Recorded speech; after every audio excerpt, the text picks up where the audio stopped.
How's it going, everyone? Joe Bosrawi here. Welcome to Election Night coverage with Vince Dow and Josh Amnov. How are you guys? I'm doing great. I'm a little bit nervous, but we got this, all right? This is going to be a marathon stream, ladies and gentlemen. We are hopefully going to go until as long as it takes, which would be like the very end of the night. Hopefully we can get definitive results by the end of the night. It's a unique election, so we'll have to see.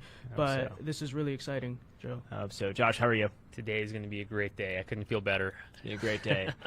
The silent majority will be louder than ever tonight, people. Louder than ever. We got good results coming out of Florida. We got great results coming out of many states, really. Mm-hmm. And we also have Democrats are at it again with the corruption.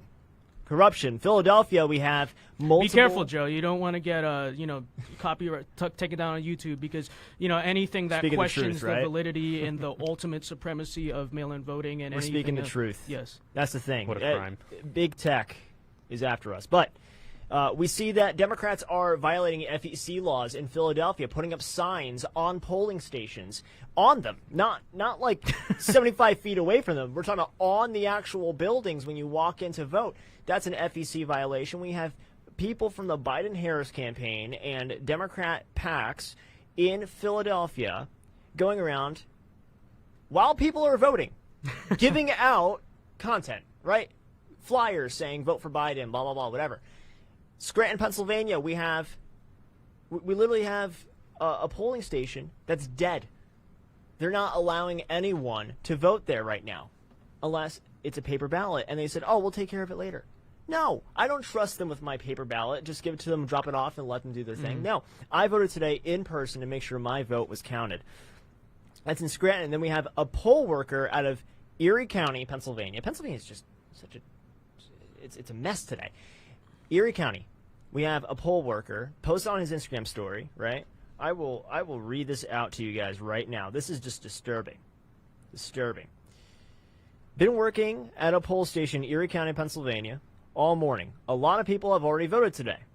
I've thrown out over 100 ballots for Trump already. Pennsylvania going to turn blue 2020. This is what we're up against. This is not a fair election. This is not Trump versus Biden. This is not Trump versus the Democrat Party, Republican versus Democrat, whatever. This is Trump and the Republican Party, the silent majority, versus big tech, the media, the corrupt Democrats, China. And just... honestly, the radical left. And the radical left does not play by the rules. We've known that. They move the goalpost every single way they can. Culturally speaking, things have gotten really bad in this country. When people can go online openly bragging about committing a crime. Well, that's insane. Well, I have another screenshot from Snapchat.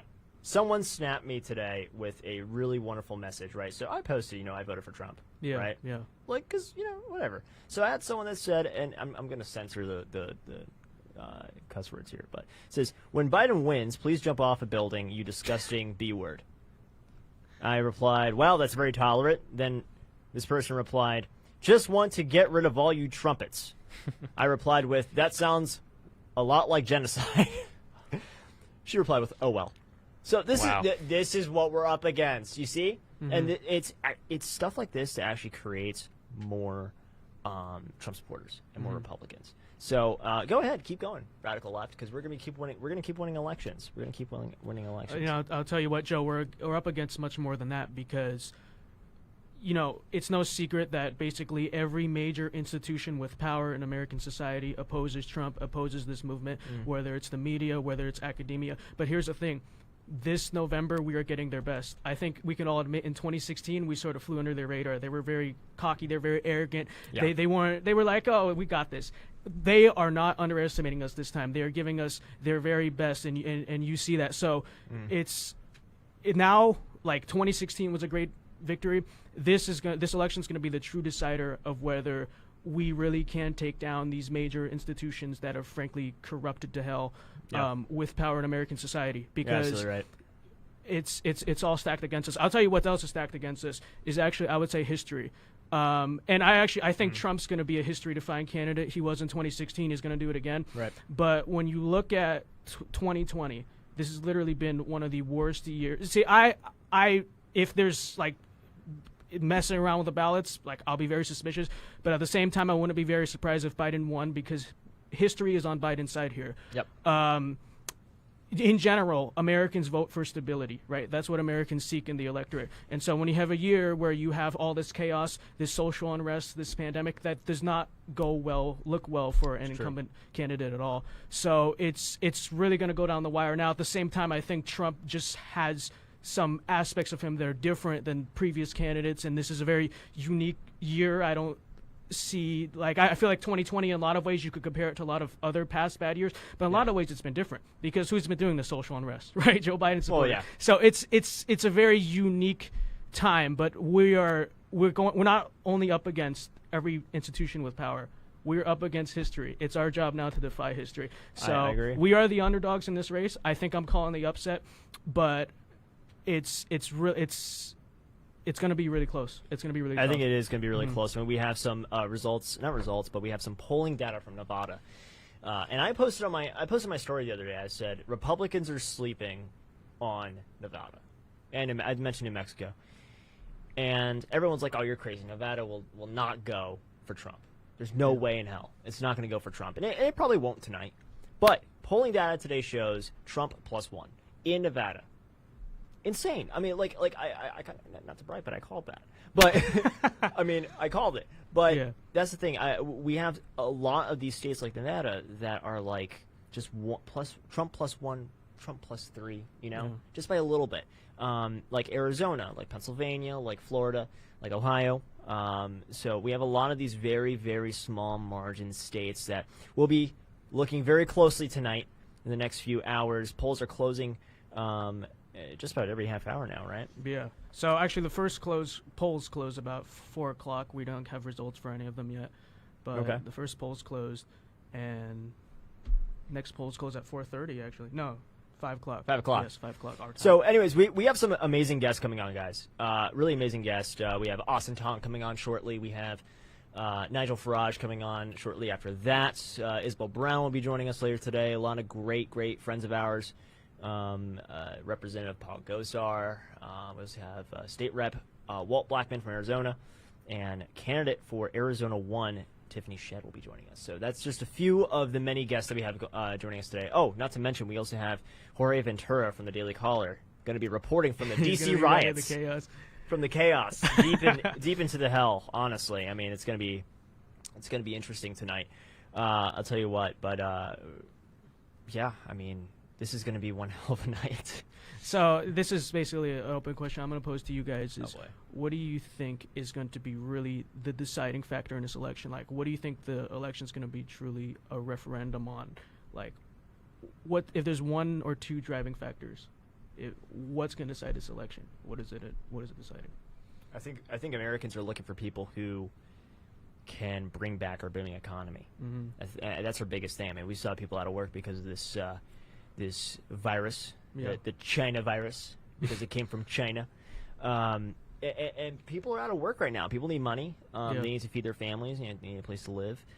I think people are looking for someone like Trump. And I think we're seeing a lot of people going that way. We're not seeing a lot. I've met one person really excited to vote for Joe Biden. To be honest.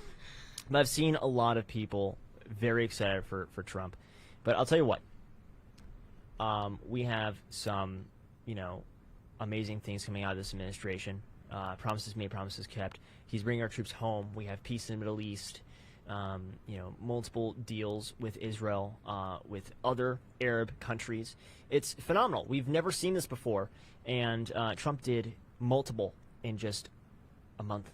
So I think people are seeing this, and people are liking it a lot. And I think that's our main deciding factor. Josh, what do you think?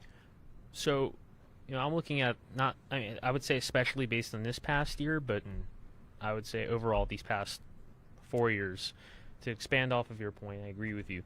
I think the central theme on Americans' minds, because of everything that happened this year specifically, would be which candidate is going to help drain the swamp, get rid of corruption, which candidate is part of the swamp. Right. And, this segues into all of the issues that we can talk about that might be on Americans' minds. You look at this year with the coronavirus, the lockdown, with our economy being destroyed as a result of it. I mean, people's lives were completely destroyed by this. Some were, some were actually moving up because of the economy that Trump created, and they got set back. Some were completely set back permanently. They're not going to be able to bring back their small businesses. They're not going to be able to send back their kids back to school because they're permanently closed and they're all online now, depending on the state. And I think Americans from left to right throughout the country are sick and tired of it. And they want to finally get someone in office that is genuinely concerned for their best interests and for the country's interests. This is absolutely ridiculous what's happened this year. The Democrats were finally showing their true colors, and by doing this quarantine, among many other things, they were showing how far they are willing to go to stay in power. They literally messed with each and every single one of our lives, Republicans and Democrats, keeping us locked in our homes, pushing this hoax all year. Enough is enough. And I think Democrats are going to be very afraid. They are afraid, and they're going to be very upset tonight when they see that more Americans are going to support Trump than last time, because Americans have had it, and they recognize that Democrats are at fault. Yeah. I think it's truly going to be a referendum on coronavirus. Not specifically so much like who would have handled it better, like that stupid debate. What it's a referendum on is how Americans are feeling about this pandemic. The two candidates cannot be polarly opposite, right? You have Joe Biden, who is basically trying to play into that April, March, early pandemic fear that he's banking on. A lot of Americans still have. They still fear this virus. They think it's too soon to open. They want to keep their kids out of school, keep their businesses closed. Whereas on the other hand, you have Trump saying, we're done. We're not done, but we're basically done with this thing. We're going to go back to our normal life. Let's do this. What this election is going to be deciding, especially if it's really decisive who won in this election, it's going to show how Americans really feel about this pandemic. Because if America wants to open and the general consensus is we're fed up with this crap, and I think it's a perfect time for us, because the longer this pandemic has dragged out, the more and more people have gotten over this. They're feeling pandemic fatigue. They're like, screw this. What the heck are we doing? Can we open now? I want to go back to my normal life, right? If that's true, which I feel like is true, maybe it wasn't true in June, April, July, but as we've gone longer and longer into these lockdowns, into this nonsense, I think more and more Americans are ready to go back to normal life and ready to, as Trump said, live with this virus. But on the flip side, I think if Biden wins decisively, that will really be something that we have to internalize and say, okay, a lot of Americans still really do take this thing seriously. But it'll be interesting to see. I think that's the number one deciding factor in this election. Take everything else out. Yeah. No, I mean, that's said perfectly. Yeah. Yeah, I know. You're absolutely right. I know I'm perfect. But, this is an election that, I mean, we were all expressing to each other in the past couple days. It's just, it's very stressful. Yeah. We have a lot of anxiety. I mean, you saw me all day today. I mean, I was very anxious. But I'm sure we're going to pull through, honestly. But we do have a guest with us who just got on, an amazing person. We've had him on the show before. We actually had him on both of our shows, right? Yes. Yeah, we've had him on both of our shows. Good friend of ours. That's Austin Tong. Austin, how are you today? Can't really hear him. Oh, I heard you for a second. I think he's figuring out his side there. All right, Austin, while we get that sorted out, we can hear you now. So, Yes. Austin, actually, So, Austin, there's a lot at stake in this election, but I think you know this better than anyone. So, obviously, you came from communist China. You've seen a lot of things that are happening in our country right now basically play out in their entirety before. Obviously, for those of you who don't know this, Austin was censored, right, by his school for simply supporting freedom, supporting the Second Amendment, for posting a picture with his legally owned AR-15. He was punished by his school, right, severely disciplined. So, Austin, you know this better than anyone, and you've seen communist China. You've seen what could be the future of our country right now. What do you think is truly at stake in this election? Oh, we have too much at stake. First off, can you hear me? Yeah, we can hear you. Got you. We have a lot at stake, and it's not just about Trump or Biden. Mm-hmm. What you have is a radical socialist movement going on, and it's called Kamala Harris. And what you have is people who want to ban guns, and people who want to ban people like us, the four gentlemen right here. Okay, because we're too cool. They want, and that's what I mean. Worse, okay. What's even worse is the court dismissed my case. If people don't know about that, Yeah. and I'm not complaining about that. I'm just saying that's what happens when you have the radical left control the government and control the courts, and nobody wants that. When Biden wins, if that's ever going to happen, which I don't think so, I think we're going to have a huge Trump win, and because people are tired of this, you're going to have riots, okay? And as you mentioned, Vince, I'm from China. I'm Chinese American, and so are you. And people are going to loot the stores like never before, okay? And people have been looting it. Nobody cares about what's going on. And we need to restore order back to the streets because this cannot go on anymore. As Trump says, we don't have a country anymore, and we don't. And we have way too much at stake. And coming from China as an immigrant, I have to say, nobody cares about immigrants. The Democrats don't care about immigrants at all. They don't care because all they care about is people who can rob and loot. So I'm hoping that Trump wins because that'll be a win for not just us, but also for the future and our children and generations to come. Amazing. I mean, well said. Wanna ask you actually real quick because it's been a while since we've had you on our show. Do you actually have any updates from your situation with your university that you can tell us? Yes.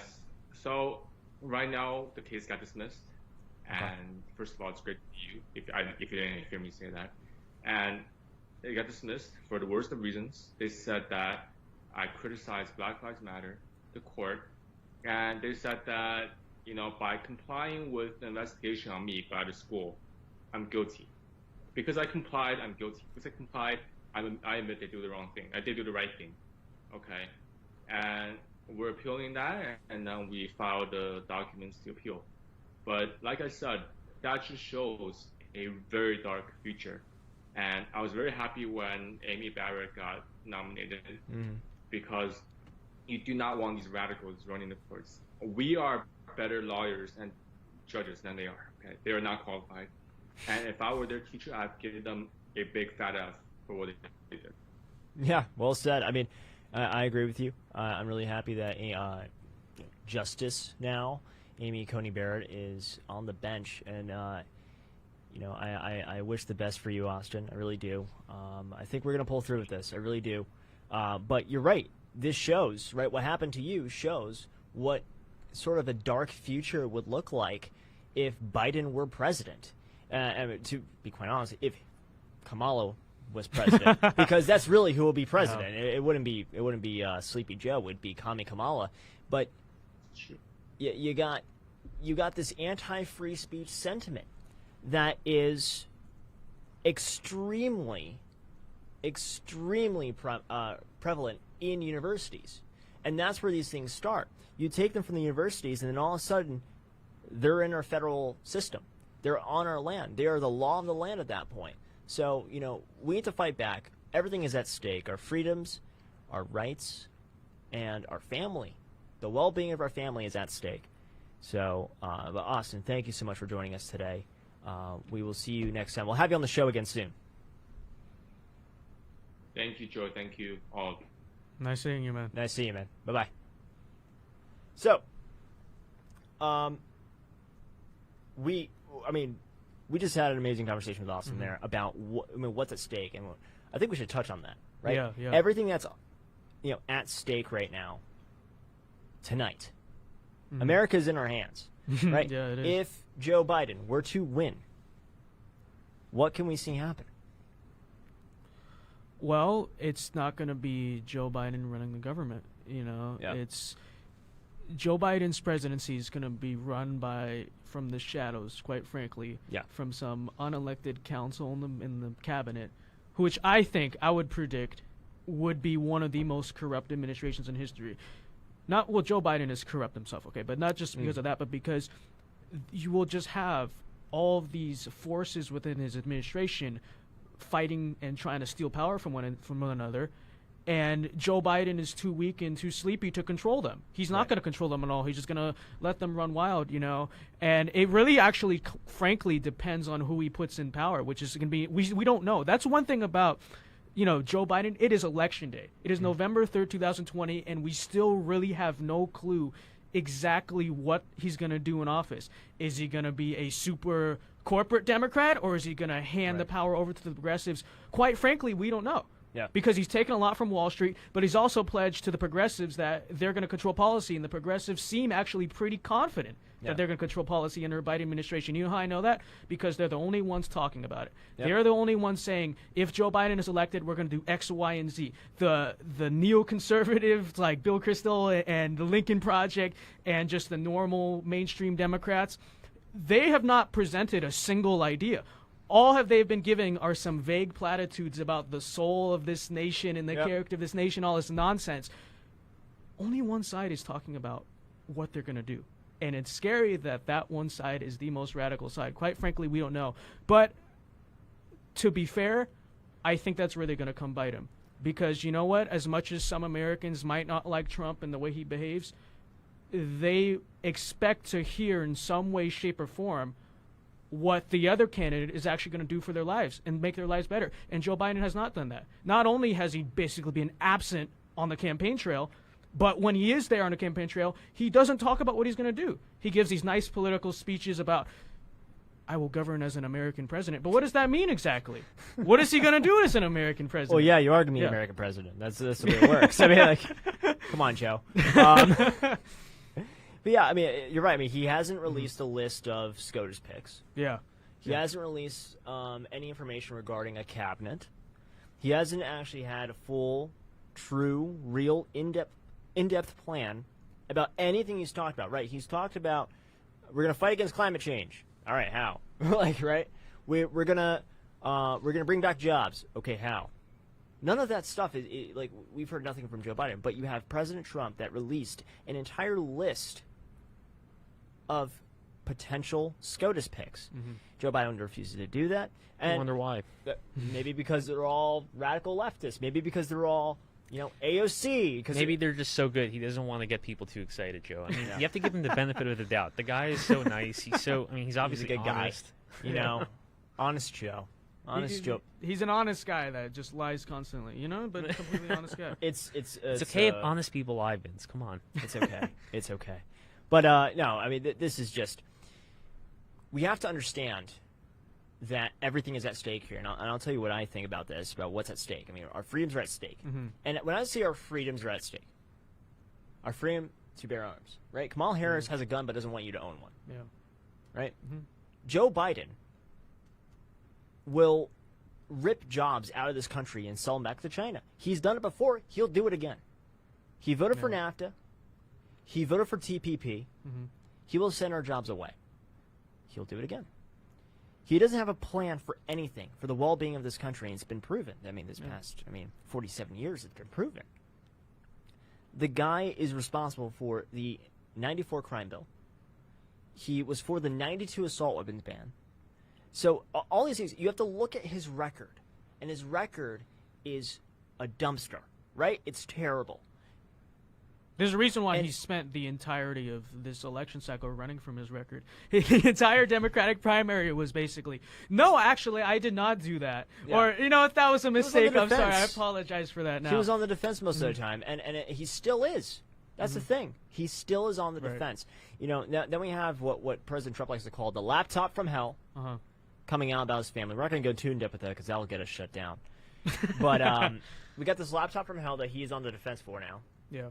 And it's just, this guy is in such a bad spot. I don't understand how he's winning in the polls in some of these states, or at least this close to Trump. Well, you know, like I said, Joe, he's running off of being anti-Trump, which I think is going to backfire on him. But at the same time, like I said, 2020 has been a terrible year. Our economy is recovering, but still at the moment in a completely dismal state. You know, Americans often vote for stability. If the country's in a volatile state, which no one would deny, it is freaking volatile right now. Mm-hmm. people vote for change, and that's what Alan Lichtman. I don't know if you guys know who he is. Yeah. But he's predicted basically all but he has a model that basically has predicted all but 3 presidential elections correctly in American history. He's saying Trump's going to lose. And I actually think he misinterprets his own model in a lot of ways because he himself is a very strong anti-Trump partisan. Well, it looks like he's going to have number 4 soon. Yeah, but you know, there is validity to his model. I understand what he's saying because it's just our economy's in a terrible state. We've had social unrest, you know, all this terrible stuff that's been happening in the country. It does seem like with all that's happened in 2020, it would be a change year. But I'm going to present a counterpoint. When you really consider it, Trump technically is the incumbent, but he's also not. You see, the Democrats have criticized him. He's running as a challenger, even though he's the incumbent. But in a lot of ways, he really still is a challenger. Because who is Joe Biden, right? 47-year-long career politician, backed by the establishment, the Democratic establishment, and even some traditionally establishment Republicans are going to Biden. You know, you have the entirety of the media, that conglomerate that's been there for years, backing him. Trump still is the challenger because even with him having power these past 4 years, it is still felt, because it's true, that we are still the opposition because we have an establishment that we're fighting against that's been here for decades. And Joe Biden, he's not his own person. He just represents that establishment. Now, there are a lot of people on the coast who were happy with that establishment. You know, the financial moguls, all those people, very happy with the establishment. But there were a lot of people in the middle of the country in 2016 that were fed up with it. And in a lot of ways, yes, Trump is the incumbent technically, but when you really break it down and consider it, he's still the challenger. He is the opposition. Joe Biden, in a lot of ways, is the incumbent. Yeah. Yeah. No, you're right. I mean, 47 years of building up the swamp and being part of the swamp, and probably the biggest swamp monster there is in D.C. I mean, the guy is backed by every single deep state thing you can think of. Organization, agency, person. He's backed by all of them. Yeah. Why? Because he's easily manipulated. He's been in the swamp for so long. He has been corrupted. No, he will legitimately say anything. Yeah. That just he thinks goes over well. If he remembers it, yeah. That's true, if he remembers it, but you know, and listen, it could very well work. Unfortunately to say, you know, it could work, but I'm banking on the fact that Americans are a little bit smarter than these institutions in our society seem to think that they are. You know. No, I agree with you. I think, and this is only a gut feeling, of course, but I think most Americans are fed up with this. I mean, I'll give an example with some sort of statistical backing. You look at the seat in California that was flipped earlier this year. There was a special election. Mike Garcia, he ended up winning the congressional seat that used to be held by Katie Hill, who had that scandal with one of her staff members. I don't know if anyone remembers that. A little scandal. A little bit. And you know, that was a Democrat district. I believe Hillary won that district in the 2016 election. So that's a pretty big deal when a California special election that's, you know, for a congressional district that's held by Democrats traditionally went to the Republican. During the quarantine, by the way. During the quarantine. It was earlier on. Yeah. I mean, this is just a small example of, I believe, the beginning of a new era for conservatism. This is we are starting to normalize putting Republicans, putting conservative individuals in power, not just in D.C., you know, in the halls of Congress, but hopefully allowing conservatives who are open about their views to rise up in businesses, becoming CEOs, being able to run something like a TV, like being an actor, maybe anything that has prominence for people to start feeling okay with being openly conservative. This is the era I believe we're entering slowly. Conservatism needs to be normalized, and I think we are entering that slowly. And that victory, I think, me personally, that reassured me a lot. When a state like California in a district that was won by Hillary voted for a Republican to enter Congress, I think that's the beginning of a pretty good future we have ahead of us. We'll see. Let's not be too hopeful. We have a long night ahead of us. Yeah. I mean, it's going to be pretty lengthy. But you so have the something? first statewide polls will close at 7 p.m. Eastern, which is like 24 minutes from now. Yeah. Yeah. In Georgia, Indiana, Kentucky, South Carolina, Vermont, and Virginia. So we pretty much know where all those states are going, I guess, except Georgia. So Georgia's going to be an interesting state to watch. If we lose Georgia, frankly, I mean, it's over. There's no way. We cannot basically lose that traditionally Republican Sun Belt and expect to win the election. But if we're winning up big in Georgia, a state that the Democrats were confident they could flip, every state is different. But that will be a positive sign. I'll tell you why they feel confident about flipping Georgia. Because they shut down the polls there. You hear about that today? This morning, they did the same thing. They did the same thing from Scranton. They did in Georgia, in a district in Georgia that was I believe 60% like pro-Trump district. Yeah. All of a sudden, the polls are broken, so no one can vote. And they're doing this in very strategic areas. I mean, you look at this at Erie County, like in Scranton. You look at it in this district in Georgia. I don't know why Philly is like, that's going to go down. Like, we all know that's going to go down. I don't understand why they have to rig Philadelphia. But, if I was a Democrat, I'd be more focused on other places. Well, to play devil's advocate, it could genuinely just be that the people making these voting systems are just incompetent. Because we've seen a lot of changes. I don't know the specifics, but we've seen a lot of changes to the way voting is being done this year, obviously because of coronavirus. And something I've been warning is that, like, yes, some states do mass mail-in voting and it works, right? But they had to develop that process over years, over decades, 6 months from the pandemic. 6 months from the election. Michigan is like, okay, let's send out a ballot to every registered voter. Nevada, let's do it. Even California. At least California has been doing mass mail-in voting for many, many years. Okay, so I actually would have more confidence about the voting in California than Nevada, where they're also doing universal mail-in voting. You cannot just develop this system, especially with such an important election where so many ballots are being cast. You cannot just change the election system 6 months before the election, and I'm sure a lot of different states have, including Pennsylvania. Oh, yeah, Pennsylvania did. Trump lost the lawsuit in Pennsylvania. We're going to get rid of that judge. Don't worry about it. But, here's the thing. We have here's the thing. This voter fraud that we're seeing so early on into this election day. I saw this stuff this morning when it comes to Scranton and Philly and Erie and Georgia, and we're going to see more probably later today. I'm on Twitter. I'm scrolling through. I'm making sure everything is good to go. It shows that Democrats know they're losing.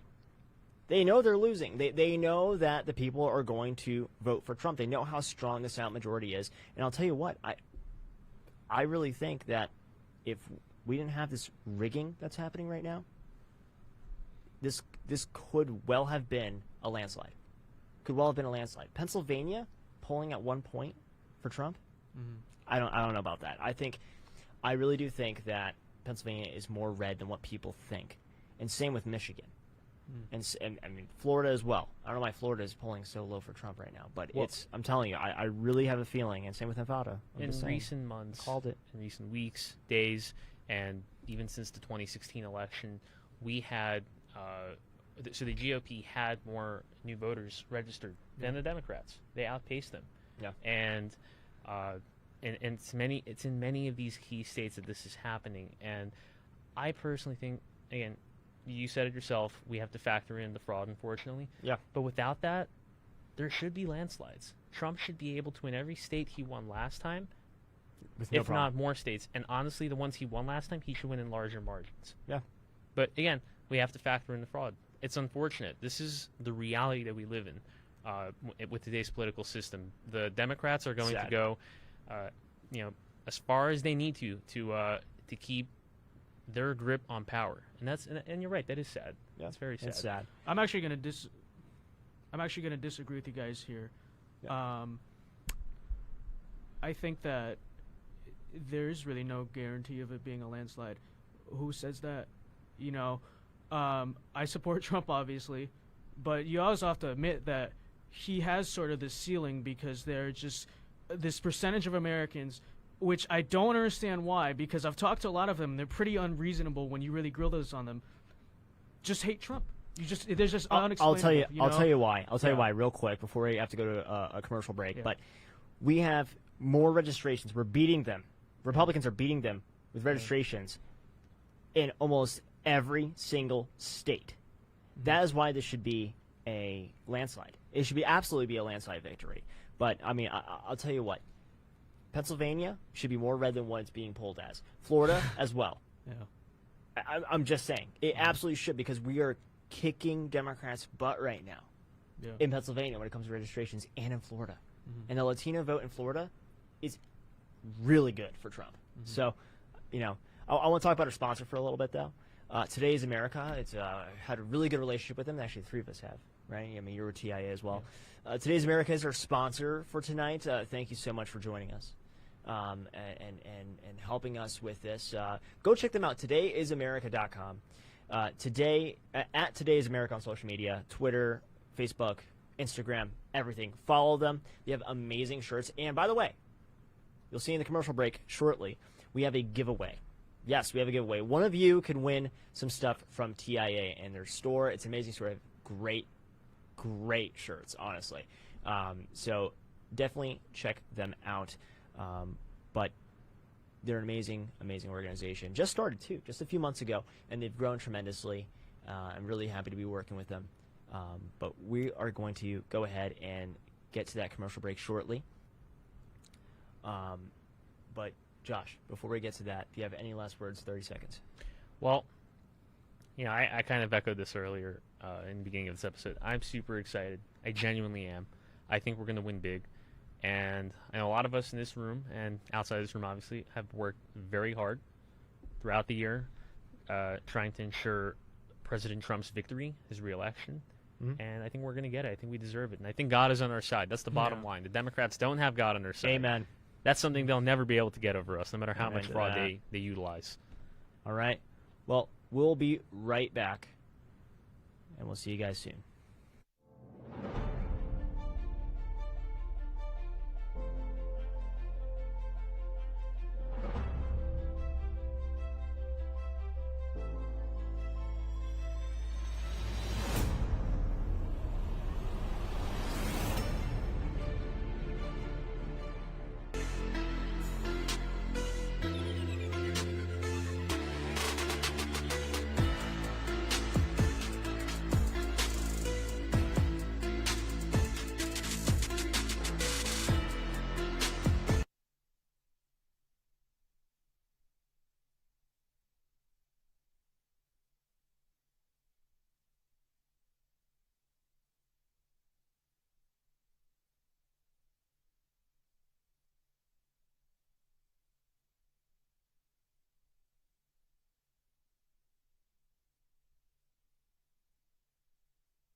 Welcome back. What a actually great commercial they have. It's really good stuff. It's a brand new commercial. They just gave it to us last night. But honestly, really nice. But thank you, TIA, once again for sponsoring this amazing and very lengthy and tiring show. We're gonna have some Bang Energy. Bang should totally sponsor us, by the way. But but yeah, we're gonna get a lot of energy drinks throughout the night, and it's gonna be a good night. But soon, very very soon, we're gonna have Nigel Farage on, guys. The King of Europe will be on our show, telling us about what his thoughts are about tonight's election. And we have some other questions for Nigel. But yeah, we actually just met Nigel last week, and he's a really good guy, and we're really happy to have him on the show. But soon we have polls closing. Really soon we have polls closing. Pennsylvania, I think you said. We also have Georgia, Virginia, Vermont.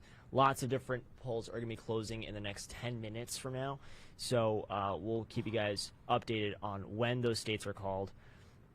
And if we get any exit polls coming out or anything, we'll keep you guys updated throughout the entire night. Stay tuned with us throughout the entire night. But before we get the King of Europe on, the King of Europe, so we have to talk about Brexit for a little bit and how that has influenced American politics. And I think it has actually tremendously. I mean, Nigel's been to multiple conservative events in the past few weeks now. He's been to many Trump rallies. He's been to many conservative events around the country. Yeah.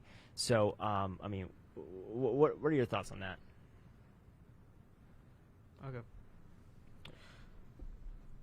Vince, you're What'd right. You say? I was watching. I was trying to follow results for you guys. I want to ask you, the Brexit movement. Yeah. How has that influenced American elections? Or American politics? I think Brexit and Make America Great Again are very similar, if not literally the exact same thing happening in different countries. What is Brexit?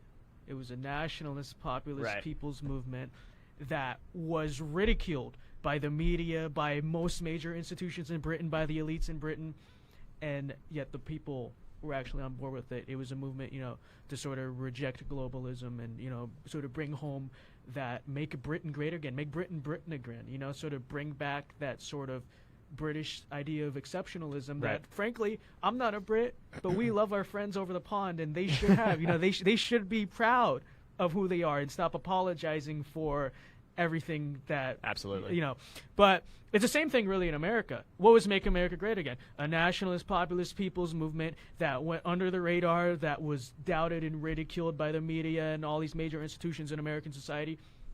That it's legitimately the same exact thing. So Brexit, when did Brexit win? It was around the same time Trump won, right? Yeah, it was around the same time. Yeah. So this coronavirus threw everything off, right? But this is going to be sort of the second wave. Is this, does this nationalism, this populism live, or did it get killed by coronavirus like a lot of other things? I mean, frankly, I think, especially since we've seen, global trade routes get, disrupted, and people are really waking up to the evil of China that was really brought up by coronavirus and never really talked about or discussed before. I don't see any reason why it would not live on, but that's another thing we should, be thinking about tonight when we get these results. It's going to be a reflection of whether or not it was just a one-time fluke in America and Britain, respectively, or if this is a real thing, and this is something that, is here to stay. No, I really do think that it's here to stay. I really do.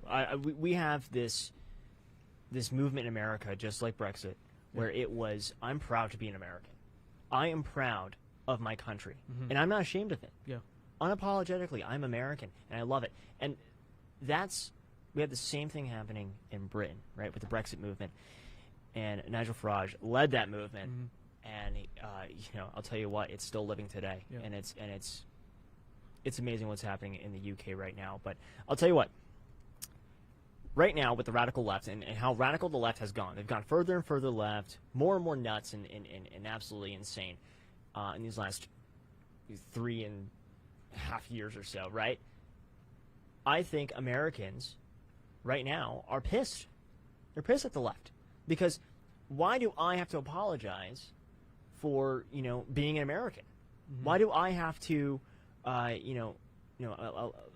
lot of my friends who are in the conservative political space, they're pissed off the fact that they have to apologize for being white. They were born this way, and I have to apologize. Sometimes I have to apologize for being Jewish because of the Palestinian conflict, which I think is stupid. But I have to apologize for being Jewish. I have to apologize for being an American, being proud to be American. I think more and more Americans, I'm talking about more of those independents and maybe some of those blue dog Democrats.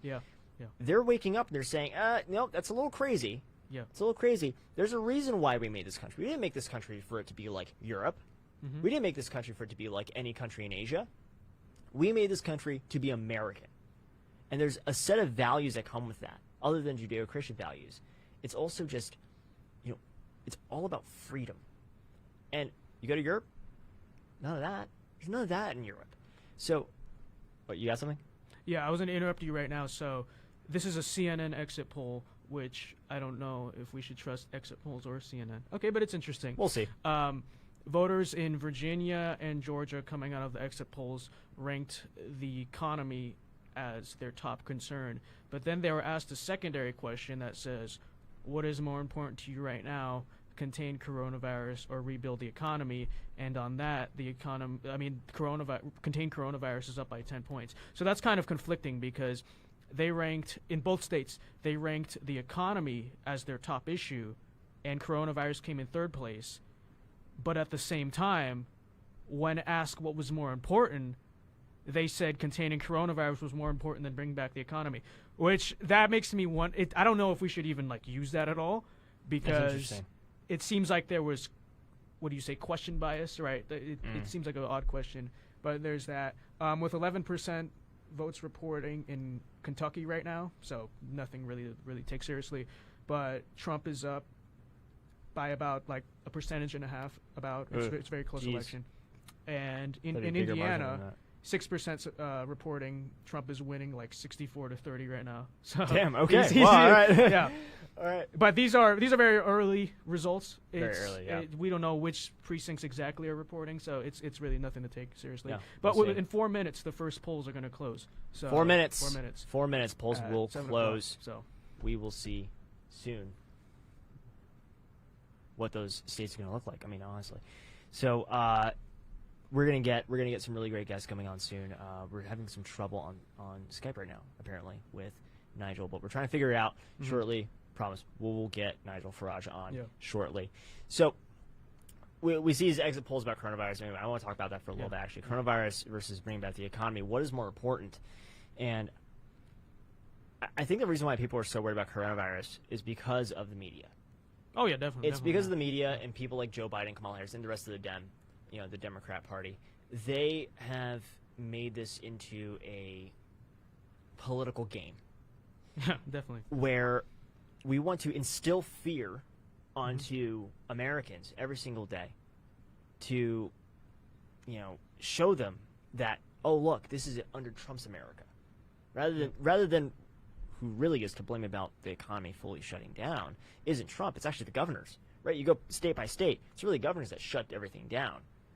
So they instill this fear, and that's why it's more important to contain coronavirus, which is actually, we're going to get shut down. Okay, not as bad as what people think. The survival rate is extremely high, but we have this fear in this country where people just want to contain it. They want to contain it first and then bring back the economy. When in reality, what's really happening is we have to bring back our economy, and we're going to have to deal with the virus. We're just going to have to deal with the virus. What do you think, Josh?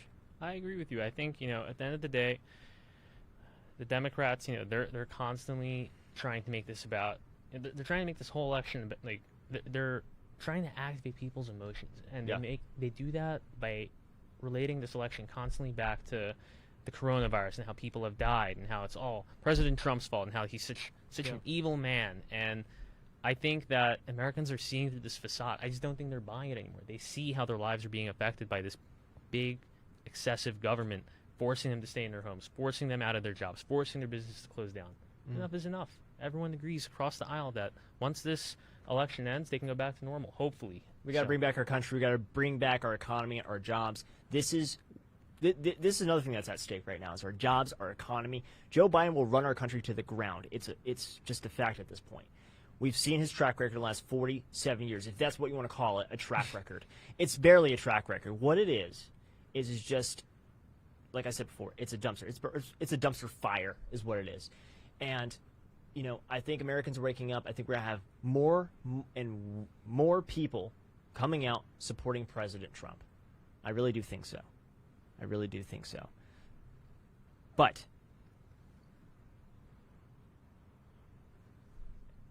I have to go ahead and stop this conversation for a minute. We have a very special guest with us right now.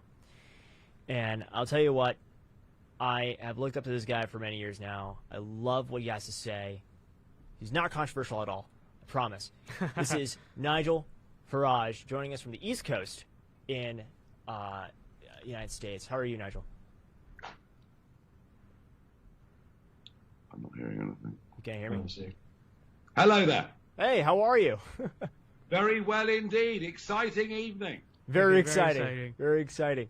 Well, we're so happy to have you here today, Nigel. I mean, the three of us right here, we have a lot of anxiety right now. We have no idea what's going on. The polls have just closed just now. So we are going to be seeing results coming shortly. But I think Vince has a question for you here. Vince? Yeah. Yeah, so Nigel, you are basically the father of Brexit, more or less, okay? Now, Brexit was sort of this populist, underdog, nationalist sort of movement that was doubted by the media and most, major elite institutions in your country, and yet it won. The people were on its side, and, frankly, I think that's very similar to make, if not the same thing in a different country, to make America great again. They are basically the same thing. Trump, his supporters completely doubted, completely ridiculed, and yet they won. So now going into 2020, especially this election, I would say it's sort of the second referendum on this sort of rising wave of nationalism and populism. How do you see it playing out? Do you think that it was sort of like a one-time fluke thing and now it's sort of dying out, or do you think it's just something that's really here to stay? Good question. Yeah. Like where you're coming from. And you're absolutely right. What happened in 2016? Brexit was the first brick that was knocked out of the wall. All right? Yeah. And Donald Trump, who is as sharp as anyone could be, recognized how important Brexit was. And he started going around America calling himself Mr. Brexit. Well, I wasn't having any of that. So I came over and joined him, and he admitted that perhaps I was Mr. Brexit. But it was one and the same thing. You're absolutely right. Yeah.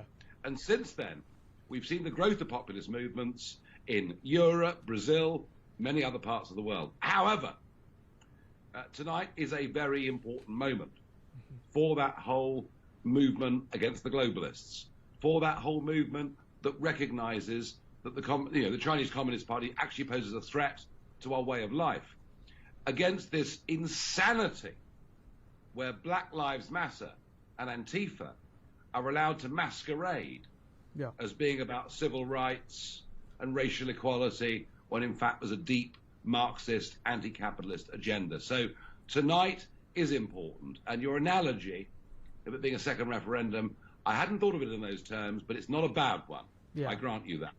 Yeah. Do you know what I've seen in America? I've been here for 8 days now. I came to Tulsa originally to the first Trump rally. I've come back for the last week and a bit of the campaign. I have never seen the populist movement more energized, more optimistic, happier, more full of unity, and dare I say love, than I've seen with Trump in these rallies in the last few weeks. The attempt by our enemies to put, sort of people like Prince Harry and Meghan, God help us. Oh, by the way, just a quick one. When Trump said at one of the rallies I was at, we're going to send the first woman to the moon, well, I hope it's Meghan and she doesn't come back. But the attempt to paint us that we're the purveyors of hate, the boots on the other foot, they're the ones purveying hate. They're the ones who refuse to accept democracy. The polls have just closed in much of the USA, live as we speak. I have no more idea than any of you do or any of the so-called experts on CNN or even Fox do as to what's going to happen. We have a massive turnout here. It's tough to call. But I would say this to you. When the polls closed in the referendum in 2016, we saw a 73% turnout. None of us could believe it was that high, and we won. And my feeling is the energy, the momentum, the optimism that Trump has generated, particularly since the second debate, means that he is going to carry the day. So look, you know, I'll put my head over the parapet. I'm good at that. I've done it for years. I think Trump's going to win, and the populist movement will continue. If, and it's the last part of your question, sorry it's a long answer, but I'm enjoying myself. I'm enjoying you too, man. if Trump was to lose, he will have 65 to 70 million people out there who didn't just go out and tick a box, but believed in it almost like a religion and believed in him as like its leader. So a loss tonight, I mean, for me personally, would be horrific because 30 years of what I fought for, you know, would be dented very severely. But even if we're dented tonight, the populist revolt against this alliance of media, or as he says, fake news, media and global corporates and a political class, this battle against these guys doesn't end if we lose tonight. Definitely not. It'll just set us back a little bit. So that's the second real quick follow-up question I wanted to ask you is, like, in American conservatism, there's sort of this divide between the more traditional, I guess you'd say, like, libertarian, free trade, globalist doctrine and sort of this MAGA doctrine, this new Trump doctrine that's been brought to the table. Where do you see the future of, like, the American right and American conservatism going? Well, you're quite right. There is that divide. But there's another one that you're not mentioning, which is the old style Republican Party. Exactly. Very boring people. You know, I mean, people like Mitt Romney with no charisma and no personality whatsoever and no appeal to the growing Latino community or the black community, who inject into their politics no energy, no enthusiasm. And I think that's the bigger threat, to be honest with you. I think the bigger threat for the Republican conservative movement in America is if Trump was to lose and the old guard were to take over, because they will never, ever, ever win an election in modern day America. So, Nigel, I think it's obvious that a Biden presidency would be extremely harmful, not just to the United States, but to the whole world. Out of all the things that could possibly go wrong, what do you think is the most dangerous effect a Biden presidency can have on your country in the United Kingdom? Well, I mean, look, there are always dangers. I mean, there could be a meteorite hit later on tonight, for all we know. So one never quite knows what's going to happen. But look, 2020. The relation. I mean, let's be frank about this. The relationship between my country and your country is one that's been intertwined for centuries. All right, from the very birth of the USA, you know, and all right, our relationships had its ups and had its downs over a little bit, but we are, let's be honest, we're first cousins. No other way of looking at it. We are first cousins, and we've had for certainly 120 years the most astonishing friendship. It's a friendship that relates not just to trade and money, it goes way beyond that. It's a friendship that extends to culture. You know, my kids watch American TV shows. Donald Trump plays songs at his rallies that are nearly all sung by English people. I mean, these are remarkable. But these are remarkable. Remarkable linkages that as first cousins that we have. Donald Trump, and of course his mother was Scottish, and that does make a difference. But Donald Trump has understood the historic importance of the UK and America being friends. You know, we are that bridge, if you like, to the other part of the West in Europe. Joe Biden is a globalist. Joe Biden supports the Brussels agenda, which isn't just to dominate Europe, it's actually to bring a new system of governance to the whole world. It's globalism. And the epicenter of it is in Brussels. Obama and Biden, I mean, Obama came to my country in 2016 and told us that if we voted to be independent, as far as America was concerned, we'd go to the back of the line. I mean, how dare he? How dare he come and talk down to us like that? And Biden is cut from the same cloth. If Biden wins, he'll fly to Berlin, not to London. If Biden wins, he'll try and pursue the globalist order. So I don't just think that Biden will do damage to the UK-US relationship, although I would certainly think that a new trade deal under Biden would be difficult. I think Biden would do his utmost to take us back to an era of globalism, take us back to an era where we basically bow down before the Chinese Communist Party, and an era that would allow the hard left to just literally run riot in American cities. So I genuinely fear a Biden presidency, although if you had one, I'm certain that the Republicans, if they had the right candidate, would win in 2024 with a very big Would not be hard. Would not be hard at all. I agree. It would not be hard. But, Nigel, thank you so much for coming. We have results coming in right now. Brexit means Brexit. Appreciate you for coming on. Absolutely, and best of luck, everybody. Thank you so much, sir. Cheers, mate. Thanks, guys. Cheers. All right, ladies and gentlemen, so we project right now Donald Trump will carry the state of Indiana. Indiana is going. First state of the day. Indiana is going for President Donald J. Trump, everyone. So this was no surprise to anyone. No surprise. But Trump now currently leading the Electoral College 11-0. So some interesting numbers out of Florida is only about 13% reporting right now, but Donald Trump is up over 100,000 votes. Solid lead. That's it right there. 53. Let's call it. I'm 46 right now. We still have a lot of counting to do, but Trump is pretty far ahead in Florida right now. Which is interesting. I guess 1.5 million votes have already been counted in Florida. See, that is one thing I love about the state of Florida is that they are projecting that they genuinely will actually get all of their results in on election night. This is why we love Republican states, because they actually count their votes competently. They do things well. It's true. Trump with like over 100,000, about 114,000 lead right now in the state of Florida. It's phenomenal. There you go. That's phenomenal. It's too early to call in Georgia, Kentucky, South Carolina, Vermont. So, and yeah, I mean, this is looking really good so far. I mean, we expect Indiana. We love you. Thank you so much for your support, and we love it. So, but yeah, we're going to pay really close attention to Florida.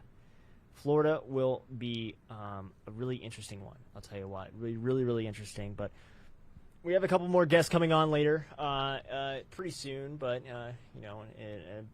pretty soon. We have James Klug, as me talking about Antifa, has been having a lot of interesting interactions with some BLM and Antifa rioting in New York City and Philadelphia and LA and everywhere. So we're going to get a really interesting look from his eyes regarding that. After that, we got Danielle Ray, which is my favorite. She's amazing. She'll be talking about why faith is at stake this election. So make sure you stay tuned for that. We have a lot to cover.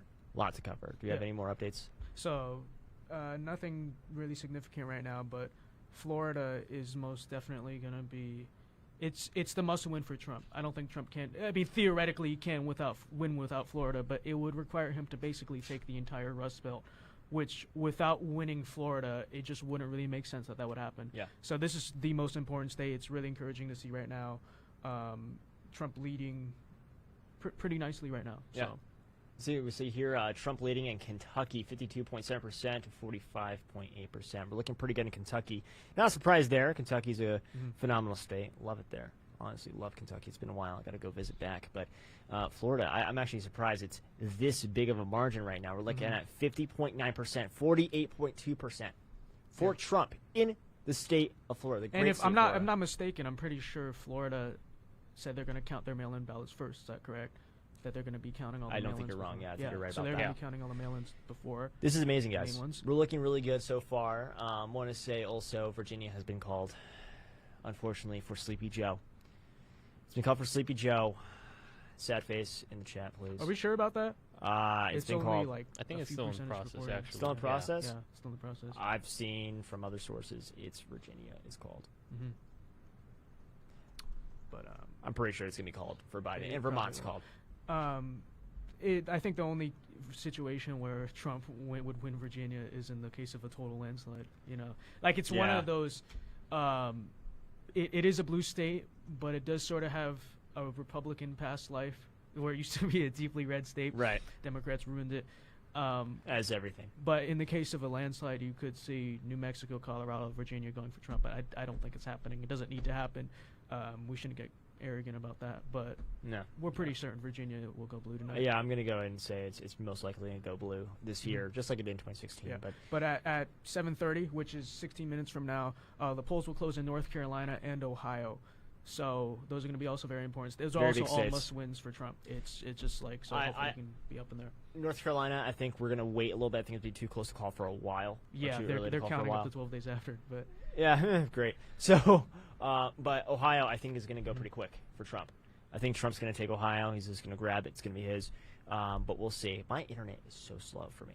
It's like nothing's loading for me. So I'm gonna rely on you guys on polls. The DNC is tampering with your They're- internet, with your It's laptop. the DNC. They're tampering with my laptop and my internet directly in my MacBook. It's terrible. yeah, this is true Terrible. collusion. You know, they're messing with our stuff. They are. It's Hillary Clinton. No, I'm Yeah. kidding. But Hillary Clinton herself is pressing the keys on the keyboard. yeah, herself. she knows a lot about computers and Yeah. deleting stuff. But I don't know. Those are actually really interesting numbers from Florida. Florida is basically. I'm pretty confident, but you can't call it for a while. Pretty obviously, confident. I but mean, last time I pretty saw, confident, Republicans were beating Democrats when it comes to ballots being sent in yeah. in Florida Or by a lot. early voting, yeah, early voting, early we had a voting. narrow lead, and they were saying that Oh no, I'm talking about today. Today, yeah. Like they were reporting on how many Republicans were voting today, Yeah. and it was by a lot. It was, but it was really good for Republicans in Florida. So, guys, I'm gonna say I soon I think we'll get some results from Florida. Hopefully within the next hour, we will hopefully say Florida goes for President Donald J. Trump. But we'll see. We'll see. People in the chat are saying Florida's blue right now. Well, according to what the polls we're following, it is not. Yeah, you guys are wrong. The chat's the chat's fake news. You guys are fake news right now. Come on. Are you guys watching Fox? Guys, Fox is not reliable with elections. Well, it's not that We actually love they Fox, play it but- safe. That's the one they play it safe. So Extremely. they don't want to call a state until like the very end. Yeah. Like that's why we're actually following CNN right now on the broadcast. Oh my God. Because Fox is just too slow, unfortunately. CNN. Jeez. Watching the Communist News Network. The Clinton dare you. News Network. Yeah. How dare you? How dare you do that? Yeah, so Florida, we'll get results for that. But Ohio and North Carolina, hopefully, it's a very fast call in Very Ohio. soon. We need that. 13 minutes, Um, and then we'll the polls will close in the great state of Ohio. And That's North Carolina. another state that is a must-win for Republicans. Like, Absolutely, there's it's a must-win. Virtually no path to victory without Ohio. So I'm gonna say Uh-huh. Trump takes both, but it's gonna be a very slight lean, maybe even just a tilt Yeah. in North Carolina. That's what I think. no, is North gonna Carolina's go gonna be a very close state. Yeah. Yeah, it's gonna be just a tilt red. Mhm. Ohio's gonna be a lean red. Mhm. But I'll tell you what, it's gonna be close in both those states. But Ohio, I think we got it in the bag. Virginia, boy, Virginia's kind of gone to that point where it's the point of no return. The Democrats have just taken it and just ruined the entire state. But this is the thing. I mean, I've said this before, and I'll say it again. The Republicans have an issue with outreach, and in Virginia, it's showing this issue right now, right? We have people moving into Virginia, and they're not registering as Republicans. They're just not. And the reason why is because we suck at outreach. We just do. We're a party run, or we're ran by, I mean, no offense, but boomers. And they don't have a real true grasp on what people like the you chat. and I- We were just behind. Yeah, the chat. chat. So with 35% reporting now, Biden is up by 96,000. So it 96,000. just looks like certain precincts are going to be It's fine. reporting. So we're going to Florida's close. We're going to grab it, guys. Once we get back up to like 60, 70%, then we'll have a better idea of where the state's headed. Yeah. Biden also ahead in Georgia, but that's only 2% reporting. But he's ahead by 31,000 right now. New Hampshire, less than 1% reporting. Joe is up very big, but that's only like a total of 6,000 votes total. Jeez. So that's again, we will just have 1% reporting is fine. Yeah, 1% reporting is fine. Vermont, not a state that we expected to win at all, but Joe is ahead by 610 votes. So that's also less than 1%. So those are not really numbers to take seriously. Too early to call. In Virginia right now, Trump is up? Trump is up, yeah. Wait, what? But 69%. Nice. 69%. Nice. It's not telling me how much is nice in the chat. reporting, Nice in the chat. but not very much. It's only a few thousand. Trump ahead in South Carolina. They've only counted about like a total of almost 3,000 votes, so nothing really big there. Trump now ahead in Kentucky with 15% reporting. He's up 54 to 43, so 193,000 votes for Trump, 158,000 votes for Biden. Looking good. That's looking good. It should be a safe red. Although 2018, or was it the 2019 special election, the governor's race there, that had some issues, but it was mainly just because the Republican governor was very unpopular.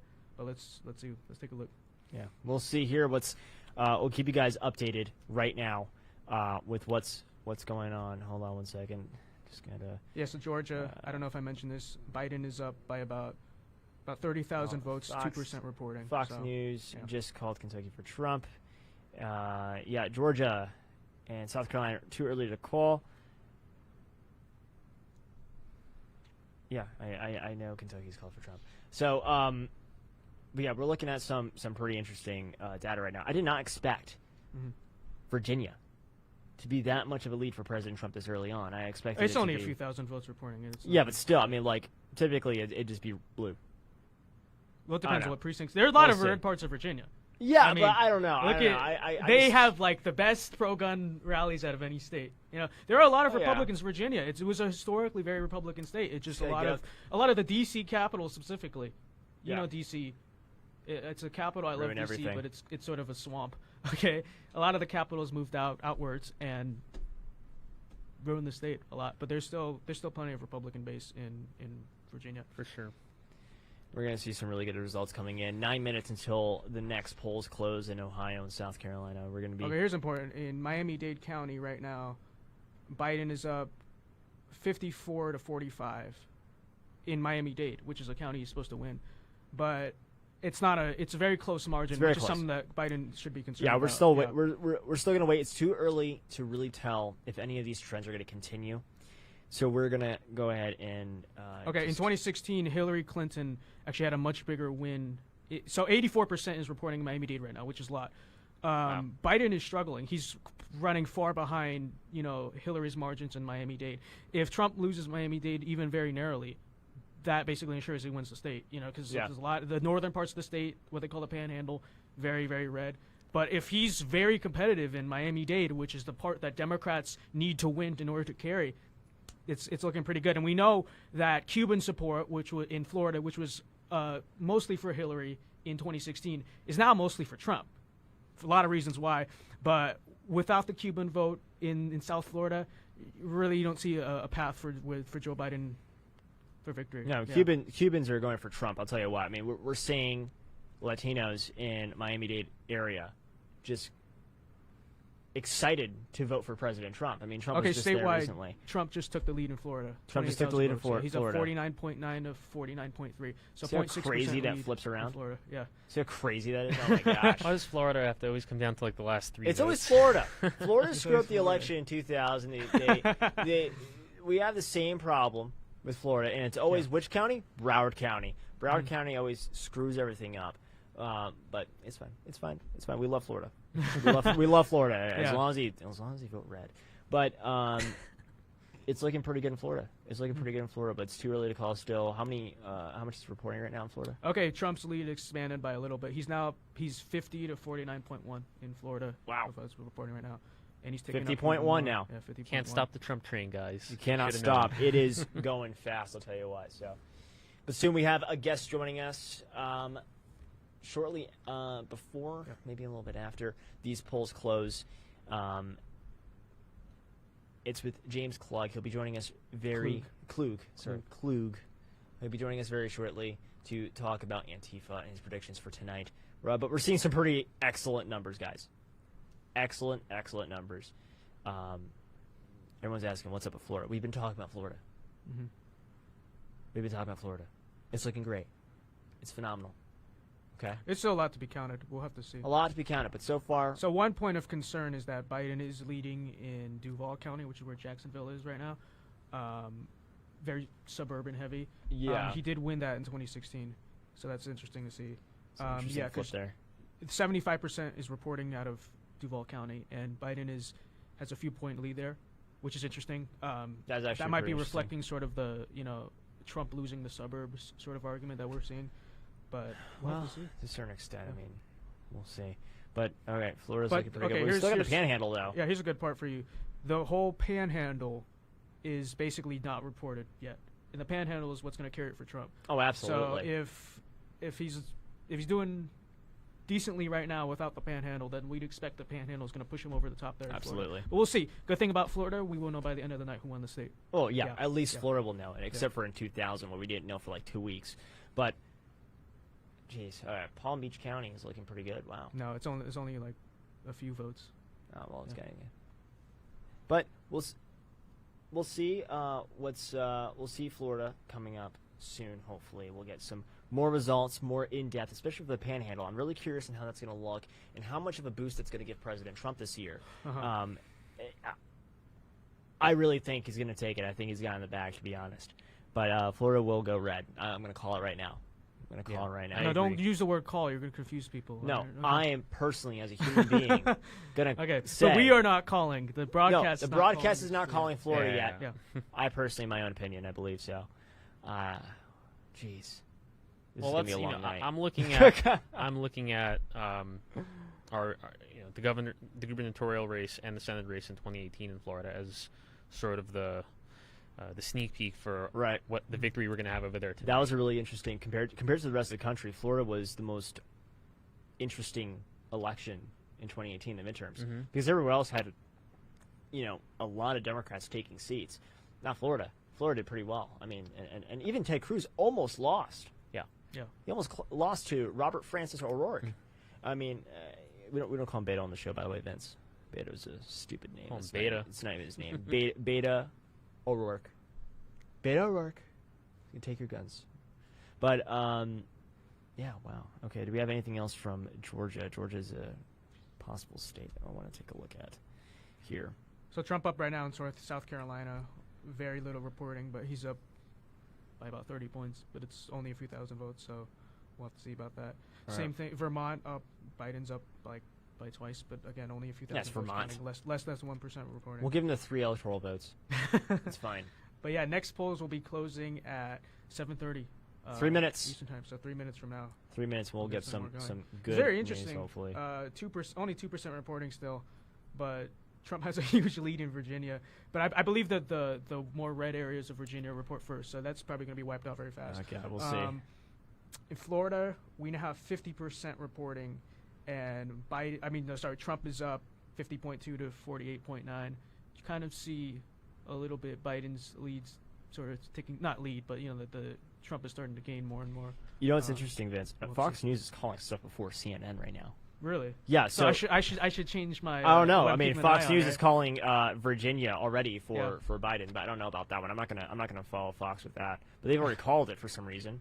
Oh, they've called Virginia, but it says on here Trump's ahead. Okay. No, Fox they're News, just arrogant. It's gonna happen. they need a new guy. He's fired. He's fired. All right. Yeah. South Carolina's looking pretty good. Georgia is a little bit blue, a little bluer than I like it to be. How much is reported? Only 4%. 4%. Okay. But we'll see. We'll see. We have 113,000 votes counted in the state of Georgia. Biden's at 53.4%, Trump at 45.5%. But we'll be seeing some more news from Georgia soon. Indiana's not called for some reason on Fox News, so they're being laggy there for some reason. But I'll tell you what, they've called Vermont already. We're not going to call it yet, though. Let's wait a little bit until we do that. New Hampshire is okay. 1% reporting New Hampshire. We're at 65.2% for Biden, for Sleepy Joe, and for the Donald, we're at 32.7%. Too early to call. Way too early to call. We're only at 1% reporting. But soon, in 1 minute, we will be seeing some more options coming out when it comes to checking out these polls and all this polling data. It should be really good, I think. It should be really, really good. But let's see here. All right, here we go. So, what happened to my page? What you got? Sorry, I lost it. What'd you lose? I'm pulling up the states that are reporting right now. Yeah. Let's try to get some Senate. I want to go ahead and touch on some Senate seats as well. We'll do that later tonight. We're anxious about the presidential race right now. True. Okay. No. No. Tell us how it's doing. Yeah. Well, I'm gonna go ahead and find it right now. I don't think they're probably fastest trying to report the presidential numbers. Well, I mean, apparently, Okay. Democrats already got a seat. So the second polls will be closing in North Carolina, Ohio, and West Virginia. We can assume West Virginia will probably be called the second that polls close. Ohio, North Carolina, definitely is going to have to wait. It's going to take a while. Yeah. But those are must-win states for Trump. Ohio seems to definitely have been trending. It used to be sort of a swing state. Trump won it by 8 points in 2016. So it'd be very surprising if he loses. If he does lose, we're screwed, basically. Yeah. But I would say it's a likely Republican state. North Carolina, on the other hand, that's going to be a much closer state. Well, the polls just closed right now, so we should be seeing some results coming soon. Some drum roll. Drum roll right here. Should be good. Our producer's going to be like, stop doing that. It's All right, loud. ladies and gentlemen. We're sorry. All right. 38 electoral votes at state, and that's all. What? Oh, and this next. Okay, great. Oh, jeez. All right, so all states are too early to call. Right No now. way. Yeah. Dude, it's Ohio's but it's too been early to 45 call. seconds. North Carolina's too early to call. West Virginia is currently considered too early to call, but we're going to expect. Let's be very soon honest. we'll be Yeah, calling. it's probably we're going to call happen. West Virginia. But there you go. All right, we're looking here. South Carolina, President Trump is leading 73% of the vote with 1% reporting and still. Those, I mean, we don't want to mislead you guys. Those are basically throwaway numbers until you get at least like 35% reporting. But let's get on to this. Let's go on CNN here and try to figure out. I want to see Florida again. Florida is at, oof. Okay, in Florida, yeah, with 59% reporting, Trump's Down to lead the has hair. narrowed down to 24,000 This is votes. down to the hair right now, just like 2016. 59% reporting. Trump is up by 0.3%. So, 0.3. yeah. A little bit concerning is that Florida is close. Now, we expect Florida to be close, but if we really want to go into the later states of the night with confidence, we'd want to see like a multiple point victory in Florida. And so far, that it seems to be pretty close. But we still have to wait on the Panhandle. A lot of the states in the Panhandle have not are not reporting yet. Sorry, not states, counties in the Panhandle have not reported yet, and those are going to be very, very important because those are be the ones that carry for Trump. So long as Trump maintains sort of this narrow lead when the Panhandle reports, we would expect that we can get this in. So with only 4% reporting in Georgia, Biden is up by 15,000 votes. So that also looks like it's gonna. I mean, it's only 4%, but it looks like it's gonna end up being kind of close, which is some grounds for concern, right? You want to a little bit. We'd still expect to win the state, but you would want to get very decisive victories if we're going to go into the Rust Belt and basically flip it again, right? Well, so Florida is reporting. I'm getting different results from you on TV right now. We're about 0.9% ahead in Florida right now. 0.9%. Yeah, All there's right. 59% reporting so far. Right, so he's doubled his lead now. He's about 56,000 ahead, right? Right. So Trump is sort of maintaining this little lead in Florida, right? Hopefully it just stays that way, but we're Panhandle is still 59% reporting. We're still waiting on the Panhandle though, so we will see. So Pensacola, basically all the counties west of Tallahassee are yet to report anything. So well, we'd expect, so long as Trump holds sort of this narrow lead now, the Panhandle should secure him the state. So, got some interesting news coming out of Virginia right now in the Senate race. Gade, the Republican, is actually winning right now. It's not too many, not too many votes are being counted right now, but we are looking at a 71% lead right now. But I believe the red counties in Virginia sort of report first, and then they just get wiped out by the. Yeah, probably. Who knows? We'll see. Mitch McConnell is winning so far, but we're still waiting. That's 15% in Kentucky.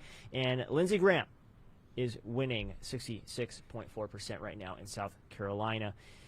Georgia is not looking so good for the incumbents, which are 2 Republicans. So we'll keep you guys updated with that. But I'm going to go ahead and bring on a guest of ours that it's his first time he's going to be on our show. All right. Having a little bit of technical difficulties, Yeah, but we'll bring him on shortly. I believe Biden has now jumped slightly ahead in Florida. I Biden's just lost taking the graphic. Florida. All right, let's go ahead and take a look here. It's President. just going to be a really. It's probably just going to go back and forth when we get start. It is going to keep going back and forth. That's the recording, thing. That'll really tell us. But yeah, Biden is. It's interesting. Biden is overperforming, it seems, in Broward County, but underperforming in Miami-Dade. So, all right. Anyways. Well, let's bring on our guest. That's James Klug, reporting right now. How are you, James? Can't hear you. Appreciate it. Yeah, There you go. got There you, you go. got Now we can hear you. I still can't hear him. What's going on, you guys? Thank you so much for having me on. Appreciate it. Dude, thanks for coming on. I want to get some of your insight. We follow each other on Instagram. I've seen your story. You've been around some pretty dangerous places in the country, and they're called Democrat-ran cities. And how is it looking over there? I mean, well, first off, wait, are you still in New York right now? So I'm in Washington, D.C. right now. I actually just got back from a protest, literally at right out front of the White House. So, sorry if I'm late, you guys, but you're good. A lot of craziness going on around the nation right now. Yeah. Well, so what are you seeing when it comes to the protests in D.C., New York, and all these other Democrat-run cities? For sure. Well, one thing, we're already seeing banners, ads for Antifa, BLM, other far left-wing groups that are literally saying for tonight, not even just tomorrow, because there's ads already out to go riot and protest tomorrow, but it's happening tonight. They're saying, these far left groups are saying it doesn't matter who wins, we're doing this anyways. I would imagine, if Trump takes it tonight, it'll be quite a bit worse. But they don't even care. These people do not care. It doesn't matter who wins for them. They're going to go out. They're going to go break stuff, and they're going to go, attack police, attack maybe Trump supporters, etc. I mean, there was already a brawl today in D.C. that I just got back from, right outside of Black Lives Matter Plaza. For any viewers watching, it's actually called that, so don't get mad at me, okay? There was an illegally parked vehicle owned by the demonstrators playing loud music. Officers came in to obviously move it. And, anytime officers come around, I mean, these people cannot handle police presence. And there was maybe at least one arrest made. And it was a tense situation over there, man. Things are tense right now. Wow. Well, please be safe you're going back out there tonight? Maybe? Well, let us know. Let us know. We'll Skype you again if you want. But here you go. For sure. Yeah, so James, you've had a lot of interactions with the Antifa people, we'll call them. So tell me, how are they really seeing this election? What exactly are they protesting then? Because they're rioting over, I should say, because if Biden wins, they're also vowing to do the same thing. What are they doing at this point other than, frankly, causing chaos? Because I don't understand what or why what exactly are they even doing at this point? It's just. I mean, sorry, I cut you off. What were you saying? Go ahead. Yeah. All right. Well, first, Vince, just gotta say, big fan of your work, man. Fantastic Thank work. you. You too. Thanks, man. Appreciate it. And I mean, it's a fantastic question, and I think it's something that a lot of people are kind of confused about, because the left ultimately, I mean, when we're talking about Joe Biden, some people may see him as sort of a moderate candidate, but Kamala Harris, she is far left. She supported the Green New Deal, which is obviously, borderline communist deal, borderline communist policy. And you would think that these people, being kind of anarcho-communists, revolutionary communists, they would kind of be happy with that. And it's true. They are happier going in that direction. That's why they're so, there's the Trump-Pence Out Now RevCom group. And it does go with what they want. But ultimately, these people hate, a lot of these folks on the far left just hate the United States. It doesn't matter who is in office. They want to cause trouble. They want to cause anarchy. They want to make people afraid. These are mobs, and they're dangerous. And you hear people out in the street. I heard some media was doing interviews. I was not doing interviews tonight. I was just reporting, or recording and stuff like that. And I would overhear some of the people. They were asking, "Hey, why are you out here?" Because nothing's been decided. And that was a fantastic question that this lady was asking tonight. I don't know who she was. I just walked by. I was kind of listening. And it was a fantastic question, because why are they out there? People think that they're super partisan, and they are. Don't get me wrong. They hate Republicans more than anything in the world. They hate conservatism. They hate American values. But they ultimately just hate the system. They ultimately just hate the country. And both parties do fall under that, right? Yeah. So do that's you pretty think, much it, man. So what exactly has been the point of the Biden campaign and the Democrats bailing these people out, and sort of, because I think it's sort of an unholy alliance in a lot of ways, because yes, at the voting polls, maybe they will vote for Biden just to get Trump out. But ultimately, when it comes down to the revolution, Joe Biden is getting guillotined alongside Trump. They are just as angry at the Democratic Party as they are at the Republican Party. I think the only reason why a lot of them are sort of behind Joe Biden just to get Trump out of office, but then what happens next? So I don't understand what the political strategy, frankly, by the Biden campaign has been to constantly, and maybe they figured this out, because later on they were saying, no, actually I condemn violence, when before that Joe Biden staffers and Kamala Harris was promoting, let's bail these people out of jail, and then all of a sudden they're like, no, let's do this. For sure. What do you see in that? Yeah. Well, I mean, and I'm so glad that you brought that up, man, because that's so true. I mean, Biden staffers were donating to groups that were bailing people out. Kamala Harris had that one tweet with the link to bail rioters out, aggressive protesters out, people that are being arrested for breaking the law. And you also had a good point there. They did kind of change their tone on it. They still didn't go super hard on it. I mean, when it comes to Biden talking about Antifa being an idea, okay, well, they've killed multiple people, caused millions, hundreds, probably tens of millions at the very least of dollars in damages. And they are they're kind of taking that stance of just ignoring it. And you would think that they would get a little bit more credit from these groups, and they do. And I think these people hate Trump and Pence so much. They hate the Republicans so much because we do bring that sort of patriotism. We are that group of patriots that love this country. That's what makes them hate us even more. But they just hate the whole system, man. I want to ask you a question. So you mentioned earlier that Antifa is going to riot and loot and burn down these cities no matter the outcome. So, I mean, this begs the question. I mean, are Antifa Biden supporters? It's a good question. I mean, I don't know that they necessarily are. Antifa specifically, these other far left-wing groups. Keep in mind, you guys, it's not just Antifa here now. In fact, a lot of these posts that are being shared around are just far left-wing groups that are actually coming together.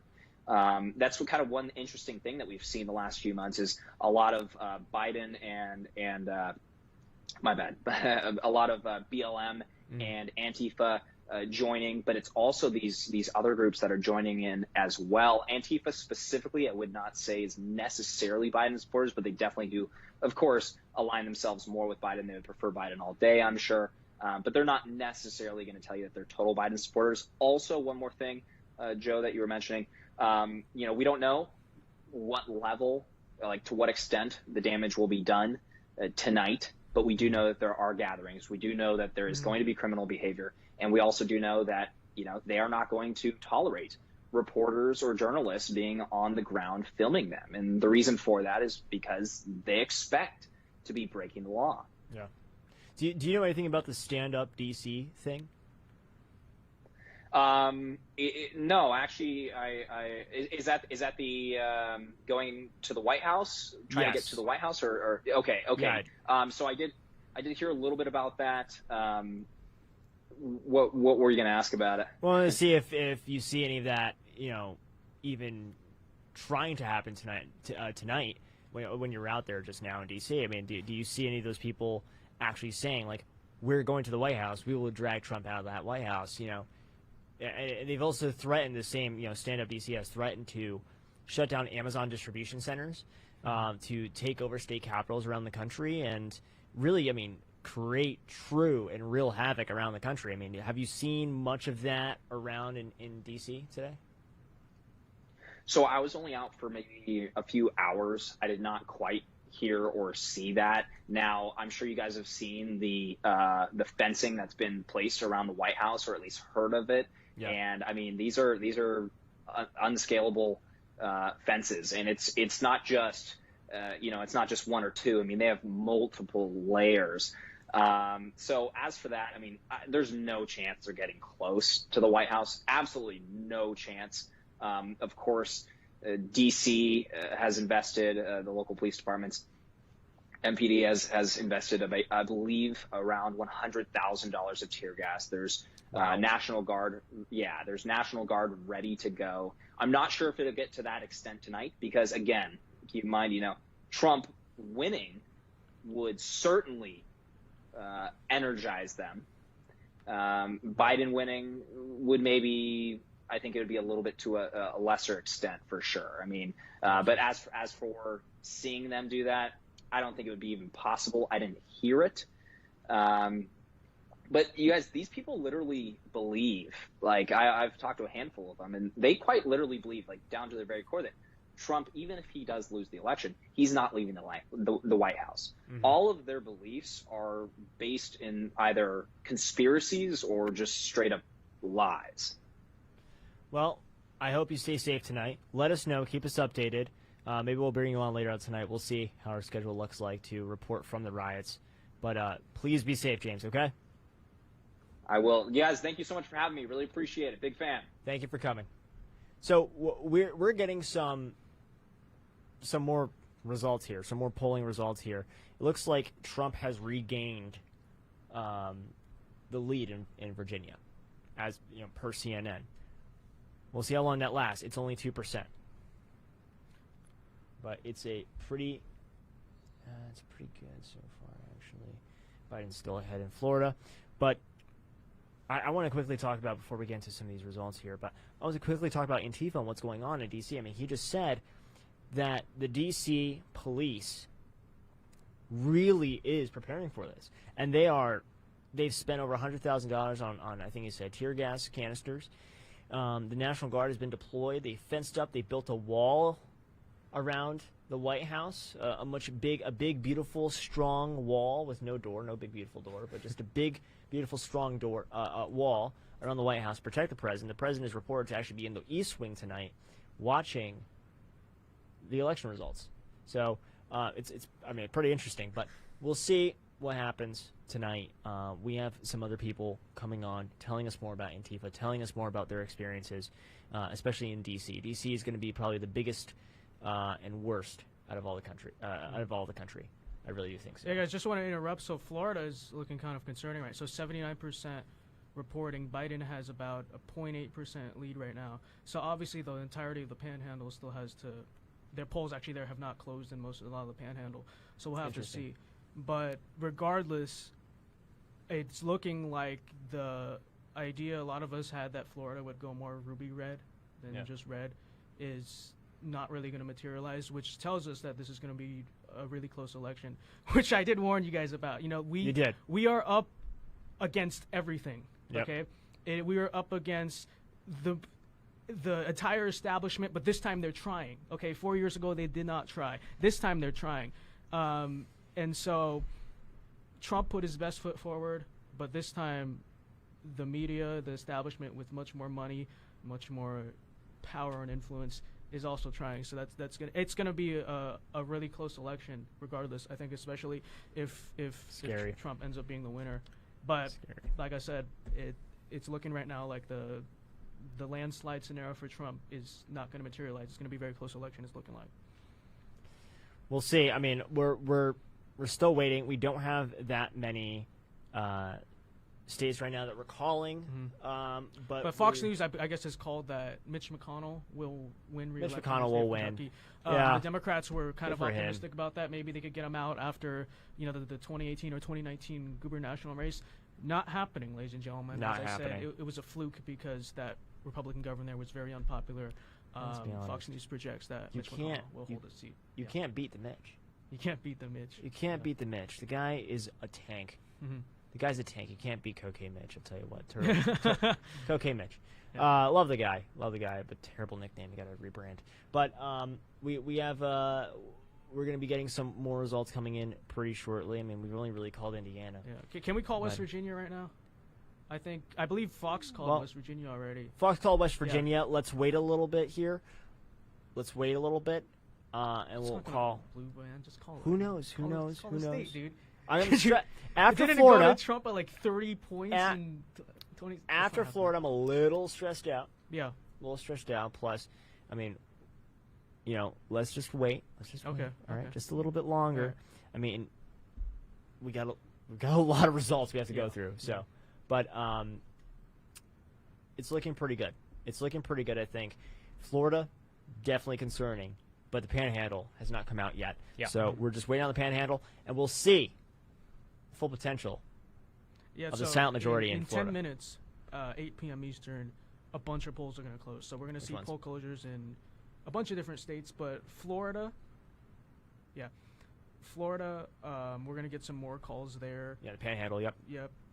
Out of Pennsylvania, actually, the polls will close. We don't expect to My get home very state. conclusive numbers just yet out of Pennsylvania, but polls will close in Pennsylvania. And that's basically all of the swing states that are closing. We have a bunch of other states, but Which other states? Well, we're gonna be getting to those pretty shortly. But joining us today is a very special guest, great friend of mine, and that is Danielle Ray. Danielle, how are you? I'm doing well. How are you guys doing? We're doing great. So happy to have you here.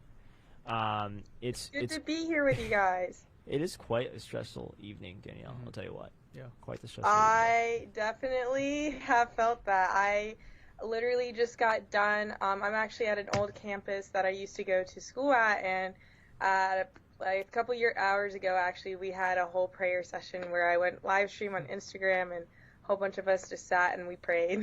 Well, we do need plenty of that. Yeah. Trust me, we really do. But that's actually interesting you mentioned that, because I want to talk to you about why faith is at stake tonight, in America as we know it. So what are your thoughts on that? Yeah, absolutely. Oh my gosh. So, I think a lot of people on the left will be like, no, faith isn't at stake. Joe Biden's a devout Catholic. Kamala Harris has talked about it. But everything that the left supports is anti-God. It's anti-faith. It's, everything we stand for as a country, our right to worship God the way, we think that we're supposed to worship him, the right to, look, here's an example of what's at stake with our faith. When a country is so at war with each other that you have an Amish parade for Trump, that should tell you how much is at how much is at stake, because Amish don't get involved in politics. It's like literally against their religion to get involved with politics. But even they've realized that the left is against our faith. They are fighting against our rights to worship God. They are fighting against our rights to be able to live the way that we believe we're supposed to live. They're supporting all of these, just look at like what the LGBTQ community wants to do to the Christian community, to the Jewish community, whatever community it is. They want their rights to trump our rights. And to ignore that is to be completely ignorant and blind. We can't ignore that. No, I mean, I agree with you. I mean, we have a lot at stake, including faith, this election. But yeah, I've heard that argument about, Joe Biden is a devout Catholic, therefore no, faith is not at stake. But I tend to disagree with that as well, because, I mean, what has Joe Biden even shown to truly have faith and to have these values, these Christian values? I mean, I'm not Christian, but we're very similar when it comes to values. But when it comes to these values, What has he shown? I mean, absolutely nothing. He's pro-choice. Absolutely. Well, and if you look at his record, he was previously under an administration that actually diminished the Christian faith. Obama made he didn't hide his disdain for Christianity. So he was under that administration. You look at what he supports, his vocal support of abortion, his support of denying people's rights and denying people's rights to worship God, and wanting to take down those constitutional rights, defending the riots that are causing chaos and murder. Those are not Christian principles. Those are not constitutional principles. Those are not biblical principles. Absolutely. And what do you think? What do you think the outcome would be out of a Joe Biden, Kamala Harris presidency? Right, when it comes to the Christians and Jews and even Catholics. I think a lot of people are afraid. I think actually we need to change the way we phrase that. I think if Biden wins, it's not going to be what's the outcome for Christians. It's going to represent where a country is already at, right? Yeah. Our culture has already turned against our foundational biblical principles, Judeo-Christian values, right? Sure. Our country has already forsaken those, and I think if Biden and Kamala win, that's going to be evidence for that. If they do win, they will attack those values. They've already shown that they want to attack those values, again, by supporting abortion, by defending the riots, by talking down on churches, right? Mm-hmm. They've already shown they're going to attack those values. And when if they win, they're going to enable the left to have a whole new stronghold on what churches are allowed to do as 501c3s, what charities that are Christian, Judeo-Christian charities with Judeo-Christian values are allowed to do. They're going to be attacking all of those rights. And I think if they do win, then churches need to get ready to stand their ground, because we're going to have to stand, Jews and Christians especially are going to have to stand like we've never had to stand before, because we're going to enter a new time of persecution. I mean, we're seeing, when it comes to Jews in America, we're seeing, look at New York right now with de Blasio and what he's been doing. He's been treating the Jewish population there tremendously terrible, to be honest with you. And same with Cuomo. It has not been good. When Democrats are in control, it is not good for the Jewish community, and it's definitely not good for the Christian community either. So I think that we're going to see. I really don't know. I think we're going to see some really interesting results tonight. I hope that the silent majority wins. Obviously, we'll win tonight. I really do hope so. But Vince, you got anything there? I'm just watching results right now. Just watching results right now. Yeah, it's been really stressful here, Danielle. Danielle, thank you so much for joining us today. Thank you guys for having me. Of course. All right, we'll see you next time. All right, see you guys later. We have some news from the great state of Vermont. Vermont, unfortunately, is going to be called for for Joe Biden. For Joe Biden. More important news: Trump is now ahead again in Florida by just 18,000 votes. So it's just swinging. But 81% of the vote reporting in Florida, it's going to come down to the wire. That's just what we have to be ready for. It's going to come down to the wire. It will really come down to the wire, honestly. It like I said, if Florida is coming down to the wire, we'd expect that the rest of the country, it's going to be a very close election at the very least, right? Yeah. In Ohio, pretty interesting. I believe only 18% of their vote is reporting, but Joe Biden is up by quite a few points in Ohio right now. And apparently Trump has been struggling in a lot of Midwestern suburbs, which is interesting because he won them. That was a big thing that carried him in 2016, was those Midwestern suburbs. It's interesting. Joe Biden seems to have made somewhat an effective appeal so far. We'll see how it holds up. It's only about 18 to 20% reporting in Ohio right now, but that'll be something interesting to follow throughout the night. We'll see. Is the suburban factor, which I think is really interesting. Because with all the lawlessness that has occurred, you would think in a lot of ways that the suburbs would go more to Trump this time around than less, right?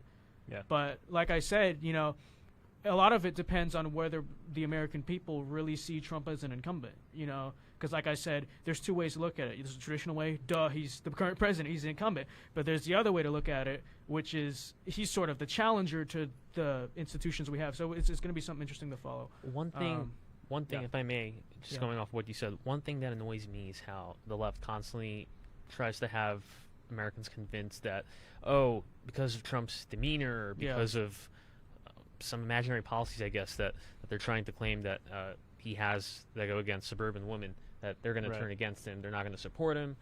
And I just think it's absurd, because when you think about it, it's not just suburban women, but anyone in the suburbs. Yeah. Why are they there? They're there because they want to raise a family in a safe environment, and so that they can go to good schools in a safe area. And you look at what the left has done. What have they done? They've closed the schools down in those areas. Mm-hmm. Those areas that are the suburban areas that are close to the cities that had riots, they're under potential threats whenever that occurs. And quite frankly, it can even happen the minute a Biden presidency might be declared, if it happens. Yeah. Mm-hmm. And I think if there's anything that suburban women care about, no matter what side of the aisle they're on, it's the safety of their family. Mm-hmm. Yeah. And they know, no matter how much they might not like Trump, if that's the case, they still know that Biden is not going to be the law enforcement candidate, but Trump is and has been.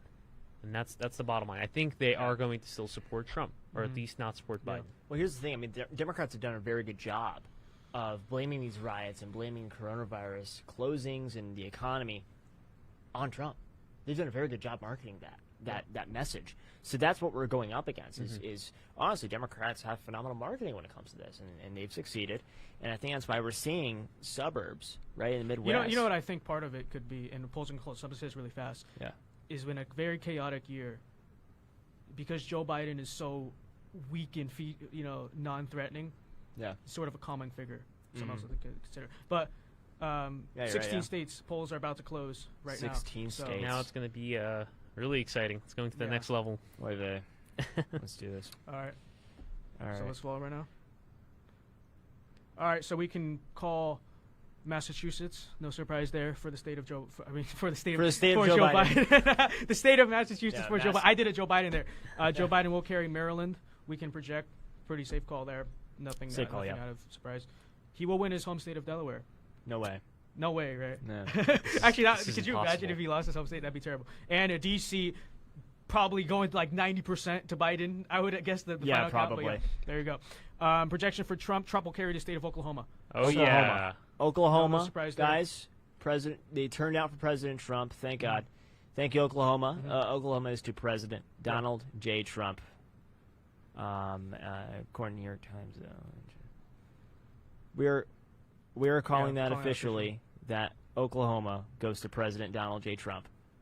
Mm-hmm. And all these other states are too close to call right now. I mean, we have a good idea of where they're going, but let's play it safe, right? Yeah, so we're playing it safe for a little bit here. We got us. Biden is up by a little bit. It's still early. Yeah, it's early. It's early call. Got all the safe states. Big deal. Yeah, he just got a bunch of safe states. He's going to be above, So I mean, we'll see. So this is Biden with 28% reporting in Ohio. Biden has a huge lead. He's up by 370,000 votes right now in Ohio. It's impossible. With 28% reporting, which is interesting. Yeah. All right. Georgia. 10% reporting. He's ahead in Georgia. Again, we'll have to. It's just a percent. I believe Georgia might be another state that counts their mail ballots first. So. All right. New Hampshire, 5% reporting. Biden is up, but 5%. So we'll toss it out. Yeah. But disregard that one there. All right, but let's take a look at Florida. That's the state we're really looking at. So Trump now ahead by 11,000 votes. So it's 49.6 Trump, 49.4 for Biden. This is so very, narrow. very close. 82% reporting. So that's gonna. Actually, if it keeps up like this, they might be whoever loses might be demanding a recount. But with a panhandle, more of that coming in, we'd expect that if Trump just keeps his lead by just a little bit, he can. Hold on, we got some big news from Virginia. 18-point lead for President Donald J. Trump so far. Yeah. 18%. 18% reporting, but we got an 18-point lead for President Trump. That's pretty good, but we'll see. Like you said earlier. we are, we're gonna wait for a little bit for that right now. So, oh God, guys, this is stressful. This is stressful. You guys are just at home, nice and comfy, watching us struggle and try to retain our sanity right now. But we'll see. We have a couple different news stations are calling certain states. I mean, Fox News called Virginia for Joe Biden, but Trump is currently at the lead, so we're actually playing it safe here, guys. If you're here online, I'm seeing some people in the chat right now. They're saying, oh, yeah, but this is called, that's called, whatever. We're not sure yet. Some people are jumping the gun. Some people are, playing it safe, and we like to be the people that play it safe. So we're playing it safe, guys. I know some people are saying they're calling. So Joe Biden is up right now in Texas, but we are basically the only major county we have reporting right now is Dallas. But it's definitely, we've seen changes in that state, right? Yeah. Because it's pretty solidly Democrat now, the Dallas area and the suburbs around it. Californians are really ruining that state. That's the thing. Yeah. I mean, when people say "Don't California my Texas," "Don't California my Arizona," like we're not joking. Like it's Californians are coming in, and and the reason why they're escaping California is because of the high taxes, the low opportunity, and all these sort of things, right? Who could blame them? I mean, they're escaping it, and it's horrendous. And then they come to a great state like Arizona, or the great state of Texas. And they continue voting for the same people, the same type of people that are implementing these same stupid policies. It's going to put them right in the same place again. And then where are they going to go? It just doesn't make sense to me. Like I really can't wrap my head around it. They don't learn. They don't learn at all. I really think it just shows they really exhibit the trait of either selfishness or ignorance. And I will say selfishness occurs often. I mean, we have an interesting. Ooh, whoa! My page just refreshed by itself. We have an interesting factor here. Let's see here. Yeah, Texas so far, Sleepy Joe's taking the lead. That's not, it's very little reporting. President Trump is still taking the lead in Florida by 0.2 points. So we're still waiting on that. Yeah. Georgia is a 1% lead for Joe Biden. So we're still only 10% is reporting, so it's not a big deal. South Carolina is Biden right now, 53.2%, 45.8%. That's only 5% reporting, so we're not going to call that one yet. That report first, yeah. North Carolina, so far, very good for President Trump. Only a few hundred votes. Yeah, only a few hundred votes, but we're looking pretty good. Virginia is holding good for Trump right now. That's interesting. This is actually really interesting. Again, like I said, I believe the Republican areas in Virginia call first. But just a small update. Yeah. The President Trump's lead in Florida has just widened a little more. Right. He's leading by 0.6% more than Joe Biden, and 86% of the results are in so far in that state. We're still waiting on Florida. Florida, please pull in through it for us. Yes. Pull through. You got Come on, we love you, Florida. I believe in you, Florida. All right. But yeah, there's definitely a Gosh, Fox News is calling a lot of states right now. I mean, a couple of these we can call pretty safely. Yeah. So when it comes to Mississippi, that will go to President Donald J. Trump. We're officially calling that for President Donald J. Trump. The great state of Mississippi. Beautiful state. We also have the great state of Alabama. Sweet Home Alabama will be going President Donald J. Trump. An official call from here in the studio. President Donald J. Trump. All right, Florida. So Trump's ahead by 65,000 right now, with 86% vote in. Yep. Phenomenal. So we'll have to see. But I would project that it only gets better at this point for Trump because it's those western counties up in the Panhandle that are going to be reporting first. Interesting. Trump's still ahead by 23%. I mean, with 23% reporting in Virginia, Trump is still ahead. By a lot. Yeah, by a lot. Yeah. By a lot. So we'd still project that. I mean, would assume that the Democrats would win the state. But it does reflect something interesting, which is that Virginia has usually been, in the past couple of years, it's been a moderately Democrat state. But the governor, ever since he got caught wearing blackface, has pushed very far to the left. Oh, yeah. And or it's a interesting KKK outfit, but I don't know which one. But you have to wonder, if that is pushing out some of the more moderate Democrats in Virginia. You know what I mean? Let me ask you guys a question. Yeah. So, Yeah. even if, say the president doesn't flip Virginia, Yeah. right? And he probably won't. But say he loses that state in a smaller margin than expected. Yeah. Do you think that will have implications on the potential a future of the state of Virginia in terms of maybe becoming Republican for the next gubernatorial race? We just spoke briefly about Governor Northam with his blackface, and that's not even taking into account all of his destructive policies in that state. I mean, do you think if President Trump narrowed the loss in that state, do you think it would have an impact for us in the future? So it's interesting. I think that in some more reliably Democrat states, and I don't think this has implications for the actual electoral college, but I think in some more reliably Democrat states, you're going to see slightly more conservative voting trends than you've seen the past few cycles. Mainly just because there has been some talk, and it's not really substantial, but there's been some talk, California's going to go red. Not going to happen, but just that talk might energize some Republicans who are usually more disgruntled. And on top of that, I think just a far left push in these states that maybe people in Ohio don't really see, right? People in Florida don't really see, but the people who live in these states, they see their state pushing so far to the left, and they don't like it. They're concerned about it. I think, frankly, people that live in blue states are more concerned about the push to the radical left than the people who live in red states and swing states, because they see it, they witness it, right? They feel it. In these other places, maybe the people in Ohio are just like, that's just a scare tactic. But in California, in Virginia, that's real. It's real. It's there, so interesting. I like to call 3 states. Okay. So I like to call the great state of West Virginia. Country roads. Boom. Take me home. Take me home. Amazing. Thank you, West Virginia. You guys have been great. Another state I would like to call, let's see here. Go ahead and call the great state of Kentucky. Wonderful. Just Thank you, wonderful. Kentucky. Kentucky goes for President Donald J. Trump. West Virginia goes for President Donald J. Trump. Tennessee goes to the 45th President of the United States, Donald J. Trump. And as well as the great state of Missouri. Goes to Just a quick update. Yeah. Florida, the president is ahead by 1%.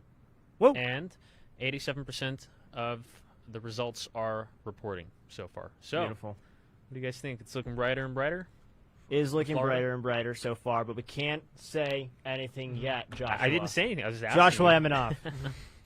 No, but we're looking. We have some pretty interesting stuff here that's happening right now. I mean, like Fox News they called Virginia like a long time ago for some reason, but Trump is killing it right now in Virginia. Yeah, like He I is said, absolutely the blue killing areas it. are going to report later. They're going to report later, but right now he's killing it. But North Carolina, murdering it, but I mean, barely anything reporting. Yeah.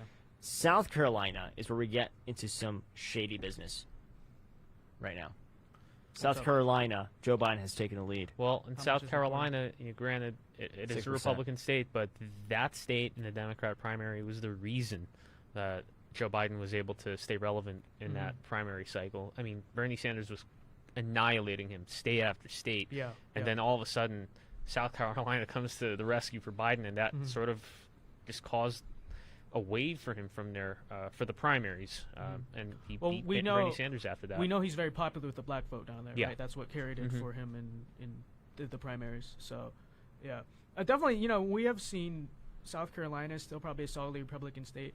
Have seen some push a little bit where the Democrats are doing progressively better and better in South Carolina. If you were to ask me, it's mainly because the Republican leadership in South Carolina, quite frankly, is kind of lackluster. Who's their star senator? Lindsey Graham. Oh, okay. You know what I mean? So it's... I feel like we wouldn't even have this talk about South Carolina if Republican leadership did better there, which they didn't. It's kind of lackluster. Yeah. Yeah. Well, I mean, let's just give credit where it's due. Lindsey Graham was a staunch supporter of Justice Brett Kavanaugh during his confirmation hearings to become an associate justice in the Supreme Court. And I don't know, if you ask me, I kind of like Lindsey Graham 2.0. I mean, what do you think? You guys should drop your thoughts below in the comments. Do you like Lindsey Graham 2.0? I noticed that Lindsey knows, he figured out in about 2017 or so that, like, okay, I have to support Trump to get reelected in 2020, right? But well, I do. I just want to mention one thing though. I think the absence of, the former U.S. Senator John McCain from the Senate, I think, is playing a role in Lindsey Graham becoming closer with the president, because Senator McCain had tremendous influence in politics and was a friend of Senator Graham. So I would imagine that it wasn't just for, for the sake of winning. I think he genuinely is trying to become closer with the president. But you were saying, didn't mean to interrupt. No, I mean, we're looking at some pretty interesting results here. Pennsylvania has now been reporting pretty heavy for Sleepy Joe, but it's only 1% reporting. Michigan as well, pretty heavy for Sleepy Joe, but again, 1% reporting. Ohio is pretty heavy for Sleepy Joe, but again, this is actually 42% reporting. Joe Biden's taken a lead at 56.7%. President Donald Trump has taken an L, really, right now so far. At 42.1%. Let's see here. Yeah, Ohio is looking very concerning. Ohio's interesting, and you see, we're almost at half of the precincts reporting. Let's just wait. Let's just see. I'm not entirely sure what's going to happen, to be honest. I'm not entirely sure. Kansas, 30% reporting, 54.5% Joe Biden. All right, Texas, 23% reporting, 47.4% Trump. I believe 51. A lot of those Republican states are probably counting mail-in ballots first, so take that into account. Yeah, I mean, there's barely any counties right now, so we'll see. We'll see, guys. Yeah. This is a lot of surprises so far. Yeah, We'll see. I mean, I wasn't sure how it would turn out tonight, but I always kept in mind, like I said, we're up against a lot, but I think the most important thing we're up against is history. If you were to simplify American elections to one thing, it's just stability. What's the state of the country right now? If it's especially incumbent party in general, but especially incumbent president, if the country's in a good state, he wins re-election. I'll let you guys know, President Trump just took a tremendous lead right now at a 2-point lead. Wow. In Florida. So that's the Panhandle probably reporting. The Panhandle is now finally reporting. reporting right now. We're at 89% reporting in. So we are looking pretty good in Florida so far, but let's keep a close eye on there. Right. Georgia is looking pretty good. 54% for President Donald J. Trump. 16% reporting. Okay. South Carolina, Joe Biden took the lead a little bit, but now we're back. President Trump is back with 49.7%. 7%. Reporting. North Carolina, only 1% reporting, but President Trump at 66.4%. Pennsylvania is not looking good for President Trump whatsoever. We're at 3% reporting. President Trump is at 16%. Well, it starts with Philadelphia, so you have to take that into account. So far, Philadelphia is counting, but they're not counting. They have not counted that much. They've only counted 9% of their votes. It's Luzerne County, Columbia County, Center County, Allegheny. Wow, I can't even. This is my home state. I can barely even say the freaking words. Allegheny County, Somerset. I mean, these are the really smaller counties. Lackawanna is going for Trump. My home county, which is where is it? Here it is. Lehigh County has not reported anything quite yet. Michigan is not looking too good for the president right now. Michigan. Whoa, it's glitching out a little bit. I can't tell you guys. All right, Michigan. We got 1% reporting, and no, it's just about it's fine. It's fine. Joe Biden is ahead by 10,000 votes. It's fine. Kansas is freaking weird. I warned you about Kansas. I told you what Kansas is I'm weird. pretty sure it'll still hold for the Republicans, but there are a lot of Kansas is one weird state. This election is really gonna. All right, Donald Trump is coming back in Texas. We expected that, right? Now, Joe Biden is at 49.5%. President Trump is at 49.1%, but that's a really big change from just a couple minutes ago. President Trump is still in the lead in Florida. He's still in the lead in Georgia. He's still in the lead in South Carolina. He's still in the lead in North Carolina. So this is really interesting. Yeah. In Virginia, he's still in the lead. We're just going to have to give it more time, quite frankly. I think in half an hour to an hour. Half an hour, we'll a better hopefully idea see. of where this race is going. we'll hopefully see what's going to happen. I mean, But with Ohio is Trump looking really leading weird. right now in Florida, that's encouraging because it's going to be the panhandle that reports their votes last, and so that should push it over the head. I'm going to message for CNN to fix your website because it's not working. I've been on Fox News the entire time. There's another reason why Fox News is better than the fake CNN, fake news, the China News Network. Anyways, Joe, it looks they're like a scholarly source, and you're just going to attack them like Yeah, that? shut They up. work hard, oh shut Give us up. the facts. We got Maine reporting 0.18%. We took a look That at is- the second district. That right? is Yeah. huge. 87% for Donald Trump. That's 35 votes, guys. I mean, come on. Like it's fine. Yeah. But we're looking pretty good. Kansas again. What a weird state. Mhm. What are you doing? What Figure it out. percentage is reporting right now? Kansas? Dude, I mean 30%. Like, Yeah, it'll. I'm sure it'll be fine. why is Fox News not There are a calling lot Indiana of like yet? blue dog Democrats in Kansas that can, Yeah. it's not as deep a red of state as a lot of people think, but Yeah. Well, we're gonna go ahead and take a break Mhm. in a minute. Yeah. Stay tuned. We're going to bring you some more results from Florida, more results from Pennsylvania, and as well as Michigan and Ohio. These are big swing states. So come on back in just a few minutes and after this break.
Welcome back, guys. We have some interesting news here. I'll go through really quickly because we have a guest joining us very shortly. So out of Michigan, we got 3% reporting. President Donald J. Trump is taking the lead, 57.3%. Only 3% reporting, so don't get your hopes up quite yet. He's back in the lead in South Carolina. He's still in the lead in North Carolina. He's still in the lead in Georgia, and he's still in the lead in the great state of Florida. Is looking very close to being able to call for Trump, but we're not going to do it yet. All right, we're not quite yet, but I do want to introduce one of our great guests, Eric Early. Eric, how are you, sir? I am great. So glad to be on your show, guys. Thanks for having me. Yeah, so Eric, I was talking earlier in the stream about people in blue states, deep blue states like California specifically, and obviously you're, the congressional candidate running against Adam Schiff tonight.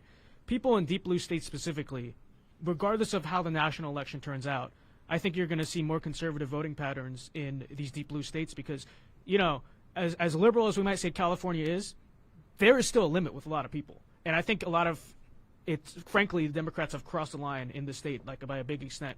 So tell me, what do you see in California, right, in the 20th district, Southern California, and do you think that we're going to see more conservative voting trends in my home state, your home state, right now, tonight? Vince, great question, and the answer is yes, I do, and I'll get into it more in a second. But I just want to say, first of all, Emerald and I are very proud of you. We never had any doubt about you, man. Look at you; you're moving up, and I don't even know how. I mean, I know you're young, but. Yeah. We had Vince, for you other folks on there and whoever's watching, Vince spoke at a impeach Schiff rally we had before the primary, the March primary, and Vince blew away the crowd. And Vince, Emerald's been telling me you're going to be a star for a long time. So I think I'm going to start believing her. So anyhow, there is something happening in California here. Yeah. The great electorate out here. I've been seeing this for years, frankly, for several years now. There are so many conservatives in this state. There's so many people who support the president in this state. And but in the last few months in particular, with all of this rioting and looting and, defunding police garbage, and in our city, 66,000 homeless, and COVID, of course, and this really the failure of these fools running this state to handle COVID properly, the lockdown of so many people. Mm-hmm. Right. It's now coming out of the cracks. The conservatives, the great conservatives, more and more moderate Democrats and independents are coming our way. So I see great things coming in the state of California. I've been saying for a while now, we will be taking back the state of California. I can't predict exactly when, but I think it's going to be a lot sooner than people think. What made you specifically want to run in such like a deep blue district as a Republican candidate, and not just like sort of independent, like you're a proud Trump supporting Republican? Tell me. Well, I live in the district, and I love our country. Yeah. And I do support our president. So you put together, really boil it down to the following. I watched this reprobate, Adam Schiff, like the rest of America, get on TV every time he could, telling us that the president, he had evidence that the president colluded with Russia to get elected. And, people with common sense, like us, don't have access to classified information, knew that Adam Schiff was completely full of it from the minute he opened his mouth. And so I took it personally, watching him lie to me, watching him lie to all of America, watching the mainstream media enable those lies. And between that and the fact that I've said for a long time that we're in a battle of good versus evil in America. Yeah. And these evil forces are taking over that Democrat Party. Between the two of those, I spoke to my family, I spoke to my political friends, and I jumped in, and we got in this race in July 2019. It was even before the impeachment sham, and it's been just been an incredible race. It's we're honored to be doing this. Yeah, Eric, I appreciate it very much. Joe, did you have anything? Yeah, I want to say, I mean, thank you so much for coming on, but like the fight that you are putting out in the great state of California, I mean, we got to take California back, honestly. And going against Shifty Schiff is, I'll tell you what, it's amazing what you're doing. We need more of that, and we do appreciate it. Do you have anything for? Yeah, you do. Go for it, man. Where are you guys beaming in from? Where are you located? We're actually coming from Phoenix, Arizona. Yeah. Awesome. Vince, man, So, we're proud of you, boy. We are proud of Vince Dow. Keep going, brother. You other guys are great too, but we know Vince. Okay, so what's your question, sir? So, as you know, Ronald Reagan was the governor of California. It was a very important state, and it still is an important state, but it's unfortunately gone blue. If we are to take back California, not just politically, but culturally, what is required of us as conservatives from in and outside of California? How do you think we could take California back? I'm going to tell you because it's happening as we speak here. We tell the truth.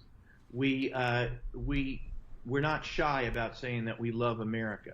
We're not shy about saying we support and we defend our brave men and women of law enforcement. We're not shy about talking about the devastation these Democrats have done in our state. We're not shy about talking about this COVID lockup of this clown Newsom and this LA County Board of Supervisors and this worm that's our Governor Garcetti and this Schiff who's the worst of all of them, how they're destroying people's lives in the name of saving us. We point out what's going on here.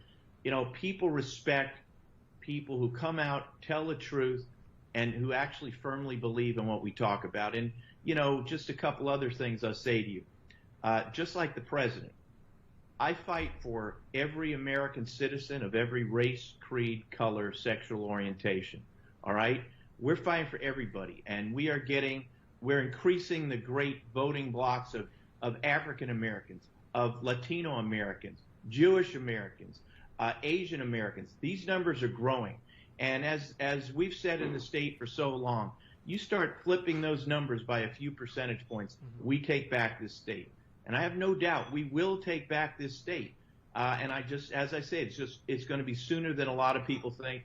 And we're going to take back this state. And we're going to have to rebuild it from the ground up because what these Democrats have done has destroyed the greatness and the majesty of California.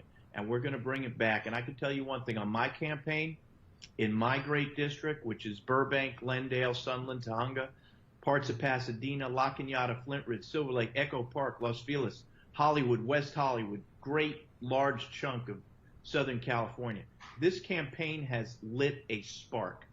The energy, the enthusiasm, the support we're getting from all sides in our race, we see it happening. We've been feeling it for months. We've been watching it grow, and this spark is going to spread throughout the state of California. I have no doubt about it. I'm seeing in other parts of the state as well. So for the rest of America out there who looks at California and looks at it like really a Democrat wasteland, I can tell you firmly and with conviction, there are so many great conservatives coming back and working hard to bring back this state. You combine that with this complete overstepping, this arrogance of this other party here that's been in power, and we're going to take them out. And so it's not an if, it's just a when. Well, I sure hope you're right. I do agree with you. I think California... It's going to happen, buddy. You don't have to hope. It's going to happen. It's going to happen. I believe you. Yeah. I really do. I think California is going to come back. I really do think so. Eric, thank you so much for joining us. Good luck in your endeavors. We will always support it. We love it. Thank you so much, okay? Be safe. Guys. Thanks very much. You too. All right, so Trump currently right now in Florida is up by around 200,000 votes with not bad reporting. So it does look like he's going to carry Florida. I mean, we're not going to call it yet, but it does look like he's going to carry Florida. 91% reporting for Florida so far. 91%. So in Georgia with 22%, Trump has now jumped out to 154,000 vote lead. Ohio is odd. It just seemed really weird right now. Biden is still up in Ohio. By 30% reporting in Virginia, but Trump is up 260,000 votes. He's up by about almost 20 points. And again, I'd assume that there's going to be blue precincts that are going to be called that are going to wipe it out. But that's a pretty impressive performance by Trump in Virginia. Well, we still got a lead in Michigan, which is 6% reporting in, but we did lose the lead in North Carolina. 51% reporting. Joe Biden's at 54.1%. Yeah, North Carolina is looking scary right now. Yeah. North Carolina's pretty scary, but we'll make it. We have about half of the votes in. Kansas is looking really weird. 32% reporting in. Donald Trump is They might be counting trailing their mail-in behind votes first, so right that's now. something to consider. We'll see. We'll see. Texas, we got 46% reporting. Donald Trump is behind at 48.5% now. Just updated as I was talking. But we are going to call a state, and that is the great state of Arkansas, also known as Arkansas. Arkansas.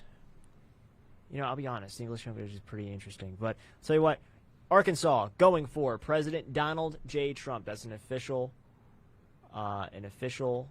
call from here in Phoenix, Arizona, in our studio, our wonderful studio here. Did we call West Virginia yet? I told you we should have just done it. We did call West Virginia. We did? Yeah. Okay, we did. We sung the West Virginia song. Oh, that's right. Come okay. on, man. But you blacking out like Biden. So let's do a quick recap. Can we look at the map by any chance? Is that possible? I pulled it for the guys. You can't show me. Okay, that's not a problem. Some of the states we've called, obviously, for Trump. Here's just for Trump. We have Arkansas, West Virginia, Kentucky, Tennessee, Missouri, Mississippi, Alabama, all going for President Donald J. Trump. For Sleepy Joe, for Beijing Biden, we got Illinois, Vermont, Rhode Island, Connecticut, New Jersey, Delaware, Maryland, Washington, D.C. Virginia, not Virginia quite yet, actually, and Vermont.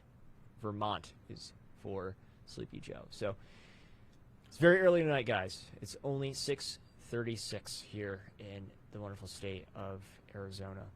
But we are still waiting on results from the Sunshine State, Florida. We'll be seeing that very shortly, I hope. We're looking pretty good so far. 88% reporting in the great state of Florida, 50.8% for Donald J. Trump. Sleepy Joe, 48.3%. So looking pretty good. 200,000 votes plus in the advantage for Donald Trump. Pennsylvania is looking horrendous right now, but we're only 5% reporting, so I'm pretty hopeful. I mean, back in 2016, it was kind of like this, where Pennsylvania was blue the entire time until towards the end. So we're going to hold off on Pennsylvania, but gosh, Pennsylvania, my home state, please pull through. By the way, I just want to point something out. So say the race stopped right here, just for example, say it stopped right here. The popular vote right now, 16,658,000 for Donald Trump. For Joe Biden, 16,093,000. Okay. Yeah. Obviously, Biden is currently leading with the electoral vote. I'm just trying to wonder to myself, if the cards, if the table was reversed and somehow Biden won, and he won without the popular vote, but he won the electoral vote. What do you think? This is a very interesting hypothetical. What do you think the left's reaction would be? Do you think they would say, "Oh, it's our turn. No, that's okay Trump now"? should be president. Yeah, Trump should be. No, they won't. They won't. Look what they did. Look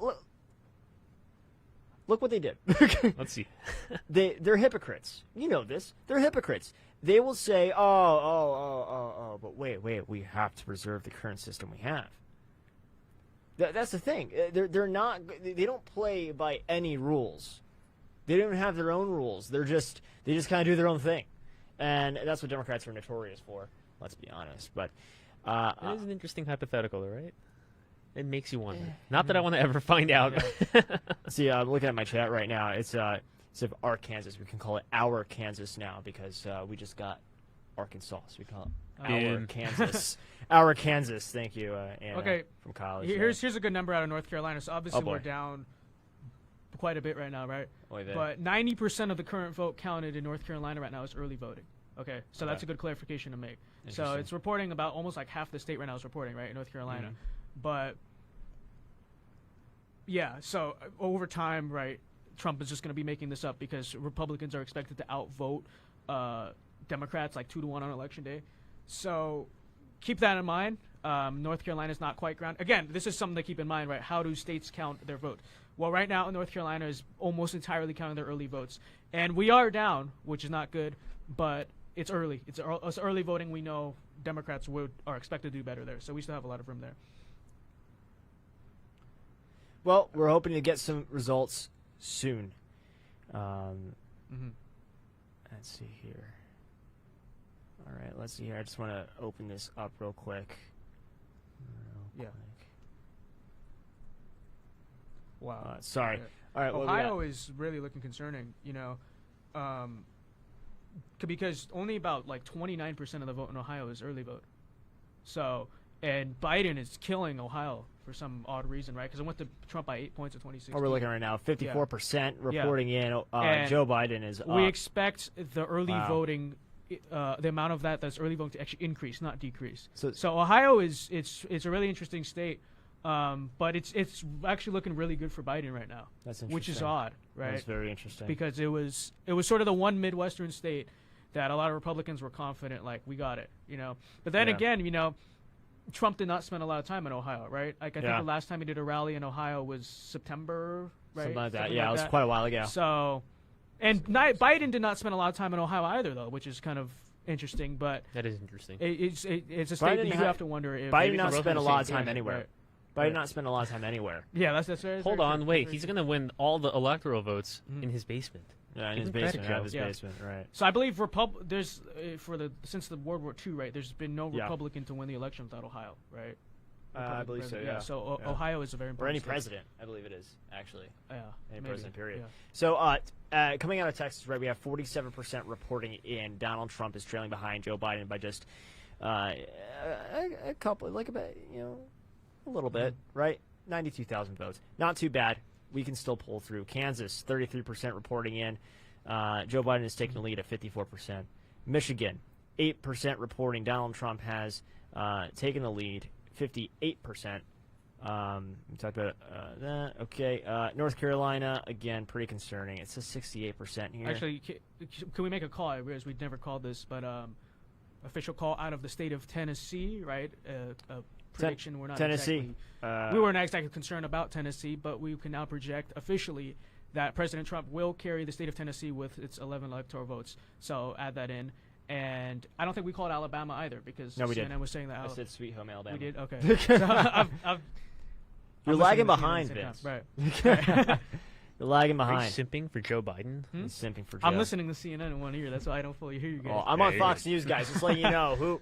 Right. These guys are on CNN. I'm on Fox News. We might actually right now. switch because it sounds like Fox is calling faster. Fox is calling faster. That's this is a really reverse of 2016, where Fox was lagging with results. Yeah. So we'll see. We'll see. Okay, Michigan is. Oh God, Michigan actually might pull through. We'll see. How much is reporting right now? It's only 8%, but it's I don't know. That's a pretty large lead. But we saw the same thing in Virginia. I am switching to Fox News. Okay, you switch. I'll stay here. I do want to go ahead and give everyone an update about the great state of Virginia. Virginia is at 34% reporting in. Donald Trump has taken the lead at 58.9%. Fox News still has Joe Biden winning, though. Not winning, sorry. They've called Virginia for Joe Biden. Yeah. Which is, come on, Fox, come on. Listen, they got experts there counting all of the... Experts. They have a lot of math and statistics that go into this in advance. Did you hear that math is racist? Yes, I have heard, unfortunately. I went to school. Well, you went to school. I'm a dropout, guys. Yeah, if you're in college, drop out. Just drop out. Well, then you wouldn't know. Math is racist. I should remind you. Math is extremely racist, guys. Okay, so 24% only reporting in Georgia, but Trump's jumped up to about like almost 200,000 vote lead. So sorry, where was that? Trump has jumped up to about like almost a 200,000 vote lead in the state of Georgia. Yeah, Georgia's looking pretty good. 25% reporting President Donald J. Trump at 56.7%, looking pretty good for Trump. Yeah. Illinois, I thought it'd be worse. So let's touch on Illinois real quick. That's called for Joe Biden. It's pretty obvious, but with 8% reporting, Donald Trump is at 40%. I expect it to be a lot lower than that. Well, you got to look at what counties are reporting. That's what's important. Like if take a look Chicago here. is Chicago counted yet? What's the county in Chicago? I have no idea. Cook County is. Cook County is not even reporting. Okay, then you can expect that to be wiped out very quickly. But okay, let's see here. Let's go ahead. I want to see if CNN's website's working. Yeah, so we have reason. We're feeling pretty good about Florida. We're almost ready with 91% reporting. Trump is still maintaining the 200,000 vote lead, so that's looking pretty good.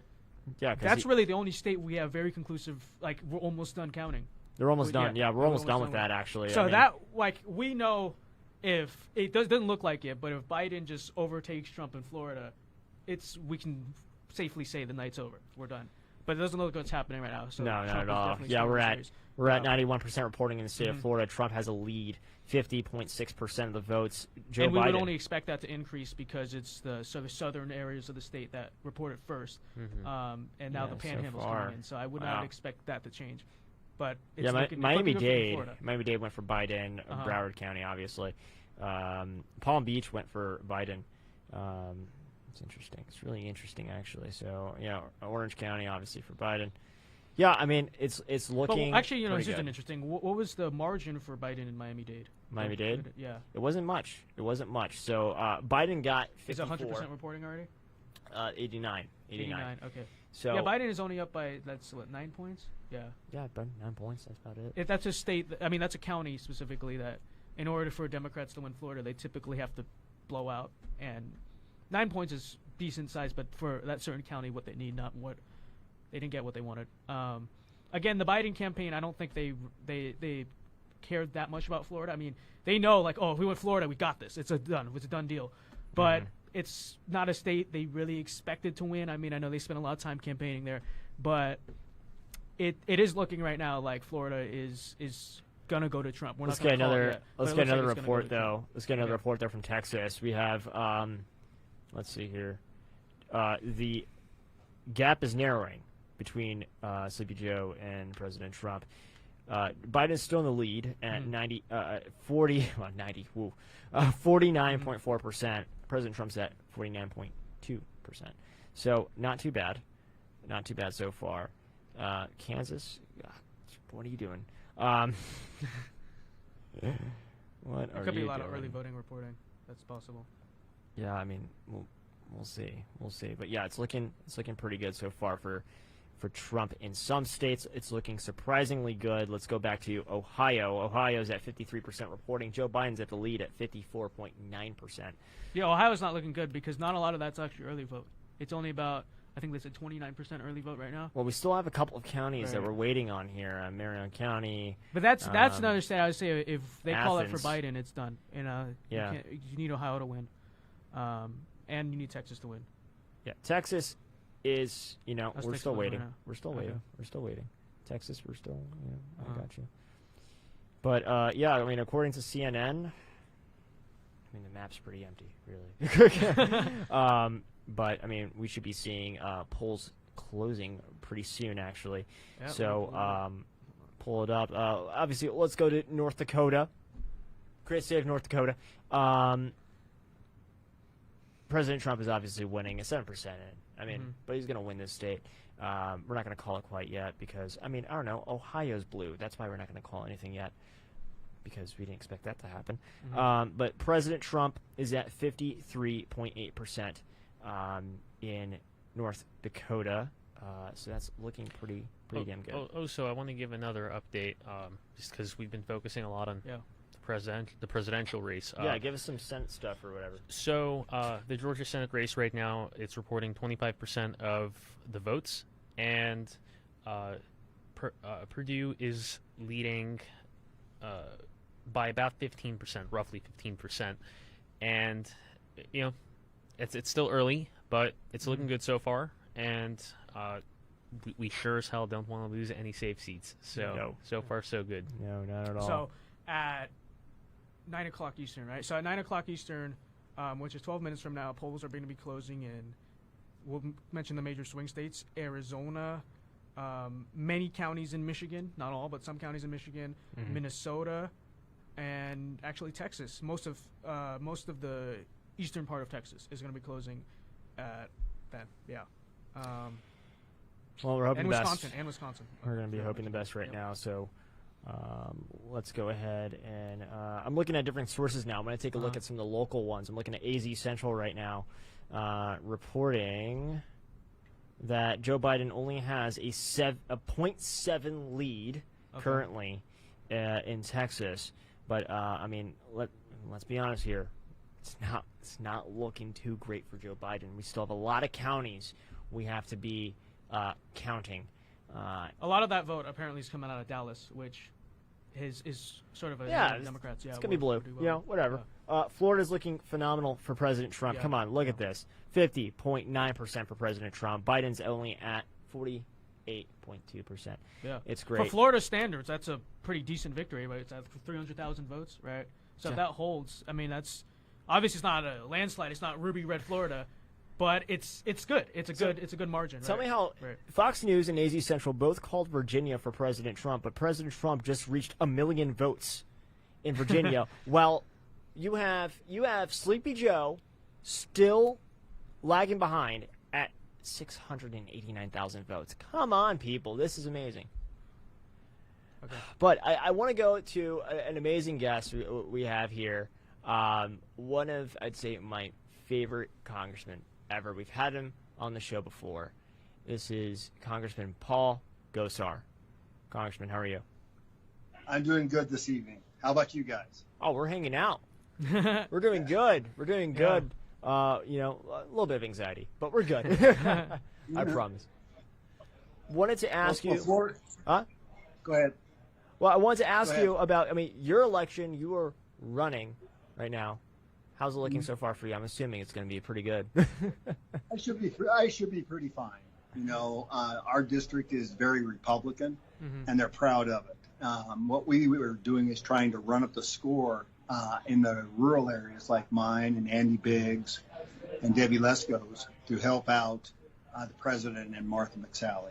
Absolutely, and we need more people in Congress like you that are going to support the president, support America First policies, and hopefully we will do that tonight with some other seats that are up for grabs, really, for Republicans around the country, such as AZ1, Tiffany Shedd. She'll be joining us later on today. I believe that she has a pretty damn good chance of actually grabbing that seat. What do you think about that? I do. I really see Tiffany actually taking that seat. Tom O'Halloran was a former cop from the south side of Chicago, and he voted for Nancy Pelosi on do-overs with the police departments. So I don't see that being helpful to Tom. Yeah, I don't think so either. I mean, I was there doing a couple of events where Tiffany Shedd was involved, and I saw the momentum, I saw the enthusiasm for Tiffany Shedd, and I really think she's going to win it. And obviously, I just know you're going to win it tonight. It's going to be great, and we're going to send you back to the swamp to fight the swamp creatures for us. But I want to ask you there's about a bunch of them. Oh yeah, I want to ask you quickly about your predictions for tonight when it comes to the presidential election. We got Sleepy Joe that's surprising us in a couple of states right now, such as Ohio. He is winning by a few 100,000 votes right now. And in Ohio, we're still waiting. It's only 53% reporting, but we have a couple surprises here. What do you think is really affecting Americans today when they went out and sent in their ballot? We set records, is what I'm under the influence of. I think states like Ohio, big cities have already chimed in. So now you're going to get the rural vote chiming back in. So don't fret. Ohio's going to go big for Donald Trump. So will Texas. You're seeing it in Florida already. So from that standpoint, I think it's going to be a very good night for the president, and I don't think it will be close. Yeah, I sure hope you're right. I'm having a lot. Trust me, we're having a lot of anxiety about this election right now. I mean, everything's at stake, and I want to ask you, if Joe Biden were to become president tonight, God forbid, what is at stake? Everything. Our freedoms, our liberties. We should take the Democrats or the progressives at their word about what they're going to do. Stack the Supreme Court, bring in 2 new states, D.C. and Puerto Rico. Yeah. They're going to bring in the Green New Deal. They're going to. I mean, think about the people they've actually talked about. Governor Cuomo as the AG, Elizabeth Warren at Treasury, Pete Buttigieg at the Department of Secretary of Defense, AOC at Energy or Interior, Raul Grijalva at Interior. If AOC doesn't go there, that's a nightmare, folks. That's an absolute nightmare. And then everything goes away. All the investigations that were started under Trump go away. Yeah, I agree with you. I mean, this is why this I mean, I know every 4 years we always say, this is the most important election in our lifetime. This is the most important election of our lifetime. We always say that every year, but I think this year it's a lot more different than usual. But Josh here has a question for you, Congressman. Yes, yeah. So thanks again for coming on, Congressman Gosar. As you know, China is a very dangerous adversary of ours, and you are one of the most supportive congressmen currently of the state of Taiwan, which is constantly being threatened by China with military invasion. They're just a civilized, normal democracy. They don't mess with anyone. They don't get in anyone's business, but China wants to invade them, and they have land disputes with other countries, and we're living through this nightmare this entire year because of China. So if there's a Biden presidency, what do you think this spells out in terms of our international relations with China and just China's overall role in international politics? If Biden were to win, what do you think will happen? Well, I can tell you, Biden is part of the Carter Doctrine believers that, China, we give things to China, they'll be more like us. He's going to sell out Taiwan quicker than you can wink in time. Look at what he's done with the Communist Party. I mean, this was not, with this Hennings's company that was out of Michigan. It was a dual use, a civilian and military manufacturer. They had this anti-vibrating technology that our military wanted. So it was willful that the vice president and the president at the time, Barack Obama and Joe Biden, manipulated that sale through CFIUS without going through CFIUS, which is the oversight of that aspect. So this was willful aspects. And then when you're dealing with China, they're going right to the Chinese Communist Party. So you don't have to agree with me, but it's still a trouble for Taiwan. Congressman, I wanted to ask you specifically about, this wonderful state that we're in. So obviously, it's been a very reliably Republican state over the years, but now you're starting to see it.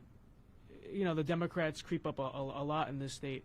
What do you think is the key to keeping this state great? Because it is a great state. I'm from California, but I love the state of Arizona. I especially love a lot of the laws and the way of life in the state of Arizona. So how do you think we don't California your Arizona? Well, I think we have to start educating people that are coming in. And that is listen, you're coming to our state for a reason, because we got good policies, low taxes, and kind of like the old billboard that said, listen, Californians welcome, bring your guns, leave your policies back, your politics behind. Yeah. And if you don't like that billboard, turn around and go home. Yeah. But it's also coming from Illinois, New York, Washington State, Oregon. And so we have to be more provocative in our conversation. Why is it important to be conservative? That you can win being a conservative. And small government is the answer, not big government. Freedom and liberties, that's what we're good at. Second Amendment ensures that we have a strong First Amendment, Fourth Amendment, and whatnot. So that's going to be a big key, is being pushy in regards to what we think Arizona should be like. I hope you're right. Best of luck, and best of luck to all Republicans in the state. I'm not from here, but I live in the state. So yeah, no, we gotta don't California my Arizona, please. We welcome Californians as long as they don't vote for the same policies as the reason why they're leaving California. But that's exactly right. Congressman, thank you so much. Best of luck to you tonight, and I will see you shortly. That sounds good. So, hey, and Martha McSally will win. She will win. Thank you. Thank you, Congressman. All right, guys, we are looking at some... polls close in 1 minute. Polls closing in 1 minute. Many states, yeah. What states? Many states out. So, main swing states, Arizona, some in Michigan, some in Texas, and all of Wisconsin will close. So, these are... Now it's like, it's starting to heat up. All right. Boy. Still, the vote count is definitely very slow tonight, but how's Florida looking? Florida is looking phenomenal. Oh, my gosh, it's looking phenomenal. President Trump has widened the lead. Widened the lead. He's at 51.1% of the vote. Sleepy Joe, 48%. How much is reporting? 92%. 92%. 90. All right, I don't know whether they're lagging the last 8%. They went really fast, and then now the last I 8% keeps on freaking I lagging. personally think they're just trying to be extra responsible. Yeah. And not Especially too after the election in presumptuous. 2000. Right, but I personally think Florida's in the bag. I said it.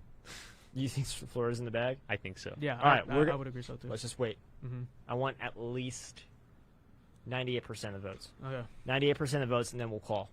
Okay. All right. But we'll keep y'all. Mhm. We'll keep y'all noted on everything. So okay? Ohio, it's like Biden. It's like, what the hell? Biden has been outperforming Hillary, and Trump's been underperforming himself basically everywhere so far, at least in Ohio. So that's gonna be something to watch and something to talk about through the night, and then we're gonna have to sort of question why, like what happened there, because he was very popular for a generally swing state, very popular in 2016, and now you're seeing sort of the suburbs. You saw it in 2018, the suburbs sort of rejected Trump, and now you're sort of seeing that trend sort of hold. So it's gonna be interesting to talk about. CNN is now projecting in the state of New York. Okay. Yeah. No surprise to anyone. I mean, I know some people were very holding out. Please, no. Doesn't look like it's happening, at least to the best extent of our knowledge.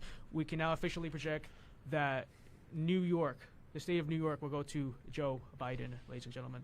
So It's official call. State of New York. all right. Sleepy Joe. So I believe that puts Biden up with a slight lead in Electoral College right now, right? That does, I believe. Yeah, it definitely does. Yeah. Let's look at New Hampshire for a little bit. Only 11% reporting. Donald Trump is down 41.1%. South Dakota, Wyoming, they're in, and Colorado is in. Kansas is we're still fighting in Kansas, closing the gap a little bit. Texas is still fighting there as well a little bit. So Biden's lead is narrowing in North Carolina, which we expected because there's more, Yeah, it is. Wow.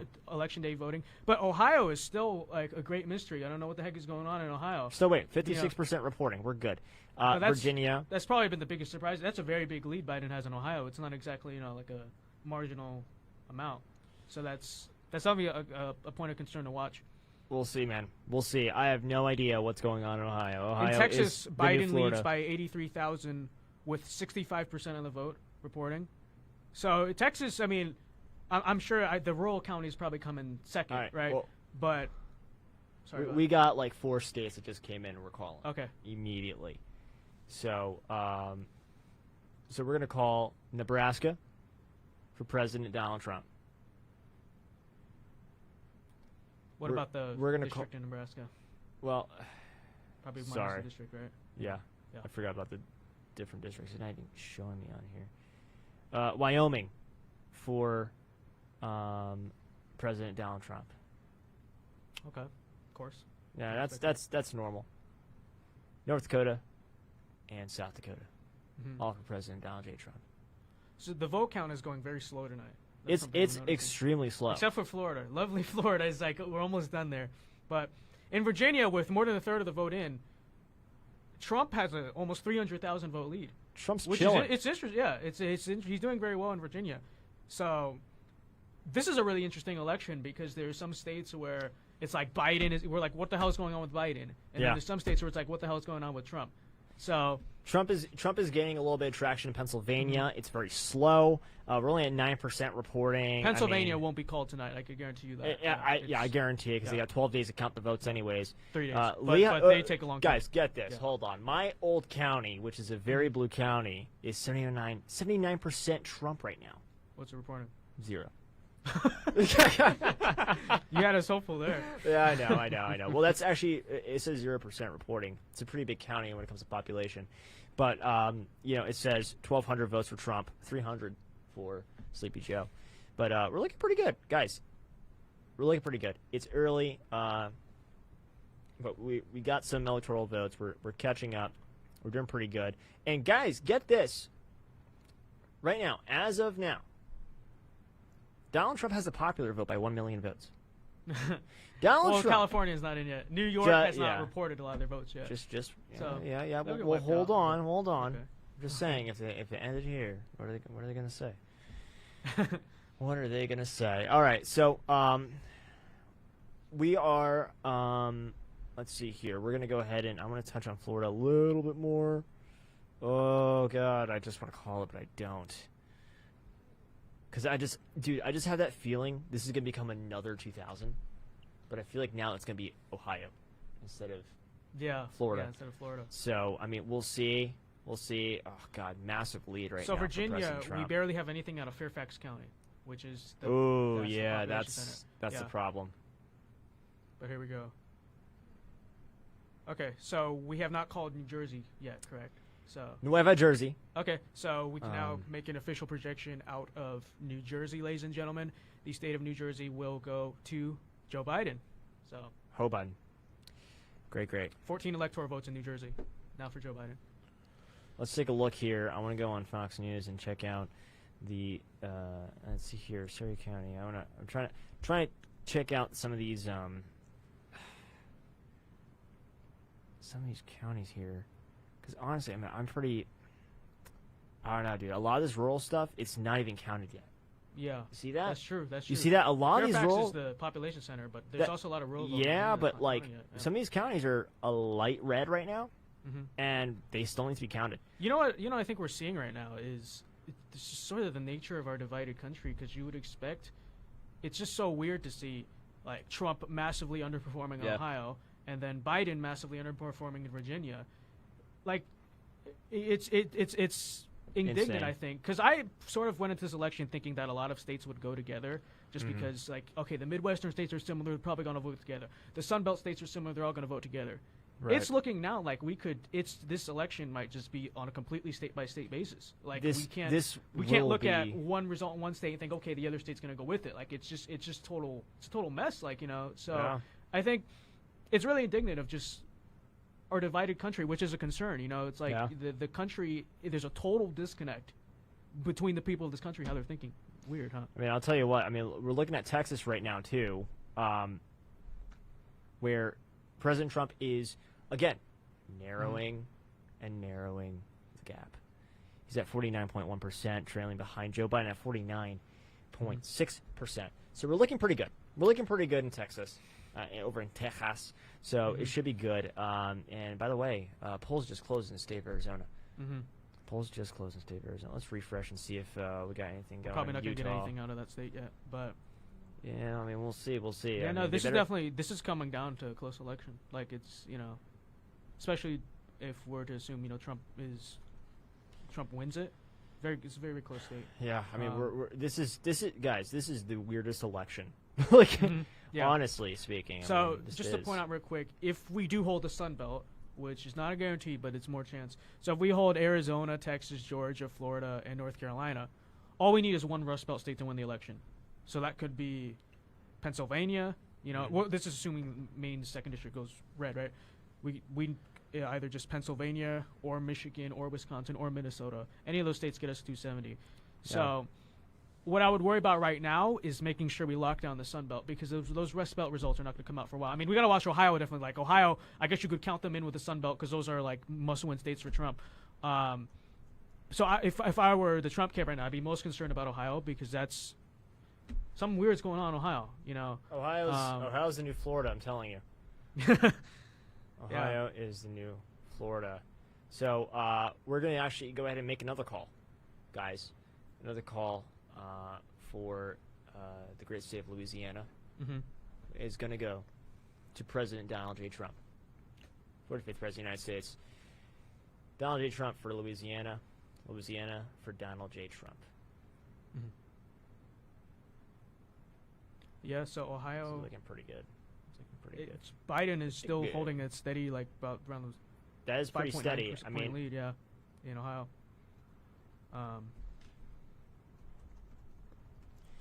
AP called Colorado, but we're not going to call it quite yet. I think it's a little bit too early for Colorado.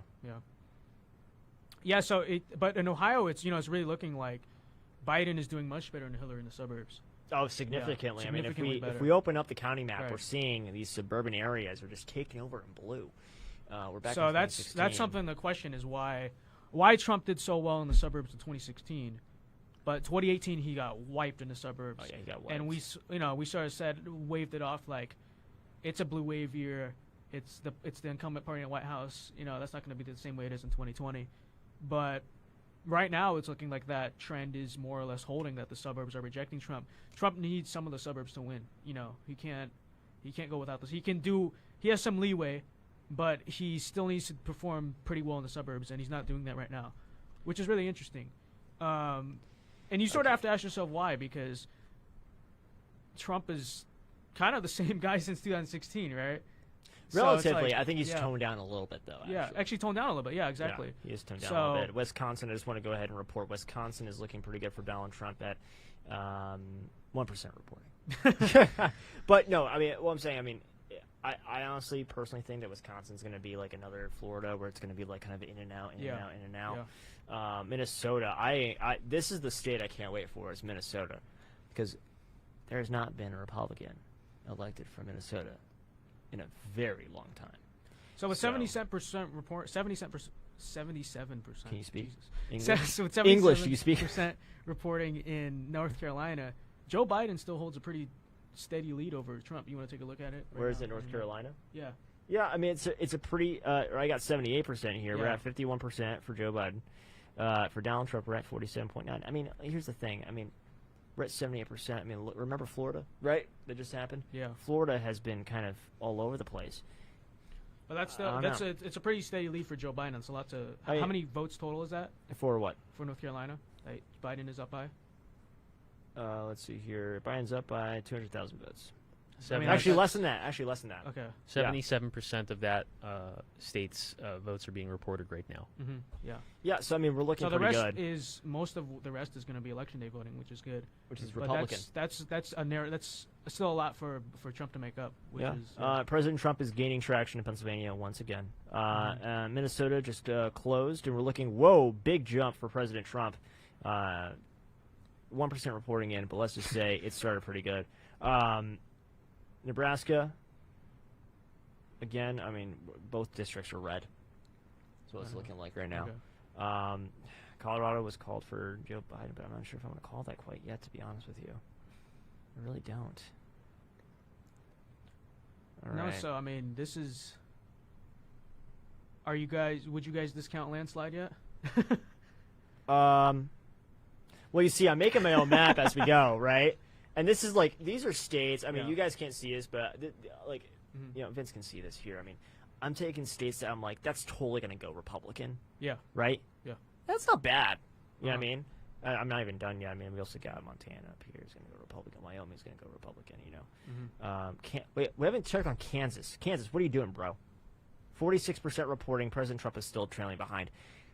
The vote counts are going to be very slow tonight, so I wouldn't keep too much in mind, but... I'm freaking out. Well, do you guys think, and we're still early, but do you think we are going to have the results by the end of this stream? Dude. Like for the official results for the presidential race. Because seeing how slow we are counting right now, doesn't look like it, right? Because a lot of these vote margins have just been stuck. They're stuck at, like, what's Georgia at right now? Just still like 30%? Georgia is at a whopping 36%. Yeah, counting very slow. I think they're taking a coffee break. Taking a quick coffee break, just drinking some coffee and just sitting down, relaxing a little bit. We'll count the votes tomorrow, you know. That's what they do in Pennsylvania, I guarantee you. I mean, 10%. Pennsylvania, I would not. No, Pennsylvania. Actually, there's a reason why I left the state. I'm just saying. Yeah. So 538 says that. So there's 3 tiers on 538 for how many votes are going to be on an election night, or how many votes are going to be counted. So the bottom tier is only some. Okay. The second tier is most but not all. The final tier is nearly all. Pennsylvania, it says only some. So it's at the very bottom tier of the amount of votes we expect to be counted. Meanwhile, Michigan, and Ohio and Minnesota are saying most but not all. So there's just an idea. Pennsylvania is going to lag behind. Probably it probably will be one of the last states called, because it is massively lagging. Oh yeah. And the voting system there is a mess. Tom Wolf is a mess. There's severe questions to be had in Pennsylvania, right? Hopefully we can get a decisive winner in Pennsylvania, so that way it doesn't leave room for suspicion. But just knowing the nature of the state, knowing how competitive it is, whoever loses in Pennsylvania is probably going to be coming with a lawsuit. You could get ready for that. So yeah, I mean, here's the thing. I mean, I'm just reading the chat a little bit here. You said there's no way we're going to have a result tonight, right? Honestly, dude, it's a toss-up. I mean, Christopher's saying this right here. Christopher, it's a toss-up. I don't know. Because right now, I mean, we're getting some good reporting in certain states, but we're getting pretty crappy reporting in other states. It's really hard to tell. But, I mean, we'll see. We'll see. Just stay tuned. Hang out with us. We're going to be chilling here all night long. I mean, all night long. Some people in there don't want to be with us all night long, I bet. I know Abigail doesn't want to be with us all night long. Okay. Well,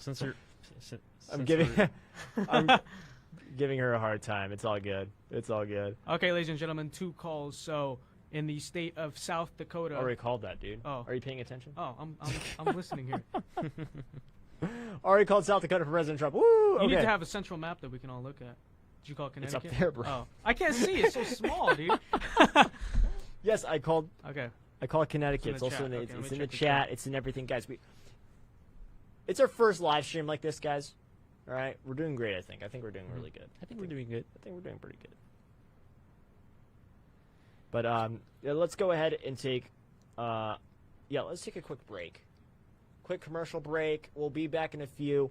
When we're back, we'll give you some results from some key states, such as Michigan and Wisconsin, Minnesota, all these great states. We're going to take a quick break. We'll be back in a few, okay? All right, guys. Can you just quickly...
Welcome back, guys. Had a quick, short break there. Josh will be joining us again shortly. But we have some interesting news from the great state of Wisconsin. Wisconsin's pulling pretty good for Donald Trump. Donald Trump's at 54.7%. Joe Biden, 43.8%. I think Fox News is a little laggy because I just went around the corner and I saw Newsmax reporting a lot more votes for Trump and very few votes for Joe Biden. One thing I also want to actually call real quick, I just got a notification about this. Madison Cawthorn just won his election, so congratulations to Madison Cawthorn, the youngest serving person in Congress. Amazing. Get wrecked, AOC. Get wrecked, AOC. So with 18% reporting in Michigan, Trump is up pretty good. Almost like 17 points, bro. Yeah, 17 points up. Obviously only 18% reporting. And let's see, I'm trying to look right now if they counting their mail-in ballots first or their in-person. Ohio's narrowing. Yeah, Ohio is also Ohio is narrowing. We expected that, but Ohio, the Biden's lead in Ohio is now around about 120,000 votes. Earlier it was about 200,000. So it is narrowing. We expect it to narrow throughout the night. But it's still going to look kind of difficult for Trump to win Ohio by his 2016 margin. But obviously, there's still a lot of outstanding votes, and we're just going to have to see. This is going to be a really unique election in the sense that the results are just going to bounce all over the place because you have counting mail-in voting. Every state has a different election system, so no two states are going to report their votes in the same way. Virginia, ladies and gentlemen, has been called by virtually every major news source for Joe Biden. But they're going to recall it. That's the thing. They said that we might recall Virginia. CNN just said that recently. Yeah. So, I mean, guys, this is insane. It's such a weird election, though, because why are we doing so well in Virginia, and why are we doing so badly in Ohio? Like I said, this country is becoming – we thought this country was divided in 2016.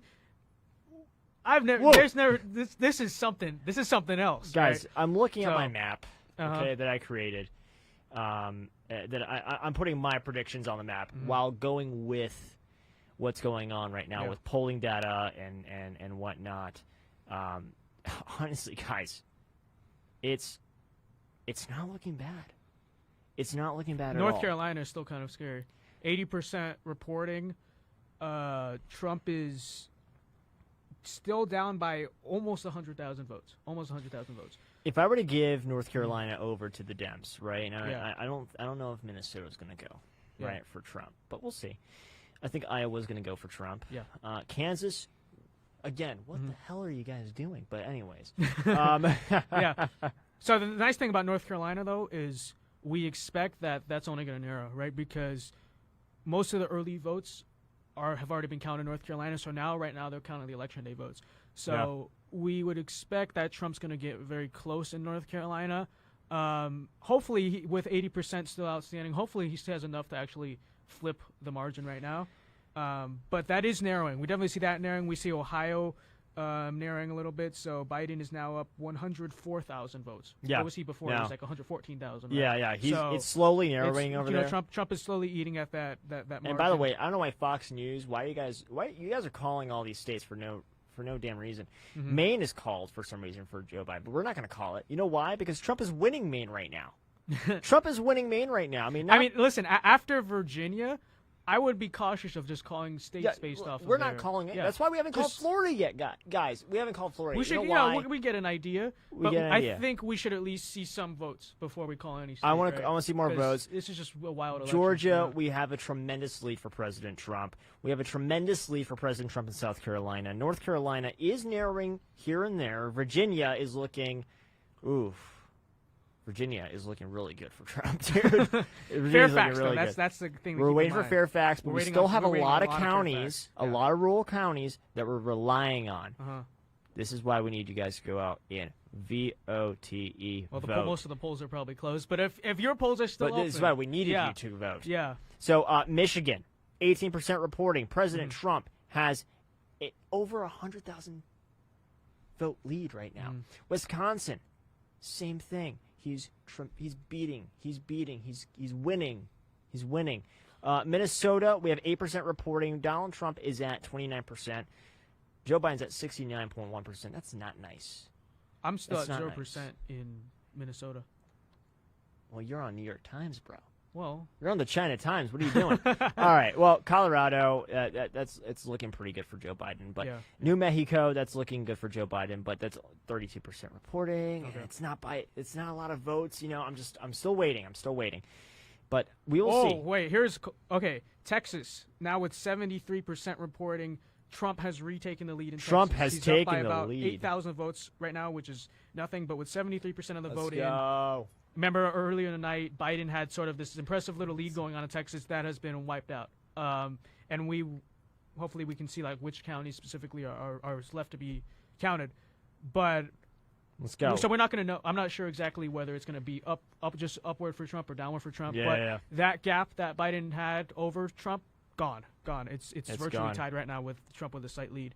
So again, Texas is even more than Florida. Texas is a state where if the Democrats win it, we're done. We're done. We're done. Yeah, no, that's we're it. That's it. The night's over. So that's going to be very important. Definitely keep that. See, guys, I'm looking at my map right now. Okay. And this is a really dirty map. Look at this, right? You guys can't look at this. This is terrible. So this is a dirty map right here we're looking at because these are states I'm like, yeah, that's safe. Arizona, I'm like gambling on right now. Yeah. I think Arizona's going to go good for El Presidente, but we'll see. We'll see. New Hampshire, I want to take a look at New Hampshire. We can't forget our good friends in New Hampshire. 19% reporting. Joe Biden's taking the lead at 54.9%. President Trump's taking is taking an L right now, but it's only 19% reporting. So let's just wait a little longer until we start jumping the gun here.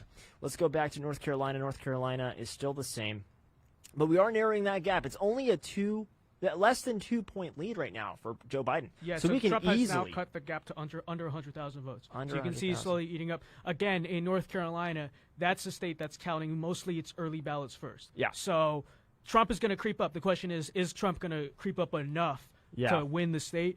But he's at a decent pace right now. He's not doing too badly to do it. It's probably going to be closer to 2016. I think in 2016, Trump won North Carolina by 4. Yeah, it doesn't look like he's winning it by 4, but it's looked like he will probably creep up just enough, hopefully. Yeah, I mean, guys, this is a really dirty map. We're looking at some really crazy stuff right now. I mean, this is tough, guys. This is very tough.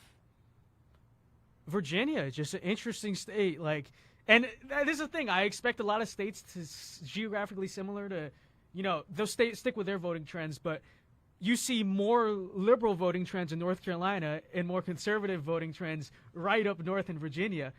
It's all over the place. Like this election is all over the place. So here's the thing. Right. I need Kansas to pull through for me, and we are closing the gap in Kansas, guys. You guys listen to me. Kansas, listen to me.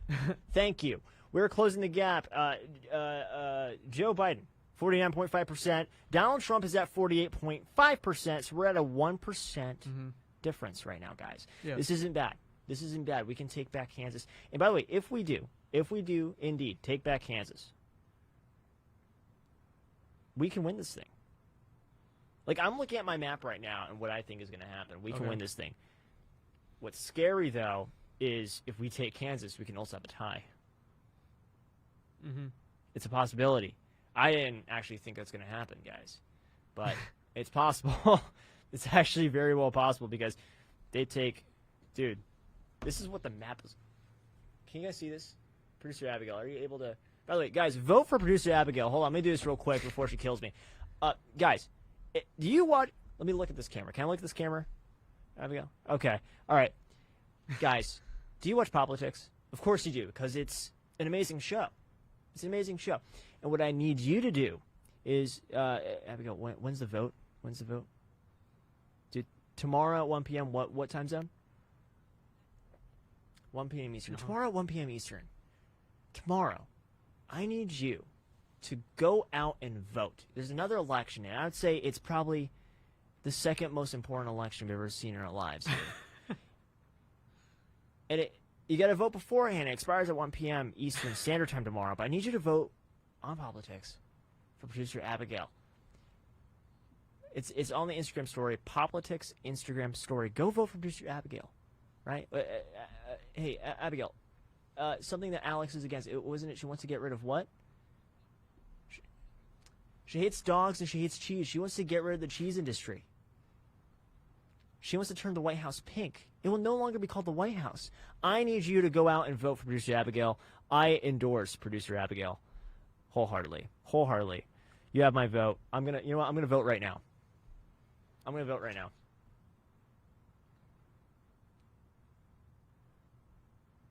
Okay. Okay. All right. So let me go on the politics Instagram real quick, guys. All right. Yeah, so Biden is now leading by 2.18% in Wisconsin. But that's very early, so it's just going to go back and forth. When we get around to about 50%, we'll have a better idea of what's going on. You guys see this? But this is on the story right now. In Ohio, get your phones out right now. I want you to vote for Abigail right now. Look, she's leading right now. Abigail is this is the election we should be commentating on, actually. Abigail's leading in the polls right now at 52% of the vote. Alex Clark, wow, I'm out of it right now. Alex Clark is trailing behind at 48%. Guys, go out and vote. This is the second most important election of our lifetime, is the politics election. So go out and vote for Producer Abigail. All right, did I plug your campaign enough? Did I do it? Satisfied? Outstanding. Great. All right. I had to do that. She told me on the break, you have to endorse me. All right, going back. What do we got? So Ohio, the gap continues to narrow. Biden now up by only about 74,000 votes in the state of Ohio, with 62% reporting. So it looks like Trump's just going to keep creeping up. I have not seen, once the entire night. In the rural areas are going to report later on. So we got creeping up right now. Let's see, North Carolina. Biden is still holding on to that lead, but still actually a lot of that apparently is still early vote. So, but his lead is now down to about 84,000. So you can see it's slowly creeping up. Trump will definitely close that gap. The question is going to be, will he close the gap enough? So that means that Republicans on Election Day specifically had to have turned out in huge numbers. Huge numbers. Okay? Yeah. Probably the biggest numbers. I'm not going to be like Lance. Okay. Lance is watching, Lance Videos is watching. I love you, Lance. All right. So in Pennsylvania, 19% reporting. I believe most of that is probably in the eastern area of the state. So like it's fake the votes. Philadelphia area. I'm kidding. Right. But Biden is up 12 points right now. He's narrowing the gap, though. Yeah. Tremendously. Holy crap. Wow. Okay. We're looking at Michigan. Michigan's looking tremendous for President Trump. Wisconsin, according to Fox News, 22% recording. We're looking pretty good for President Trump. Okay, you're ahead. Yours is ahead. Whatever you're looking. I'm ahead. All right, so we're good. We're good there. Nebraska, looking pretty good. We're looking pretty good for Nebraska. Yeah. Is Iowa? Iowa's closed. Why we got nothing for Iowa? Where's Iowa? Let me see. Let's see about why Iowa's not counting. Officials have said they will have timely, unofficial results. What does that even mean? We'll see. What does that mean? I don't know what that means. I have no idea. All right. But I do want to introduce. I want to first off. I want to say, guys, we can actually still win this without Pennsylvania or North Carolina. Yeah. We can actually still win this. What would we need? So we will get what we need, as long as everything goes. So you're looking like we would have to win Michigan and Wisconsin. We'd have to win Michigan and Wisconsin. Yeah. We don't need Minnesota. We don't need Pennsylvania. You have Virginia as red. Take that out. That's not. I'm not calling it yet. Man. I'm not. Yeah. Look at that though. I know, but it's look Fairfax, at that though. Fairfax County is still probably go blue. I wouldn't count on Virginia. We'll see. We will see. I want to recount. Anyways. Okay. We will see. We'll see we'll see if we can pull this through. I think we can. I think we absolutely can. So hold on one second. So I want to go ahead and introduce another amazing guest. We have so many amazing guests here, guys. You get the best on Cup of Joe and Vince Dow show, right? Mm-hmm. You get the best. And this is a great person I've come to know for a little bit now. She's great. She has great commentary. And that is Isabel Brown. Isabel, how are you? I am doing great, Joe and Vince. Thank you so much for having me on. And what an exciting election night it already has been. Oh, gosh, I'm panicking. You're excited? I'm panicking right now. Don't panic. Everyone's texting me saying they're breathing into a bag right now. To everyone listening, it's okay. We have to be very, very patient. I think in some of these swing states, it might come down to one county or just a handful of votes here and there. So it takes all of our time to count those votes before we can call it. Isabel, I don't want to interrupt, but Ohio is now down to only a 13,000 point lead for Biden. Wow. So if this trend holds, Trump, and that's what 64% reporting. So if this holds, Trump's going to win. But anyways, as you were saying. But Isabel, I want to get your perspective on a couple of things here with this election, right? Mm-hmm. We have some phenomenal numbers coming out of Florida and South Carolina and North Carolina, Virginia, and all these sort of states. But I want to talk to you mostly about the younger vote. Do you think that we're seeing a trend of younger people, such as the three of us here, voting more conservatively? Absolutely, and that may not overwhelmingly show a landslide victory for a Republican or conservative candidate for the youth vote. But the important thing to keep into perspective is that young voter was basically a euphemism for leftist historically in American history, and especially throughout the last few decades. What's happening culturally right now in the United States is a fundamental shift away from leftism, away from the indoctrination young people are experiencing on their college campuses, in media, on our phones, on social media, and towards this idea of limited government, of free speech, of embracing individual responsibility. Gen Z is Gen free, we always like to say in the conservative movement. That's very exciting, but it's also true because several national studies have found that Generation Z, voters aged 23 and younger, are the most conservative generation this country has seen since World War II. That may not translate into an overwhelming Gen Z conservative victory tonight, but I'm predicting that there will be a substantial shift away from candidates who advocate for socialism, away from candidates who advocate for complete government control, and towards limited government conservatives. Couldn't say it better myself. Wow. I mean, I have to say, we have some really great organizations. Especially some organizations you're involved in that are actually spreading conservative values on campus. And I think that's doing a great deal. It opened my eyes back when I was in college, being involved in Turning Point USA. And I'll be honest, it really did open my eyes to conservative values. And I think that's happening. Turning Point USA, for example, is growing tremendously. And we're seeing more and more students getting involved and whatnot. But what about these heavy city areas, right? So here in Arizona, we got Phoenix, you go to Philadelphia and whatnot. We have a very young population there. A lot of big universities are there. Do you think that we can see I don't think it's ever going to go red, but do you think it's going to slowly get lower when it comes to the blue vote? I do, and I think a lot of that has to do with the trending between Gen Z and millennial voters. Millennials do still lean significantly to the left.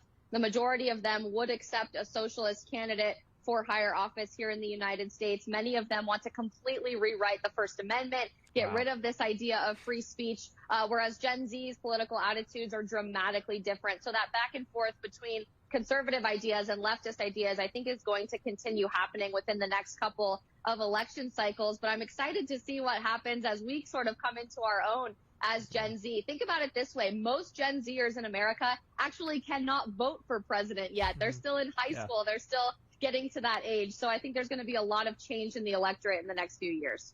No, absolutely. I think so too. Vince, you got some? Yeah. So you guys are probably a lot more optimistic than I am, because I've noticed what I've been concerned about is not necessarily that our generation is becoming more left-wing, but that they're becoming more involved in leftist politics. Like Black Lives Matter, that was a youth-led movement. Young people were basically apolitical for a while. I noticed that not since March for Our Lives had my generation sort of cared. But then when that came around, they were really out. They were really out voting. And then look at social media. You go on every single social media site right now. It's like, have you registered to vote? Have you registered to vote? Right, the majority of people using Instagram are not 45-year-olds, right? The majority of people using Instagram are under the age of 30. So does that concern you that not necessarily that it's becoming more left-wing, but that young people who are generally, as a demographic throughout history, are not that involved in politics, does it concern you that with big tech and with Black Lives Matter that, those young leftists are sort of showing up more to the polls this time than in past years?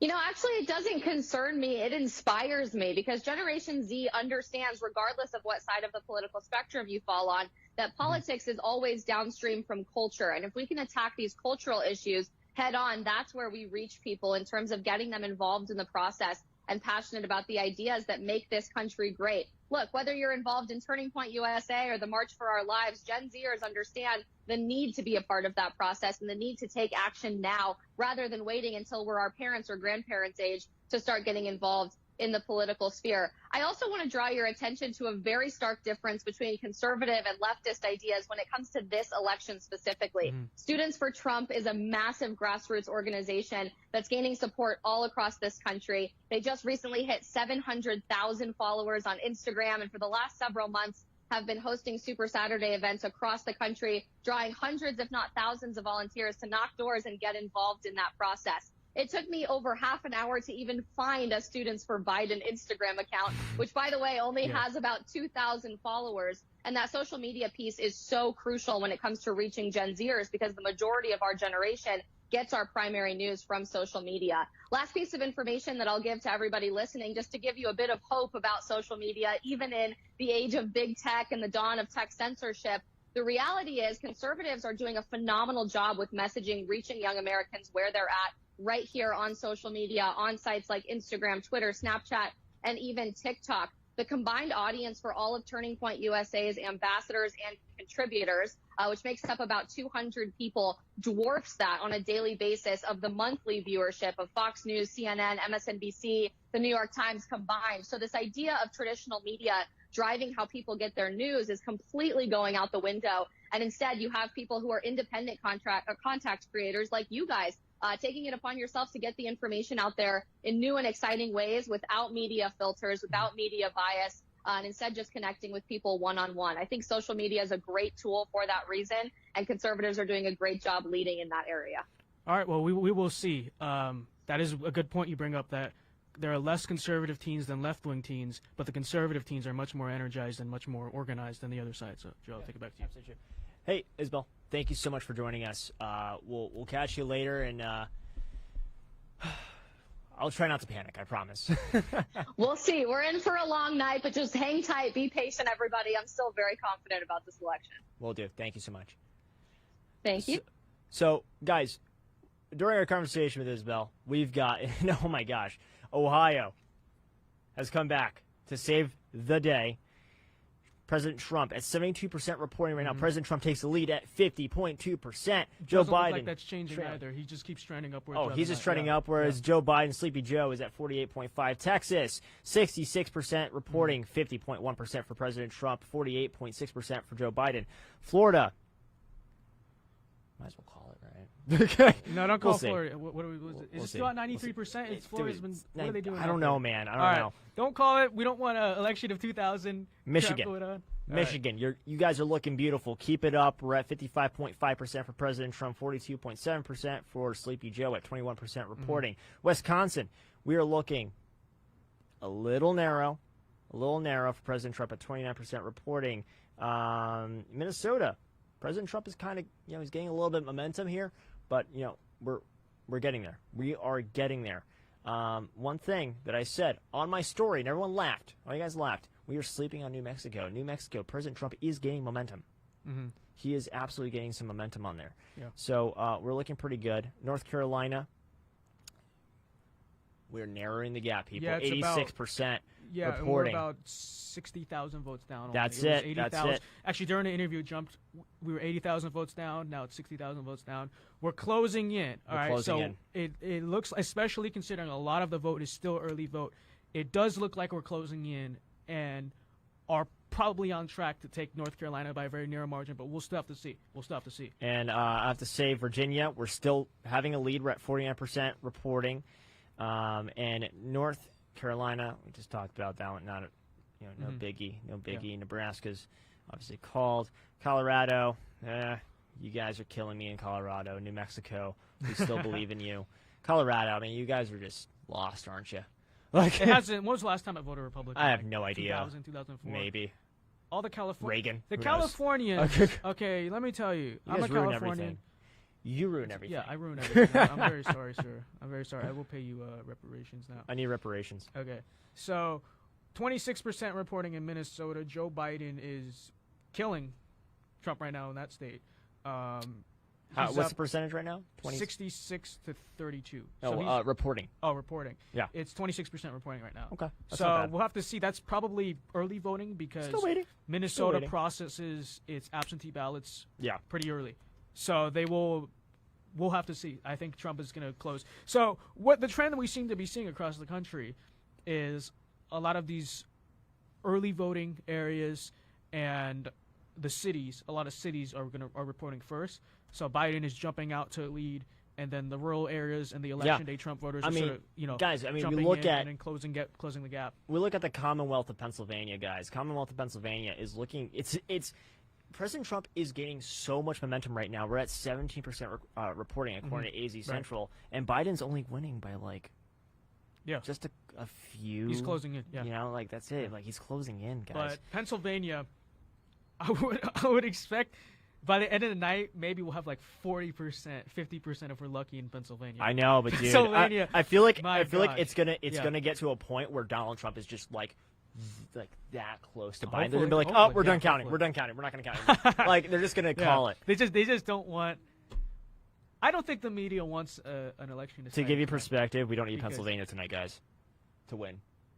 Yeah, as long as we win some of the other Rust Belt states, right? Yeah. So if this stays toss up, right? For me, fraud, like the terrible system in Pennsylvania aside, I think Pennsylvania. If that just taking that out of the equation, which it is in the equation, I would think that Pennsylvania is the best chance we have in the Rust Belt. Not because in 2016 it was very close. Yes. But what's happened in Philadelphia, and especially what Joe Biden has said about fracking. Mm-hmm.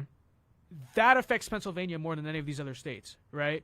Whereas like Michigan, where you have a lot of auto workers, right, Detroit and all that, Joe Biden is more popular with the auto workers because of apparently, a lot of the United Auto Workers unions actually endorsed Joe Biden because of that auto bailout that he claims to have gotten done in 2009, 2010, which he did. He didn't do it. He didn't do a single thing. He didn't do anything. He was busy in Ukraine. Getting his, making jobs for his son in Ukraine, and then China, comes from China. Vote for producer Abigail, guys. Vote for producer Abigail. That's another election that is narrow. All right, here we go, ladies. 84% now in North Carolina. We're at 30,000 votes down only. So we were at 40,000 earlier. No, 60,000 earlier, right? We're at 60,000 earlier. So we just cut that in half. 84. So we still have 16% of the vote to go. And continuing at this trend, where it's only going up for Trump, we might be winning the state of North Carolina. We were nervous about this, but we might be winning the state of North Carolina by 2 points or so. Damn. If this keeps going up. Damn. Now we have to see if this does keep. But if Trump keeps gaining at this rate, 16% left to go. It might not be just super close. Trump might actually win by, two, maybe 3 percentage points. We'll have to see. But trending upwards in North Carolina. I don't have any new results out of Ohio yet. Let's hold that. I want to call a state officially. South Carolina. South Carolina reporting in right now. Make sure we give enough time for their producer. President Donald J. Trump for South Carolina reporting in. We are calling that officially on the stream. All right. So what is that? Let's see. What does that add Trump to? That adds Trump to 109. 109? To 129. Okay. So that, again... I think so. I don't know. I can't do math. I don't know. The guy back there is probably like, what the hell is this guy talking about? So let's see. Ohio, do you have any results out of Ohio? Ohio is 74% reporting, 50.6% for Donald Trump, 48.1% for Joe Biden. So Trump has now taken the lead in Ohio. Tremendously, by the way. He was losing by a lot. Yeah. So and now really he just took a tremendous lead in Ohio. Virginia, we're still looking phenomenal in Virginia, guys. 53% reporting, 53% for President Trump, 45% for Sleepy Joe. What's the vote totals? How many votes is that? I don't know, man. You can't do the math. I can't do the math. This is why you dropped out of college. Oh, is this why I dropped out of college? Dropped out of college because college is a scam, people. All right. Wisconsin. We're looking good in Wisconsin. 32% reporting. President Trump at 51%. Joe Biden, 47.5%. Michigan still looking phenomenal for President Donald J. Trump, 55.5%. We're looking really good there. So it's trending upward for Trump. Like about an hour ago, we had a lot of grounds of concern. Yes. But now, I mean, it's way too early to get an idea of who's going to win. But Trump is 100% in this race. And I would say right now, 100%. assuming that, in North Carolina and Ohio, that keeps trending upward, we might be, hopefully, we'll have to see how Arizona goes. But again, as I mentioned, if we sweep the whole Sun Belt, all we would need is one, maybe two, depending on the main second district, one, maybe two Rust Belt states to win to get the 270. Absolutely. And we have all we need is 1 out of 4, and I like our chances there. Hopefully, right? By the way, guys, I want to congratulate Bill Hagerty for winning Tennessee Senator. Congratulations, Bill. All right. Ambassador Hagerty, if you guys know him as that. He's a really good guy. Really good guy. I like him a lot. What website are you on? Because it's faster than mine. Fox News. Fox News. Yeah, okay. the best. This is a reverse of 2016. Why is Fox calling? That makes me nervous. Because when the right-wing sites call first. But Fox News also, I got a notification like half an hour ago. They've projected that the Democrats will keep the House of Representatives. That's not really a surprise to me. I say we get to 206 or 209, and that's it. Yeah. We're going to gain. Like, we just gained Cawthorn. We just gained Cawthorn. Yeah, like, we're gaining. But we'll see. Actually, let's take a look. Let's take a quick break. And I'm gonna look at House seats right now. Okay, why don't you? Let's do this. I'll stay on. You stay on presidential. Yeah. I'll hit the House seats real quick. So I want to actually I want to go to Florida. I want to take a look at a couple. I want to look at Florida 13 right now.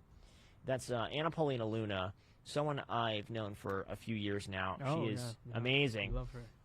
She is running in Florida 13, and what's the consensus? Is it a typically blue district? I don't know actually. Unfortunately, Anna Paulina did lose tonight. She's got not by a lot though, and I'm going to give it to her. It was not by a lot. And was she running against a Democratic incumbent? Yes, I believe so. I believe so. She did well though. She did very well. She did extremely well. That tells you. Now that was sort of a test run. Run her in a really competitive district, she'll win. She's a really strong candidate. She's very strong. One thing about House race, especially close House races, it's all about energy. I've noticed. If you just are like an enthusing candidate, you just kick charisma. Yeah, we did win a seat, guys. We did win a seat in Florida, though. Florida 27, Maria Elvira Salazar. I'm calling that one. That's 99% reporting, and she has a tremendous lead. Now, I want to see if Trump's lead from when I last looked has extended by a little bit in Florida. He's very nice. About 50,000 votes plus. So now he's up 51.3 to 47.8 over Biden with 91. Fox says 91% reporting. New York Times said like 93. Yeah. We're almost there. We're almost at the finish line, and it looks like we're safe in Florida. I'll let you guys know, Laura Loomer lost tremendously tonight. She bombed it. She got 38% of the vote. Wow. It is, Palm Beach County. That's a hard district. Right? Yeah. Also, I mean, if you get charged multiple times for trespassing and stuff, it's probably gonna be a hard time for you to run a freaking campaign. Jeez, Laura. All right. Well, I actually I want to introduce our next guest. By the way, it's 8:00. More polls are closing. Yeah. I want to introduce our next guest. Really good guy. I like this guy a lot. All right, and last time I was with him, it was here in Arizona. We had a really good conversation. I was trying to get him on the show for the longest time, and finally he's here today. Finally, right? Amir, how are you? How are you, brother? How's it going? Dude, I'm hanging in there, man. We are looking great, I think. Yeah. We've been watching it all night. Yeah. I know. Texas was like, what's happening right now? So is Ohio. Ohio was like, what the hell is going on? Yeah, Trump is now up by 100,000 in Ohio. Yeah, and Trump is up tremendously by 2% in Texas, and Trump's good. But I want to get your perspective. What are your thoughts right now? And maybe can we get some of your perspective on some of these states that the polls haven't even, or probably just closed now, or we're not even calling anything yet, like Arizona and Utah and Nevada. Right. Where do you think these states are going? I'm curious to how Nevada's going to play out, mainly because I feel like a lot of people from California have left LA over to Las Vegas area. Yeah. So I'm not sure if they're going to vote for what they fled or if they're waking up and they don't want to shut down Las Vegas. Yeah. Because really, it's like either you're shutting it down for Biden or you're opening it up for Trump. So I'm really curious how that's going to play out, and all the LA counties surrounding LA. I'm curious about that because I've been seeing a lot of Trump rallies out there. So I'm just, what's going to happen out there? Even though I know Cali's going to be blue, but yeah, Cali will be blue. But that is an interesting point. I'm actually curious to see the counties around LA to see, are those trending really deep red or at least leaning red or something? Because that's going to show a really good trend for California in the future, in future elections. So, I mean, I don't know, guys. We will see. Trump ahead 382,000 in Florida right now. We can keep going. You're kidding. Yeah. Just wanted to All right, fine. All right, fine. Fine. I get it. Yeah, I think something else that's been interesting this night has been the Cuban and Venezuelan turnout in Florida. Oh, yeah. And I don't think the media has been paying a lot of attention to it, but it's funny that they're seeing this. They're seeing the socialism side of the left, and they're like saying, heck no, we're voting red. So that'll be interesting to see how the media portray that the coming days, to see if they really report on that or not, because it's actually huge that these Hispanics see, like, no, we don't want our country to turn into what we fled. No, I see that too. Yeah. We're seeing a tremendous outcome for Latinos coming out for Trump right now. I was just I voted this morning, right? Yeah. And in front of me was a Latina woman, right? And she's there. She's telling me how none of her family members talk to her, right? And she was like, I'm a proud Latina, and I love Trump. I'm like, wow, like this is like really prominent. Like I'm seeing more and more of it, of Latinos supporting Trump, and it specifically we're seeing it in large margins in the Cuban community and the Venezuelan community, and I'd say probably even the Nicaraguan community. They're all coming out and they're saying, no, we fled this BS. We're not going to bring it back here to America. We came here for opportunity. We came here for freedom and liberty. We're not bringing that back. What about some other demographics? I mean, the Jewish vote, I mean, I'm just telling you, we're a lost cause. You don't even have to worry about us. We are just, I don't know what's wrong with my community. I'm trying to figure it out, guys. But it's the secular Jews. It's the secular. It is the secular Jews, but it's like, I don't know. It's more of a problem. But anyways, what about the Native American community is something I really want to look into eventually too, because you have a lot of Native Americans that are coming out for Trump, and we're going to see a very specific trend. What do you think about that? I think the Native Americans, they may pull out. I haven't looked too much in it, but I'd be curious to see how they are portraying this election so far. No, yeah. I mean, we'll take a look, especially in places like New Mexico, Colorado, Utah, and Arizona. We'll take a look and see. Arizona is actually starting to come in right now a little bit blue, but not tremendously blue. So I'll keep you guys updated on that. Here's Vince. Oh, we just lost. Oh, he just got back. Never mind. So, Amir, one thing I've been thinking about is I feel like a lot of minority turnout that Democrats traditionally hold, like black turnout, Latino turnout, I feel like this election cycle, minorities will either turn out in less numbers, or they'll turn out just in general, or they'll turn out more numbers for Republicans. I think what this will prove, especially just specifically when we look at the minority turnout, is whether or not Black Lives Matter, and obviously you have the whole illegal immigration thing that the left tries to push in the Latino community, is this true? Like, is this what these communities really believe? Or is it just white liberals trying to display their savior complex and talk for them? So let me know what you think of that. Like, I'm really feeling like we're going to see surprising trends. You're going to find out that the class of white liberals doesn't actually understand our country and doesn't understand minorities at all. But what do you think? They don't. Yeah. It's all the TikToks. The white liberal TikTokers that they think they know everything. I think when it comes to the black vote turnout, it's going to be astronomical higher than 2016. Yeah, we're tired of the BLM crap. We're tired of this false narrative that we're being hunted down. We're tired of the false narrative that, it just doesn't add up. And like you said before, it's either black people, they aren't going to vote, or they're going to vote in Republican droves. And I think that may be the case. Mm-hmm. Why do you think that, you know, I don't generalize, but in general, a lot of white liberals have this idea that they control the black, like they're the saviors of the black community. Like, honestly, savior complex, number one, it's pretentious, it's condescending, right? This idea of the white savior. But why do you think they just have such a monopoly on them? I think they're actually losing it, but they think they have such a monopoly on the minds of minorities. I'm still trying to figure that out, because the majority of the close friends that I've lost have been white liberals. Yeah. And I feel like it's a mix between them, just the white guilt, just being so strong, and it's like, I'm trying to help you, Amir. Like, I'm better than you because of white privilege, and I'm like, no. It's insulting. And it's incredibly insulting. It's insulting. You know? Yeah. It's like, why do you think I can't amount to anything? Why do you think that you're more than me just because of the color of our skin? Like, that's not the case. And I don't know. It's a weird dynamic that I've been going through recently, especially since blowing up on Instagram. I'm just getting an influx of, I mean, not to generalize, but a lot of white liberals. They're the most, out of everyone on my Instagram and all the hate comments that I'm sure we all get.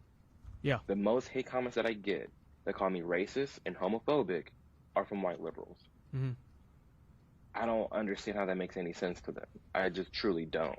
Yeah, I'm getting an increasing feeling that at the end of the night is a strong possibility that we will find out that a lot of these political elites and these white liberals will discover to themselves that they don't understand minorities and they don't understand our country. So that's all I have. Yeah.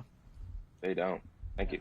Amir, you're amazing. I really do appreciate you coming on today. Thanks, brother. Dude, you got to come back to Arizona. We'll get you in the show in person next time you're in Arizona. Yes, just let me know. No Give me a doubt. text. No doubt. Give me a text. We'll bring you on. But you be safe. We'll see you soon, and we'll hope for the best. Likewise, brother. Yeah, be Thank safe. you. Thank you. No problem. Guys, we got some crazy stuff, bro. All right. We got some crazy stuff. Let's hear it. Hold on. Ooh. All right. So, first thing, we're going to call the state of Florida for President Donald J. Trump. The state of Florida for President Donald J. Trump. Woo! Yay! All right. Who's called it? Just you? Or who's, like... It's an official call. Oh, really? From who, Fox? From everyone. Oh, let's... Everyone's calling Florida right now. He won Florida. We're done. He won Florida. We're going to go to Kansas. What's the margin looking like? Just curious, in Florida. The margin's looking yeah. really I think good. He won in 2016 Florida only like 100,000 votes, right? Yeah. And now he's up 400,000. 400,000 votes. There's another state I want to call, too. Okay. And, guys, remember when Kansas was giving us a hard time? Well, Kansas pulled through. We're confirming Kansas. Officially confirming Kansas for President Donald J. Trump. He has a tremendous lead in Kansas. That just hit really quickly. I want to let you guys know. And okay, here's some more craziness. You guys listening? You guys listening to this? Let's hear it. Craziness. Let's hear it. President Donald J. Trump takes the lead in Pennsylvania. All right. That's not wow. bad. And he takes the lead in North Carolina. There we go. That's only going to trend upwards, my friend. And he's taking the lead in Utah. Okay. He's not taking the lead in Arizona, though. But, guys, and he's not taking the lead in Iowa. Iowans, what are you doing? Please. How much is reporting, though? Only 12%. But still, come on, Iowa. This is the trend we're seeing all night, is that guys, it's probably just counting of early voting and absentee ballots. Insane. Man, you know, it's funny. They kept saying that Republicans are going to have the lead on election night and then Democrats are going to wipe it out. At least early on election night, it's kind of been the opposite of that. You see Democrats taking the lead because of these early ballots and this mail-in voting, and then Republicans turn on election day and catch up, you know. Wow. Okay, I gotta let you guys know this. Michigan, President Trump just broke 1 million votes in Michigan when Joe Biden is at 746,000. Wow. That is amazing. Now we still have to count Detroit. Right, Detroit, yeah. And, you know, and other major cities there, Grand Rapids. But we'll see. We'll see. I know Flint's not going to vote for Trump. But that's not even that big of a city. But we'll see. Minnesota, it's looking pretty much the same right now, honestly. Iowa, we'll get back to you later when you're better. Texas is looking phenomenal. We got a 3-point lead for President Donald J. Trump. He's up by around 300,000 votes, guys. This is amazing. We're looking really good. We're looking really, really good. Let's go back to Virginia. Virginia, still Big lead. 53% reporting. Big lead. Big lead. Wow. Big lead for President Donald J. Trump. Maine, President Trump is leading. New Hampshire, President Trump is slowly narrowing that gap. And let's refresh. I want to see better results of Arizona. Right. Let's see better results of Arizona. Arizona, I mean, I've got a feeling now we're starting to get an idea how this goes. So the Democrats are probably going to take a lead up until about 60% reporting, and then it'll start to get interesting. That's the pattern we've been seeing all night. Yeah. And I'm pretty sure absolutely. Arizona. Yeah, I think Arizona is going to count all of its mail-in ballots first, right? So they're gonna get all those. I believe so. Right. I believe so you're right. we're going to see Democrats are going to take a very big lead in Arizona. And don't freak out. When we get to about 75% reporting, we'll have a good idea of where the race is headed. Yes, I'm trying to check. Well, Trump now up in Ohio around almost a little bit less than 300,000 votes. We have about like Wow. 200. How many is this? Very nice. 230, 240,000 votes. I want to check out McSally right now. If Trump's not doing well, McSally's doing worse. McSally is about a 9-point trail right now. But it's early, right? With 69% reporting according to Associated Press. Really? Yes. How do they already got 69% of Arizona? I don't know, but nice. Hold on, let me check. Let's see. Because, all right. Oh, yeah, no, 70%. 70% reporting. Arizona. Okay, Arizona came fast. Arizona did come fast. Good job, Arizona. Why you come fast? Right. But why are you coming fast? So Biden is up 54 to 44 right now over Trump, which with 70%, that's not a good margin you like to see. No, but you look at the votes though. Yeah, I mean, I don't know. votes. We're still looking. You We're look at gonna county. You look at the county, dude. We have 1 million people that are Republican in Maricopa County alone. Dude, I don't. Yeah, we're only at 656 votes Republican. Just wait. Montana. Hey, Abigail, what's going on with your state? Yeah, she said trending blue, but I doubt it'll go that way. It's a lot of Californians are moving out to Montana. That's a state a lot of people don't talk about, but I have. Yeah. Well, but I have a lot. See, you don't need that many Californians to move out there to flip the state. President Trump just took a massive lead in Pennsylvania. What is it right now? Dude, 51% Trump, 46% Biden. How much is reporting yet? 29%. 29%. I'm at 29. Yeah. That's going to come really slow. What is happening? We're seeing Vince Dow. What is happening? Okay, so what we're seeing right now. Early on, we saw a lot of mail-in ballots and early votes getting counted. We are now seeing the election day red tidal wave, right? And so in a lot of these states, important states, it looks like it's going to be enough. 90% reporting in North Carolina. Trump is up 0.6 points. That's God. Close. That's close. So that's damn still close. That's very close. Check Virginia. Virginia, with 54% reporting, Trump still has a lead. He has a good lead too, bro. 7.4 points, right? So that's in raw votes accounts for around 200,000, a little bit less than 200,000 votes. Virginia, we'd still expect that Fairfax County is going to come through for the Democrats. Well, go to counties. Go to counties. How do you go to counties here? Oh, just click. Check Fairfax. Okay, let's see. Fairfax County. Where the hell it is? Wow, Fairfax County is only light blue so far. It's not dark blue, which is what the Democrats were counting on. So Biden is up 99% reporting in Fairfax County, which is the major population center we're in fine. Virginia. Yeah. So Biden is up 96,000 to 882,000. So that's about 7 points. Now, Fairfax County would be a county that Biden wants to win by like 20. You know what I mean? 20, 30 points, right? So he's really lagging in Virginia, actually, because if 99% is now reporting in Fairfax County, then it's actually looking pretty good for Trump in, let me zoom out, in the state of Virginia. Now, the total count in Virginia is only 55%, so we'll have to see. I'm trying to look for like other counties that maybe we're missing in this case that are traditionally blue counties. But no, Virginia is a surprise. This is big. This is big, guys. Fairfax County has gone blue, but it has gone soft blue, it needs to go dark blue because there's a lot of rural areas in the state that are still those traditionally Republican that are areas. dark red. Right, right. Deep red. So they still have Virginia called for Biden. I'm very surprised they haven't They're recalling. that just to be recalled, right? They'll Just recall. to be safe. Dude. Because you don't want to look News, stupid. Recall it. For sure. Right. Recall it, Fox. And All right. that, even if Trump doesn't win Virginia, it does show something, right?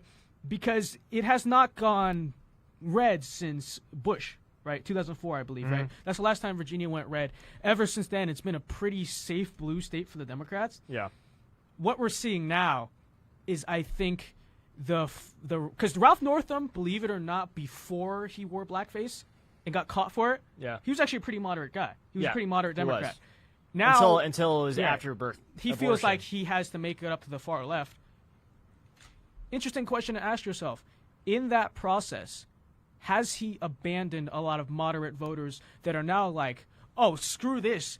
It's not so much that maybe they were traditionally Republicans, but the Democrats have scared them so far that it's like, I'm sort of a blue dog Democrat, but I'm stuck in the Republican Party because you guys have just left me behind. Yeah. You know what I mean? So even if Trump doesn't win Virginia, this was a very impressive showing because Virginia is a state that a lot of us had safe blue, right? Toward election day, I put it as likely blue just because I know it had a Republican legacy, just to be safe. But I still was pretty confident, like, oh, it's going blue. It's right now up for grabs. I mean, it's not. Arizona is concerning. Arizona is concerning. Arizona, this is what I'm looking at right now, and this is what's making me sweat a little bit. It's because we're 71%, right? And Biden has a 9-point lead right now. So this is my main concern right now. Utah, check the counties. What counties? Utah's pretty safe. You see, I'm still waiting on Maricopa. Maricopa's blue right now, but I know there are more Republicans in Maricopa. Only 70% reporting, so I'm waiting on that. We don't have to fully win Maricopa, just to be very close. Yeah.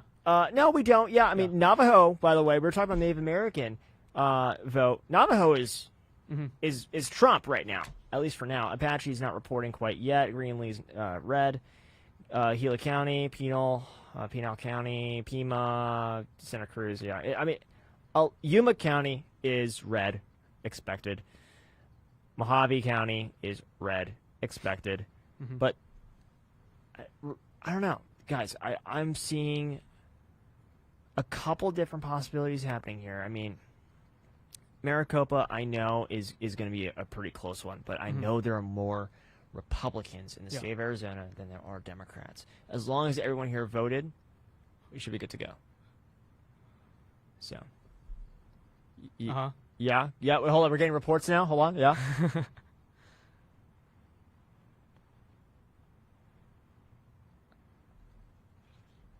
Okay, so the only county right now reporting in Montana. Yeah. There you go. Okay, so Montana is only one county reporting. Yeah. So okay, we got producer Abigail's prediction is that Montana will go red. It is blue right now, but the only reason why it's blue is because there's only one county that's kind of taken over. There's 3 counties right now that are reporting, and one of them is the major liberal city. So makes sense. The rest of the counties, and there's quite a lot of them, they haven't been reporting yet. So let's wait. Montana, give us some time. Give us some time. I will have faith in the great people of Montana. Okay. Ohio, Trump now up by a lot. 5.6 points in the state of Ohio. He's up by about about 250,000 votes or so. It's not bad at all. He's still up 55% reporting in Virginia. Guys, we might win Virginia tonight. We'll see. Yeah, wow. That's very surprising. North Carolina, we are widening that gap. Yeah, it is looking now like Donald Trump's going to carry this North Carolina. The great state of Georgia gap is only widening. Great state of Georgia, you guys are doing great over there. We have a huge gap. Let's see here. Texas, 3-point lead. Amazing. Let's see here. Iowa, 60% reporting. It's heavy Biden. It's going to go Trump. Believe me when I tell you this. This is probably early voting. 38% in Minnesota.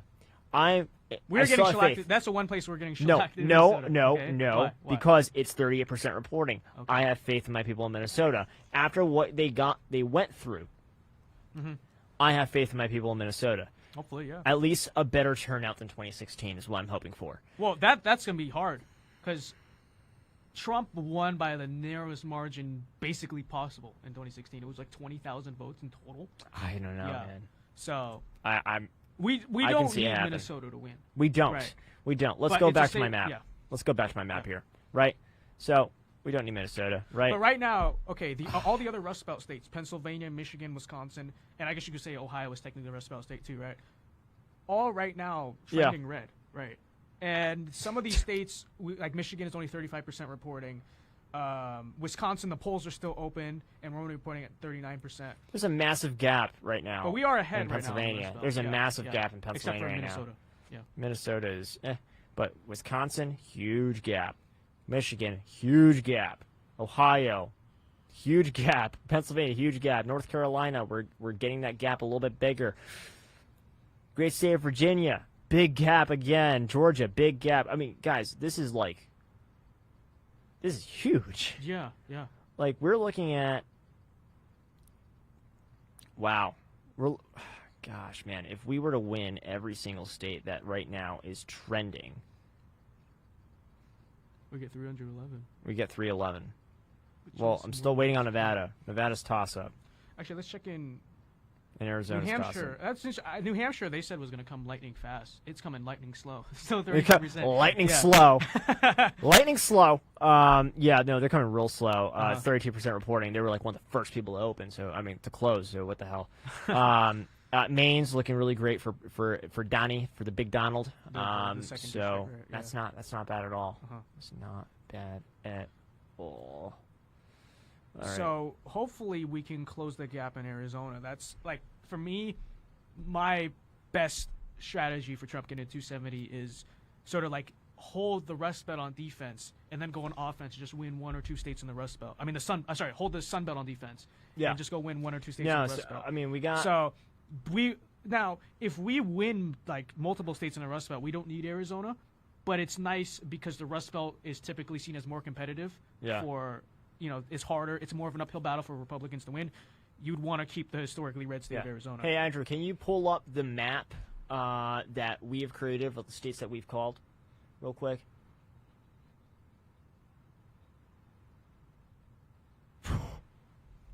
We got kicked off. Okay, great. Don't worry about it. Don't worry about it. What else? All right, sounds good. Never mind. So, So I don't know, man. We're looking really good. So there's no polls closing until what, 9? 9 our time, so that's 11 Eastern, right? Yeah. And then again at 10. Yeah, in Hawaii. Who cares? It's going blue. But, yeah. Who cares about Hawaii, man? Come on. Hawaii's. I think we're going to see a bigger Trump voter block in Hawaii than we have before. There's been a lot of parades in Hawaii. But they live on an island, so we'll see. We'll see. I have this Hawaiian I'm friend. I gonna always need call him an island dweller. I'm like, you island stupid dweller? island. He's like, shut up, mainlander. I'm like, shut up, islander. Oh God. But no, it's looking, it's still very early in the night. Unfortunately, like in 2016. God. Actually, I remember in 2016. By this time, we almost had the election called, right? Or was it a few hours later? Because I remember. Dude, it was 4 a.m. for me. I was in Pennsylvania. Really? Yes. Because I remember coming in at like 8:30 Pacific. Because I didn't follow the election the whole night. I was doing homework. I came in and like Trump had won or almost won. So. I remember that. Well. Okay. Yeah, it's a different time. Well, I know Pennsylvania was called late, but I'm talking about when they called Trump getting 270, right? No, because Pennsylvania was the one that got him to 270. Really? I don't remember 2016. I was a little kid back then, honestly. Old child. But. Child.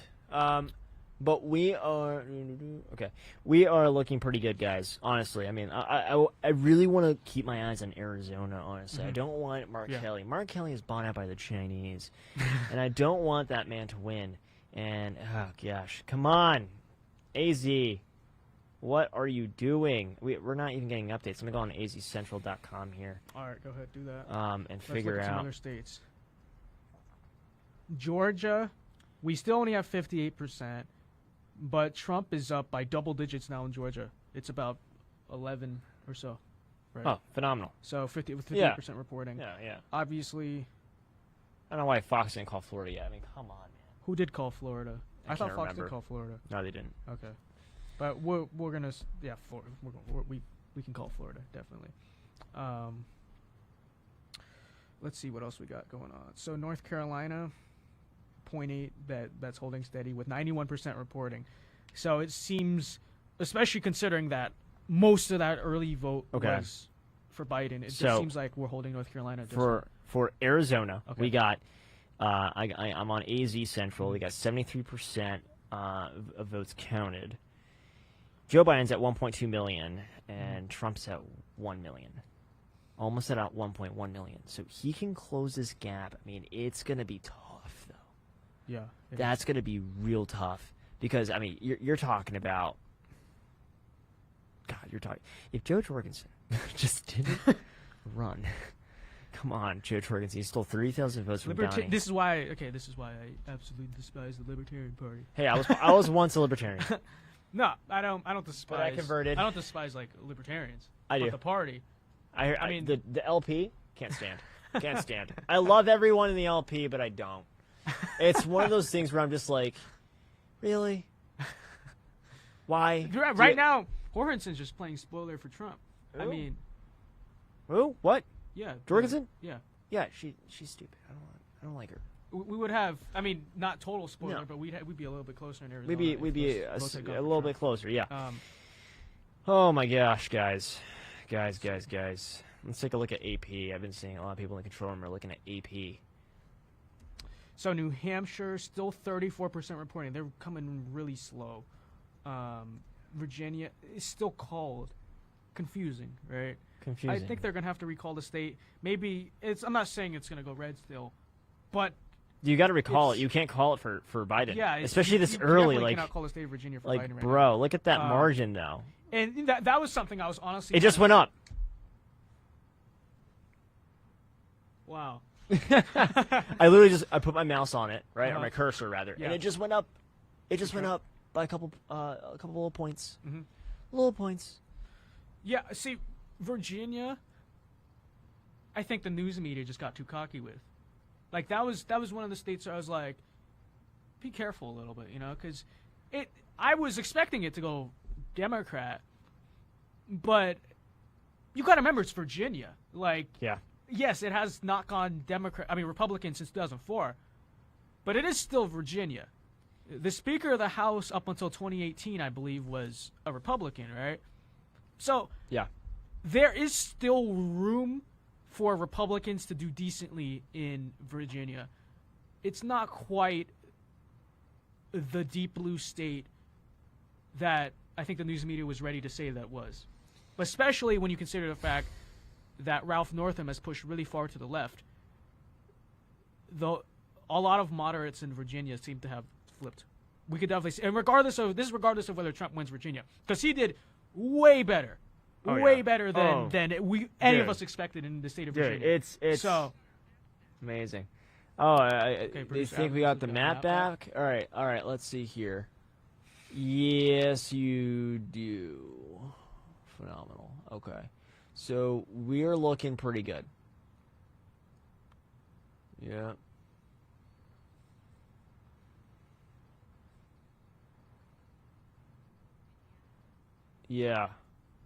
Yeah, that sounds good.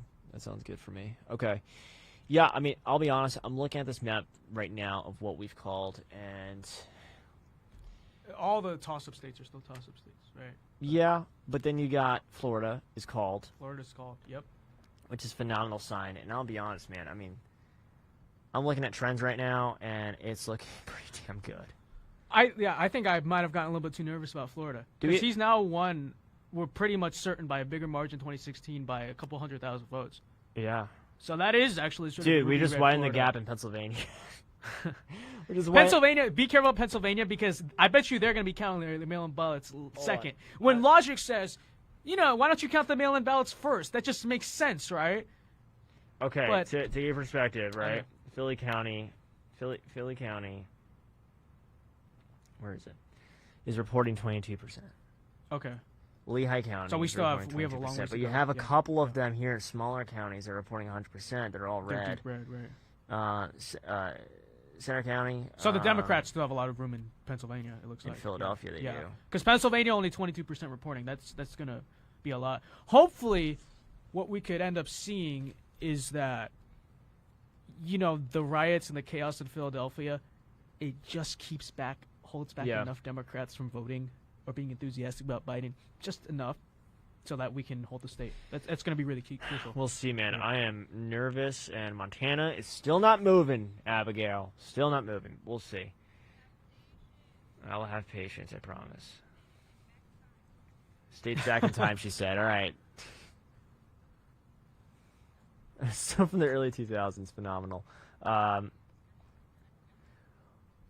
We got our guest just hopped in here. I want to introduce a really great guy. His name is Conservative Latino. How are you, sir? Right. I'm doing good. Thank you so much for having me on. How are you? How are you? Yeah. So you're still in LA, right, for tonight? Yeah. I'm in Los Angeles. Yeah. How's it? Okay. Well, I'll ask this question before we talk about the actual election. Have any stores been destroyed yet? Have you heard about any of that going on yet? Because I've heard helicopters and you heard police helicopters, sirens, but so far nothing too crazy. Okay, let's hope. All right, because seeing what they did for the Dodgers and the Lakers winning, the World Championships, the election they're gonna probably get pretty crazy if we're being completely honest. Yeah. I know they're already out there. I was looking at Black Lives Matter Los Angeles live stream. They're already out there.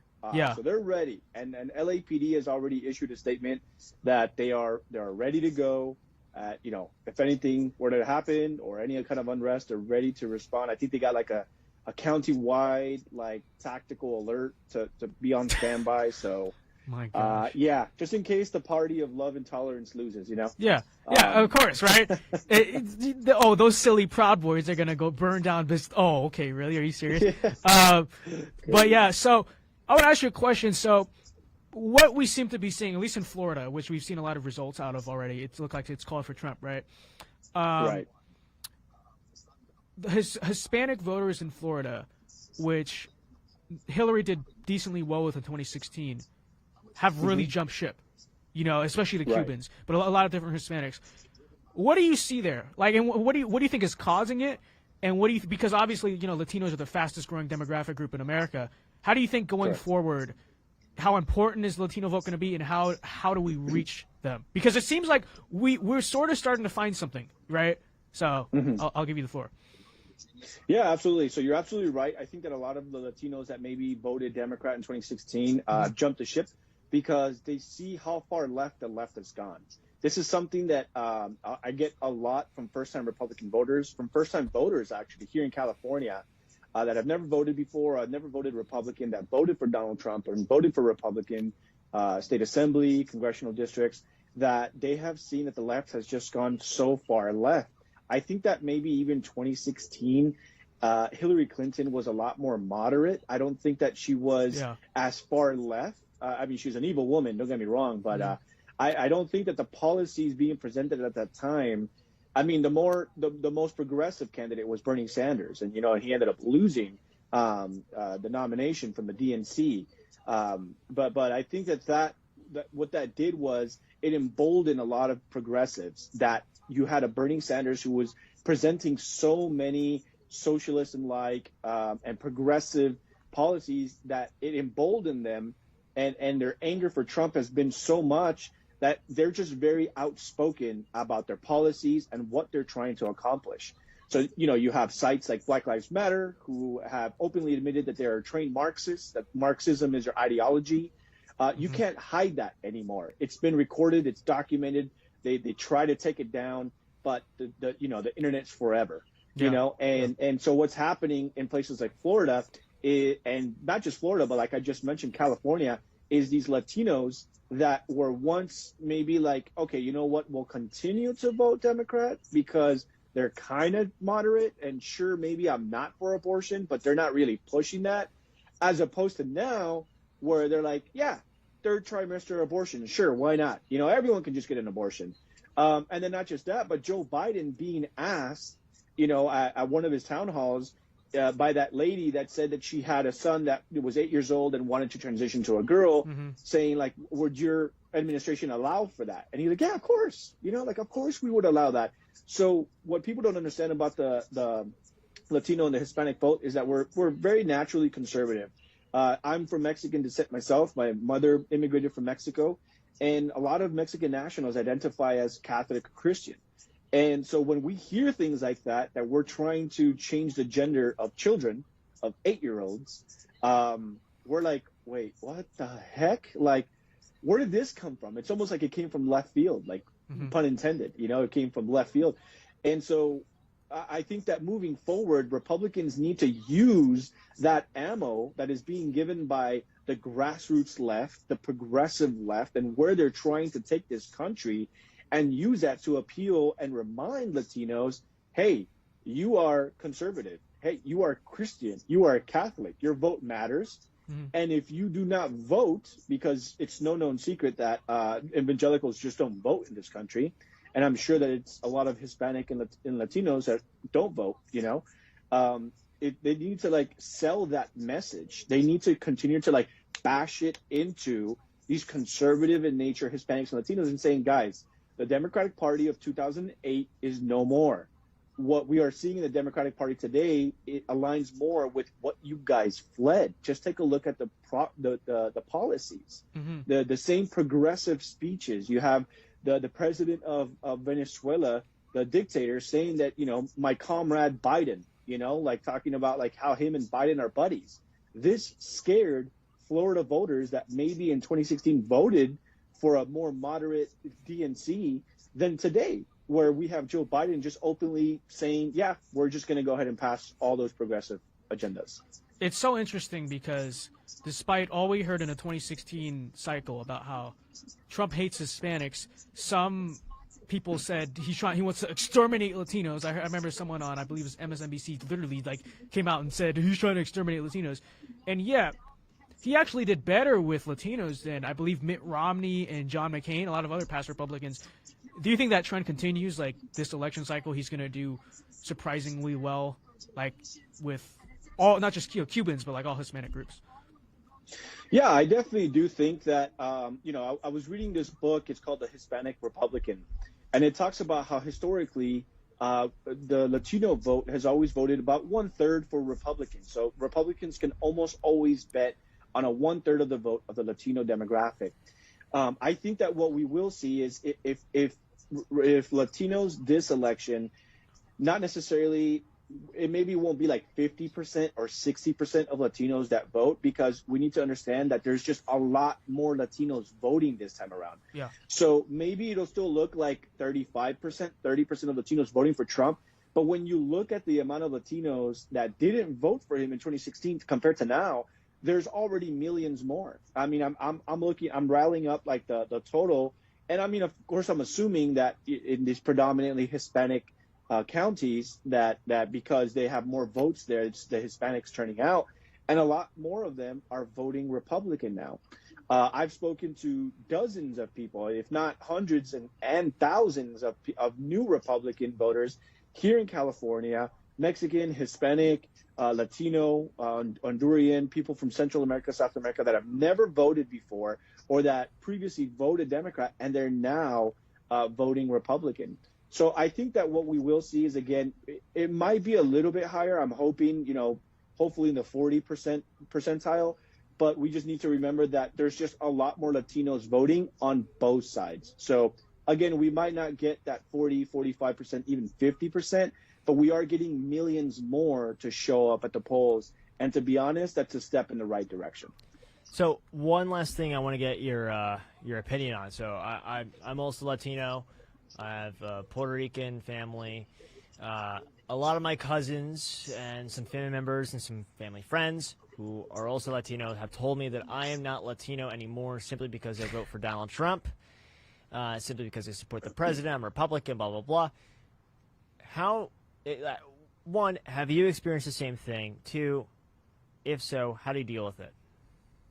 Yeah, absolutely. I get that all the time, that because I'm a Republican Latino voter, that because my mother's an immigrant. I'm also half Puerto Rican. My dad's from Puerto Rico. Oh, wow. I get that all the time. You're not a real Latino. You're not a real Hispanic.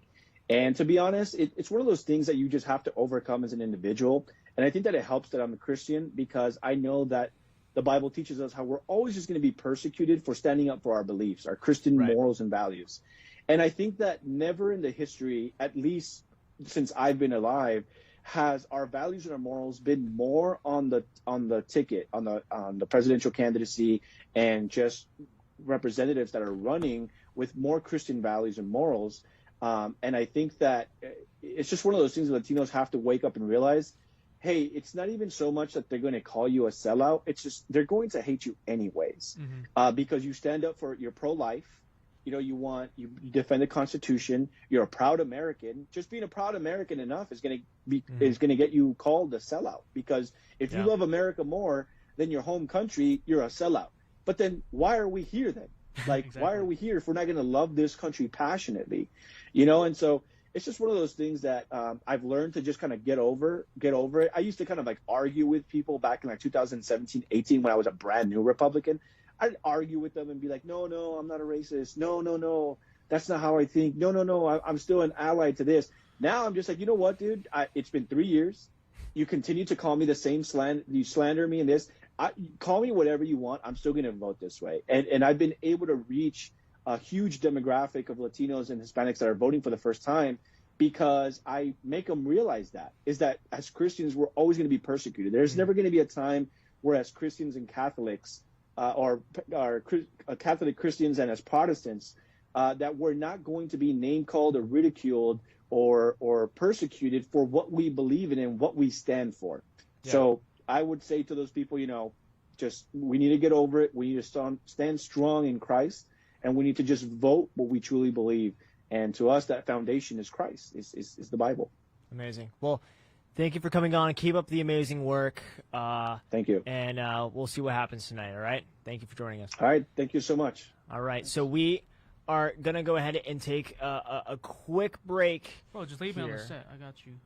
You just want to stay on the set? Should I just leave? Sure, go ahead. Whatever. You go to the bathroom or whatever, get some food. Go ahead. I got this. Let me tell you, I could have gone this whole night without breaks, okay? Oh, come on. I'm sure I'm an old man. Every okay, time you're like, oh, I want a break, I'm like, dude, let's just keep going, because I'm sure when we go to break, we lose viewers. We're taking a people break. Are like, I don't want to watch this Fine. stupid. All right. Okay. I'm going to step off. All right, get out of here. We're not Get out of here, Joe. Ladies and gentlemen, don't this go is to commercial now break. the Vince Dow Show. It's the Vince Dow Show. Get out of here.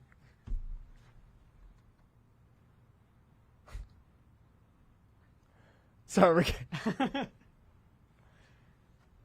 You can have my Starbucks sandwich. Taking a break. Taking a break. Commercial break. We'll see you soon. We'll be back. We're going to have updates from Arizona, Nevada, Utah. It'll be great. Be back soon.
Welcome back, guys. I'm going to start off right now, actually, with a very special guest. Met this guy for the first time just probably a little over a month ago now, and I'll tell you what, I love this man. All right? He is a state representative from the great state of Arizona. We're going to give you some more stats about Arizona later. The great state of Arizona. You want to mute that? Great state of Arizona, District 6. This is Walt Blackman. He's running for re-election right now, and he is leading, which is amazing. So, Walt, you there? Yeah. How you doing? Oh, we're hanging in there. We're hanging in there. Here, he's actually coming. By the way, guys, he's coming through the phone right now. But how we looking up there, man? We're looking pretty good. Typically, Coconino comes in first with their early ballots, but on the polls, we are pulled ahead on the polls. So the poll votes are being counted now. And then our strong Republican counties, Gila County, Yavapai County, and Navajo County, for the polls will be coming in pretty soon, and that's when we begin to pull away. Amazing. I'm so happy you're winning right now, dude. I really, really am. It's really important that we put you back into the state house, because we have a very, very small majority right now, Republicans, and Arizona is such a special state to me. I just moved here a little bit over a year ago, and I love our freedoms here. I really do, really do. I'm happy you're winning. What are your thoughts right now on the other elections happening around Arizona? Well, it's kind of concerning, but again, the poll votes haven't come in yet on some of these close races. And some of the races, like the Fincham and the Roberts race, I'm kind of surprised at that, because I was thinking that the Fincham would be a little bit higher in the early ballots, but he's not. So we're just, right now we're just kind of, they're opening ballots, and they're trying to sift through all that. And I think that as the night goes on, we'll see more Republicans start to either gain traction and are put a distance between themselves and the Democrats. Yeah. So I think it's just going to look better from now, because we had a lot more Republicans that went to the polls than early ballots, as you know. Yeah. So this is starting to come to be. So, and it's even showing as the president is on his race. The early ballots were counted, and now they're starting to get the poll results in. Okay. Yeah. Well, we can only hope for the best. Here's Josh, by the way. I'm going to put him on right now. Okay. So, just to put it in perspective how important this race is for everyone watching our stream right now, the candidate running against Walt is actually endorsed by President Obama, if I'm not mistaken, right? Terrible. Walt, isn't that correct? Yeah, she was endorsed by President Obama and also by Black Lives Matter.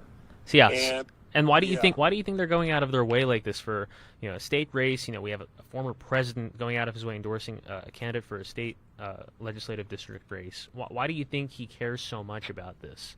Well, if you look at the strategic of it, if they can flip a rural district that typically runs red, then they can work their way from outside in, and that's what they're trying to do. They're using the same model that they use in Virginia. So of course, they poured in $1 million on me, and which is a lot of money for a statewide, a state race for a job that pays $24,000 a year.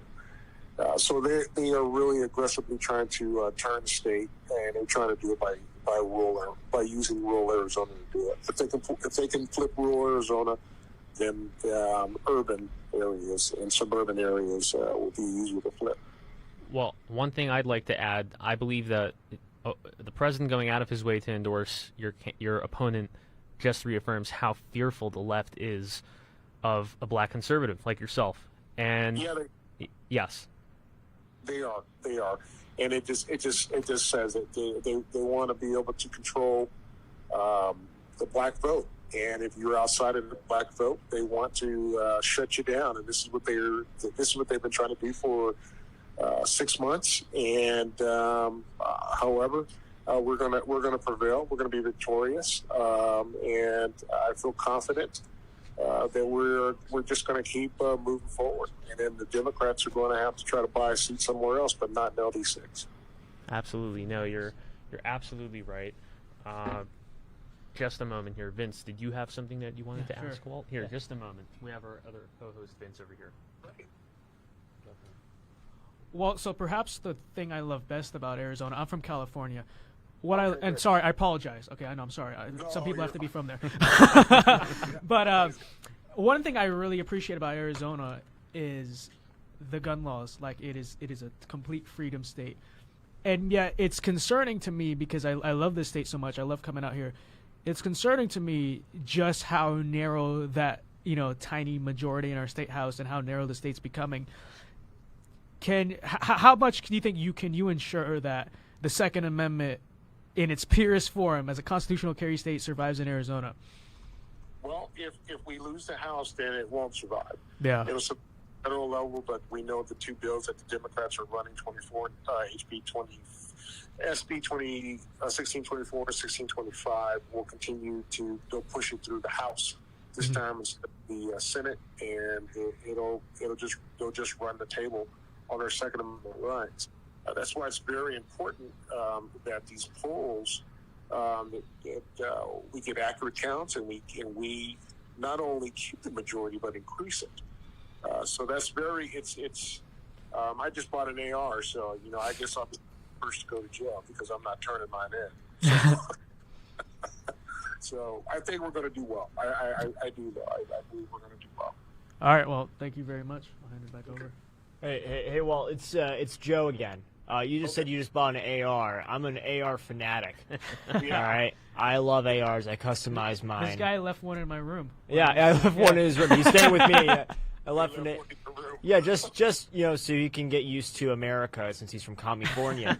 But my dad has an AR too. I'll tell you what, good choice. I love it, and I wish the best for you. I honestly do. I hope to see you win this election landslide. I'm sure you will. Thanks so much. Appreciate y'all's support. We will bring you on the show on a normal episode soon. I'll have Josh contact you. That sounds good. Amazing. Walt, have a good one. Thank you for joining us. Okay, take care, y'all. Good luck. Take care. Bye-bye. Bye. Okay, real quick. Here's just one thing. I just that kind of grinds my gears a little bit. You know what grinds my obviously, gears? Yeah. Hello? Can you hear us now? Sorry. Sorry. We just had to. What grinds your gears, Producer, Vince? are we good? Because I'll tell you what. Cool. I'll tell you what grinds my gears. What? You. Okay. You have a big forehead. Oh, we're gonna go to this now. We're going to this. Says the guy wearing a bandana. Anyways. Okay. Now, obviously, we all know how California is gonna go, right? Like, we know. But the fact that Fox News has called California with 0% reporting, like, we know it's going to go blue. Yeah. But I prefer to see a little bit of the vote in, beforehand, right? Just so, we don't see any shenanigans. Because they might be making a really big mistake in Virginia right now. They still have Virginia called for Biden. 58% in. Trump has a 6-point lead there. Yeah. Right? And again, as I keep saying, I think Biden's probably going to make it up. But we don't know that. It's definitely not a race that you can call yet. You would think that at the very least Biden has to take some type of lead in this race, which I don't think he's led in Virginia this entire night. At least lead a little bit before they can call this race, right? So, something I want to put out there.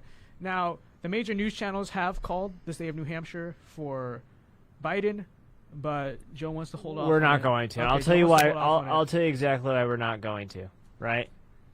Hold on. Let me open up my map real quick. Here you go. Okay. The reason why is because they called New Hampshire with 50% reporting in when Trump is only down by like 8 points. Mm-hmm. What they're probably thinking is like maybe the blue counties haven't reported yet, so they just know they're kind of insured. Let's see what it looks like. We're still waiting. Okay. We're still waiting. Here's the thing. I have faith. I don't know because New Hampshire's looking pretty decent for Trump, so we're still waiting. Arizona, I don't want to talk about it anymore. Montana's making a comeback. Producer Abigail was right. Okay, you were right. Vote for producer Abigail right now. Go on Politics and vote for her right now since she got that right. This is the kind of leadership we need, right? Is someone like her that will get these predictions correct. So she believes in her people. She's very strong with her people. Iowa is looking a little weird right now. That might be our next Ohio, but Ohio is looking phenomenal. Virginia, still phenomenal, 58% reporting in. North Carolina, phenomenal, 94% reporting in. We might be calling that pretty soon. Georgia, phenomenal. Pennsylvania.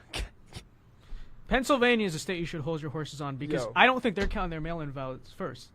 Because they just like to mess around. You know? I don't know. Who knows how the hell they're counting? Let me tell you, the voting system in Pennsylvania is a mess. It is a mess. It is a mess. I know. It is just all over the place.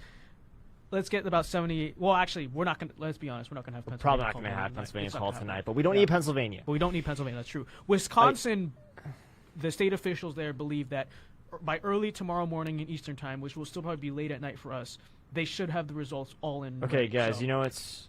No, that's wrong. All right, I'm gonna officially call it 2 states right now. Okay. I'm gonna officially call it 2 states. What are the states I'm calling? I don't remember. We're gonna call the amazing state of Utah for President Donald J. Trump. Woo! Yay! Yeah, we need champagne. Yeah. Okay. Arizona, learn something from Utah. Yeah, Arizona. What the hell? Come on.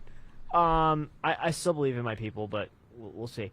Another state I would love to call, officially call, is the state of Lay's potato chips, and that is Idaho. President Donald J. Trump wins the potato land. We love it. We love it. I love it. Thank you to Lay's for sponsoring the show. They didn't sponsor. Mm-hmm. I promise they did not sponsor. So, let's see here. I gotta look at my schedule real quick. All right, cool. So, I don't want to talk about Arizona anymore. I really don't. Not for a while, at least. We'll see. Iowa needs to make a comeback because I predicted Iowa to be a clear winner for Trump, and we're at 61% reporting, and Trump is down. I think it'll be the next Ohio. I think we're pretty safe. I think it'll be the next Ohio. We'll see. Now Ohio, 91% reporting. Trump is now up by almost 8 points. So I was wrong when I said I don't think he's going to make up his 2016 margin. He won 2016 by 8 points. He's up almost 8 points right now with 91% reporting. We might call Ohio soon. We might just call Ohio soon. Ohio all right, hold on. Give us a second, guys. Give us a second, guys. What do you mean? All right, yeah, cancel them. Okay. So, sorry, didn't prepare. So, we have. So Arizona.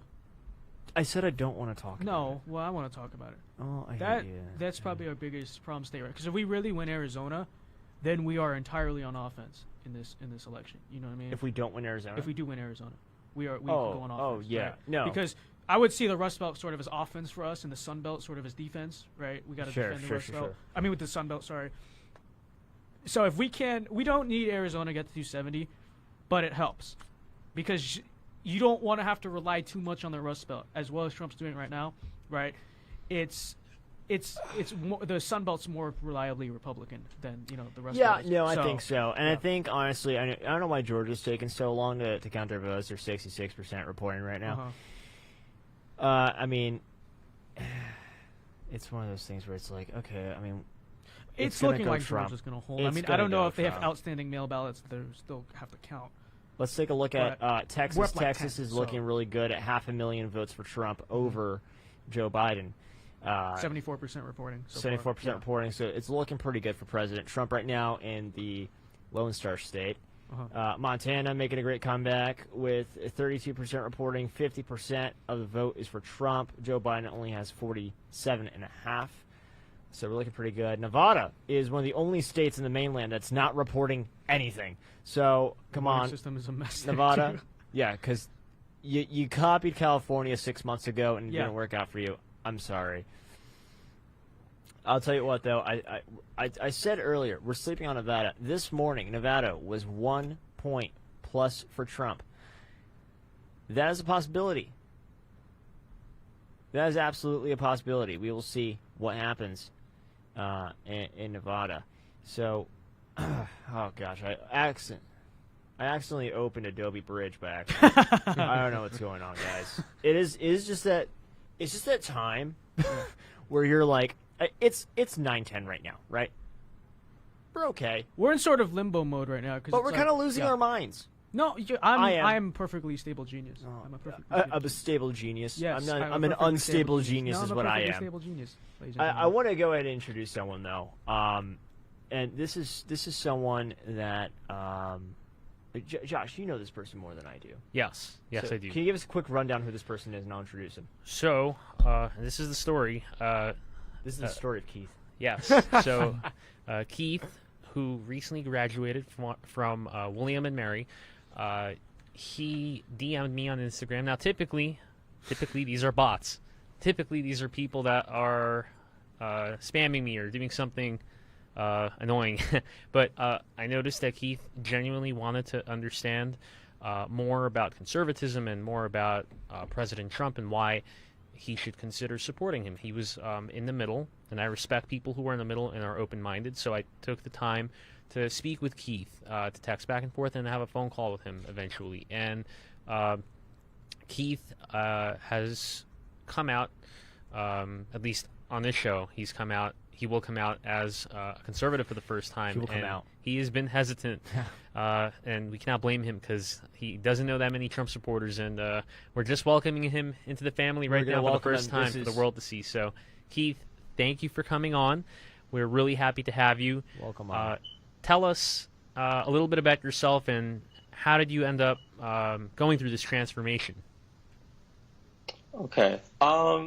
So thank you guys for having me on. I really appreciate it. It's really an honor, and this is really cool how you guys set this all up. So this has been really hard because I guess over the past month or so, I've noticed a difference in the way that the media portrays the two people. CNN really favors and leans towards the left, and MSNBC leans towards the left, and Fox News leans towards the right. But I think that the fairness and the coverage has been completely just ridiculous. Yeah.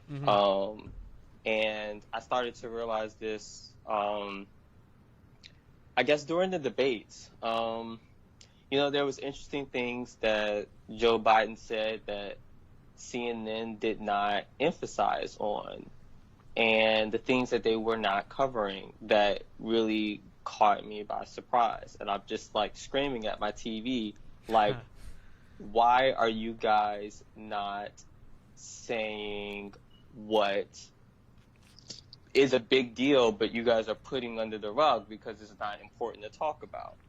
And the funny thing is that, like, as I continue to watch, CNN and really looking at it from an analytical point of view, putting all of my original political beliefs aside and just looking at it and watching it from what is presented. So basically, and this is very manipulative of the media, even now during the election, they're giving me a heart attack because I have we have no idea how this is going to go. Yeah. But every time, like every hour or every 15 or 30 minutes, they basically, especially during the debates, have the same soundbite. So they'll say something about, Trump isn't doing well with suburban women. They'll continue to talk about that. CNN really emphasizes on that. And then I realized this, when talking about the things that mean the most to me, like, for instance, the issues on race, they don't talk about that. They brush over it. And if they do talk about races, they talk about Trump being a racist, but they don't talk about Joe Biden being racist as well. And I'm screaming at the TV, so I'm like, so you guys are just going to completely just glimpse over the fact that this man wrote the 94 crime bill. Glimpse over that. They don't talk about that. They don't want to mention anything about what he has done that has harmed the black community. and that really kind of got me like, wow, like is this really something that they're not really taking into importance? Yeah. So that part really kind of captured my attention in the sense that something isn't right. And during this election cycle, they bashed Trump about, I don't know, not refusing to peacefully transfer power, which obviously he has to do if he doesn't win the election. They're really taking that out of context. This is a democracy. This is free and this is fair. And that is what is going to happen if he doesn't win. But they're taking it out of context as, oh, he's saying this. He said we're going to wait and see. I mean, that's what anybody would say. We're going to wait and see what happens with the results of the election, obviously, right? So it's just interesting that they take that and they run with it and they spin the narrative, exaggerate it to the extreme. And I'm like, okay, maybe you're taking this a little bit out of context. And in fact, if they really... Go ahead. No, and I think a lot of people are starting to see what you're seeing, right? I think that this is happening, especially with younger people like, the four of us now. We're seeing more and more people waking up and seeing, I mean, there's no other way of saying it, the BS, right, from the left. There's so much of it, and it's hard to avoid it now, unless you're being brainwashed by big tech and media. I think Vince has something to say. You bring up a great point, which is, channels like CNN, they've always been sort of liberal bias, but in the past 4 years, it's gotten progressively worse, and especially now this election season, to the point where, in my opinion, CNN is just, at this point, not even biased. It's intentionally disingenuous, right? And there are a lot of criticisms to be had about Fox News, but one thing I will say about Fox News is even though it's a generally right-leaning channel, right, there is still a little bit of balance, a little bit of diversity to I completely agree with that. Yeah, because you'll notice, go ahead. Go ahead. Oh, I was just going to say, because when I was watching the campaign, they would cover the Biden campaign, and they would cover the issues that maybe concerns voters about, fracking. They'll actually talk about fracking, and they'll talk about it with meat, and they'll talk about it with substance, and they will continue and elaborate on the comment. And whereas CNN, when asked about fracking, the commentators are like, oh, well, I don't think that's a big deal. This is not really going to come down to the issue of fracking, of whether or not Joe Biden's going to win. So they just kind of, brushed it off. But Fox, like you said, they do in the morning time, at least. At night, then that's the opinion piece. But in the morning, I do see the clear balance in the structure that they present. Well, listen, welcome to the club. We will always welcome you. We welcome anyone that wants to join us and become people who love this country and people who want the best for this country, put Americans first, put you first, put your future family first, right? That's what we care about. We welcome you in. Of course, we welcome anyone in, right? We welcome if we welcome this guy, we welcome anyone in. So, but thank you for joining us. Stay strong, and we'll bring you on later, okay? Yeah. Thank All right. you. Thanks again for joining us, Keith. So, what an amazing story. I mean, we got a guy that opened up and joined us, and he joined the side that loves Americans, that loves America. And, I love it when that happens, and we're seeing more and more of that, guys. We're seeing a lot more of that, and I'm really, really loving it. I'm really loving it. I really think we have this powerful movement in our country that is here to stay. And that movement, what that is a movement of nationalism. And not nationalism in a bad way. Nationalism in a sense that, you know what, I love this country. And I'm not afraid to say it. And I want the best for this country. And I don't want to be like Europe. I don't want to be like Asia. I don't want to be like Canada. I want to be American. And there's nothing wrong with that, right? America is the most diverse country in the world. We are the best country in the world. We have the best economy in the world. We have the best system in the world. And it's time that we start noticing that, and it's happening. We're seeing it. Look at some organizations like Turning Point USA and Students for Trump and YAL and many other ones, right? Yeah. They're growing every single day, and I'll tell you what, dude, it's not stopping. It's not slowing down.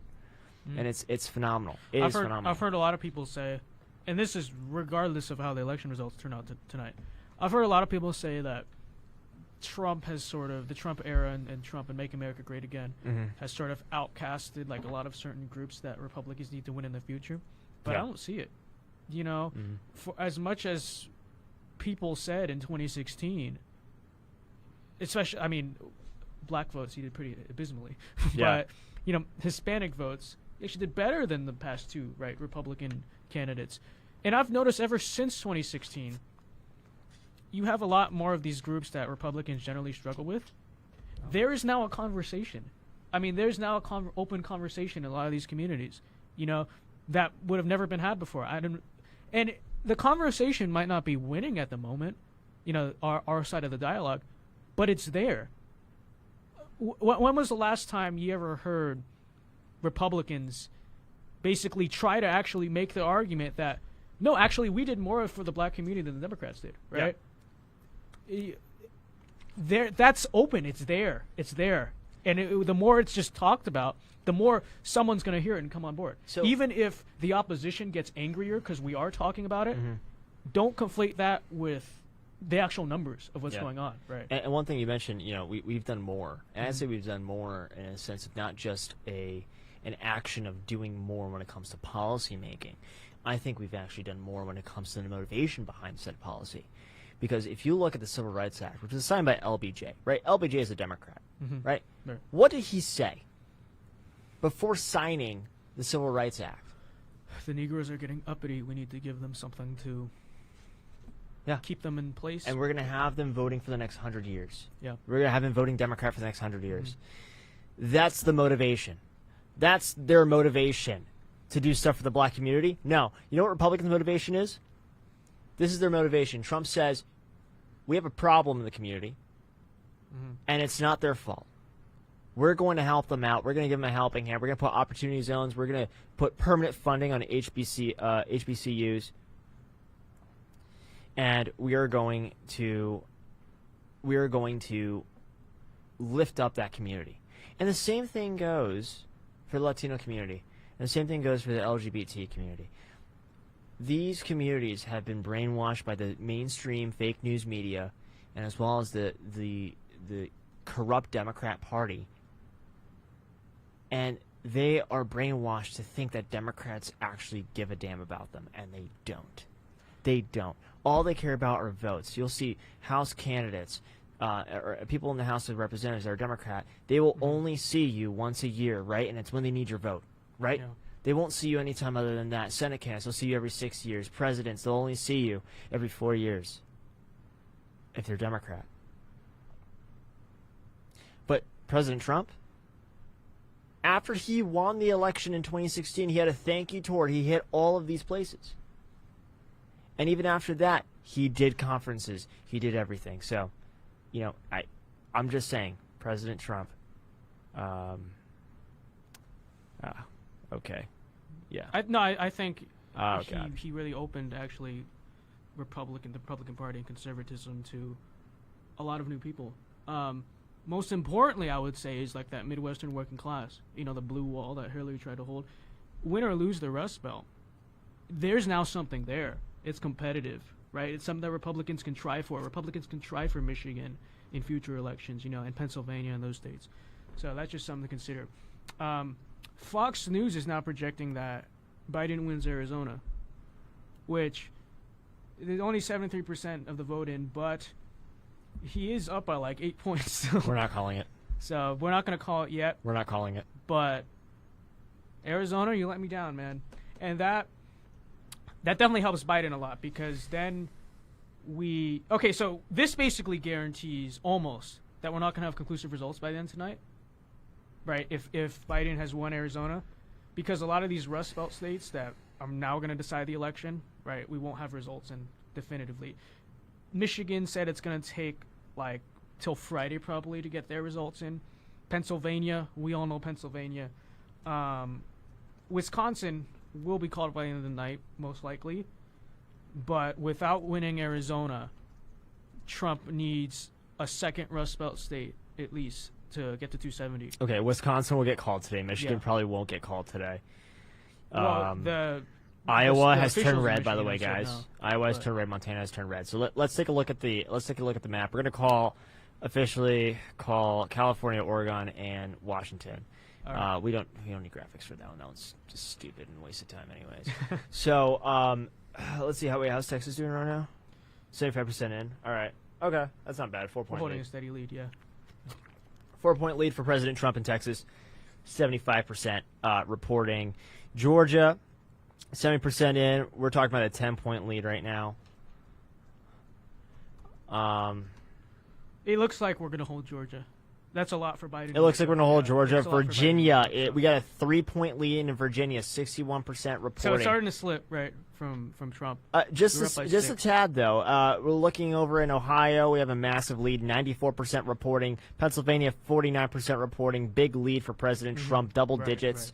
Right. Michigan, 47% reporting. We have more, double-digit lead, 47% reporting. Wisconsin, we have a 5-point lead, roughly, 62% reporting. Minnesota, the gap is narrowing, 60% is in, and Joe Biden is leading at 55%.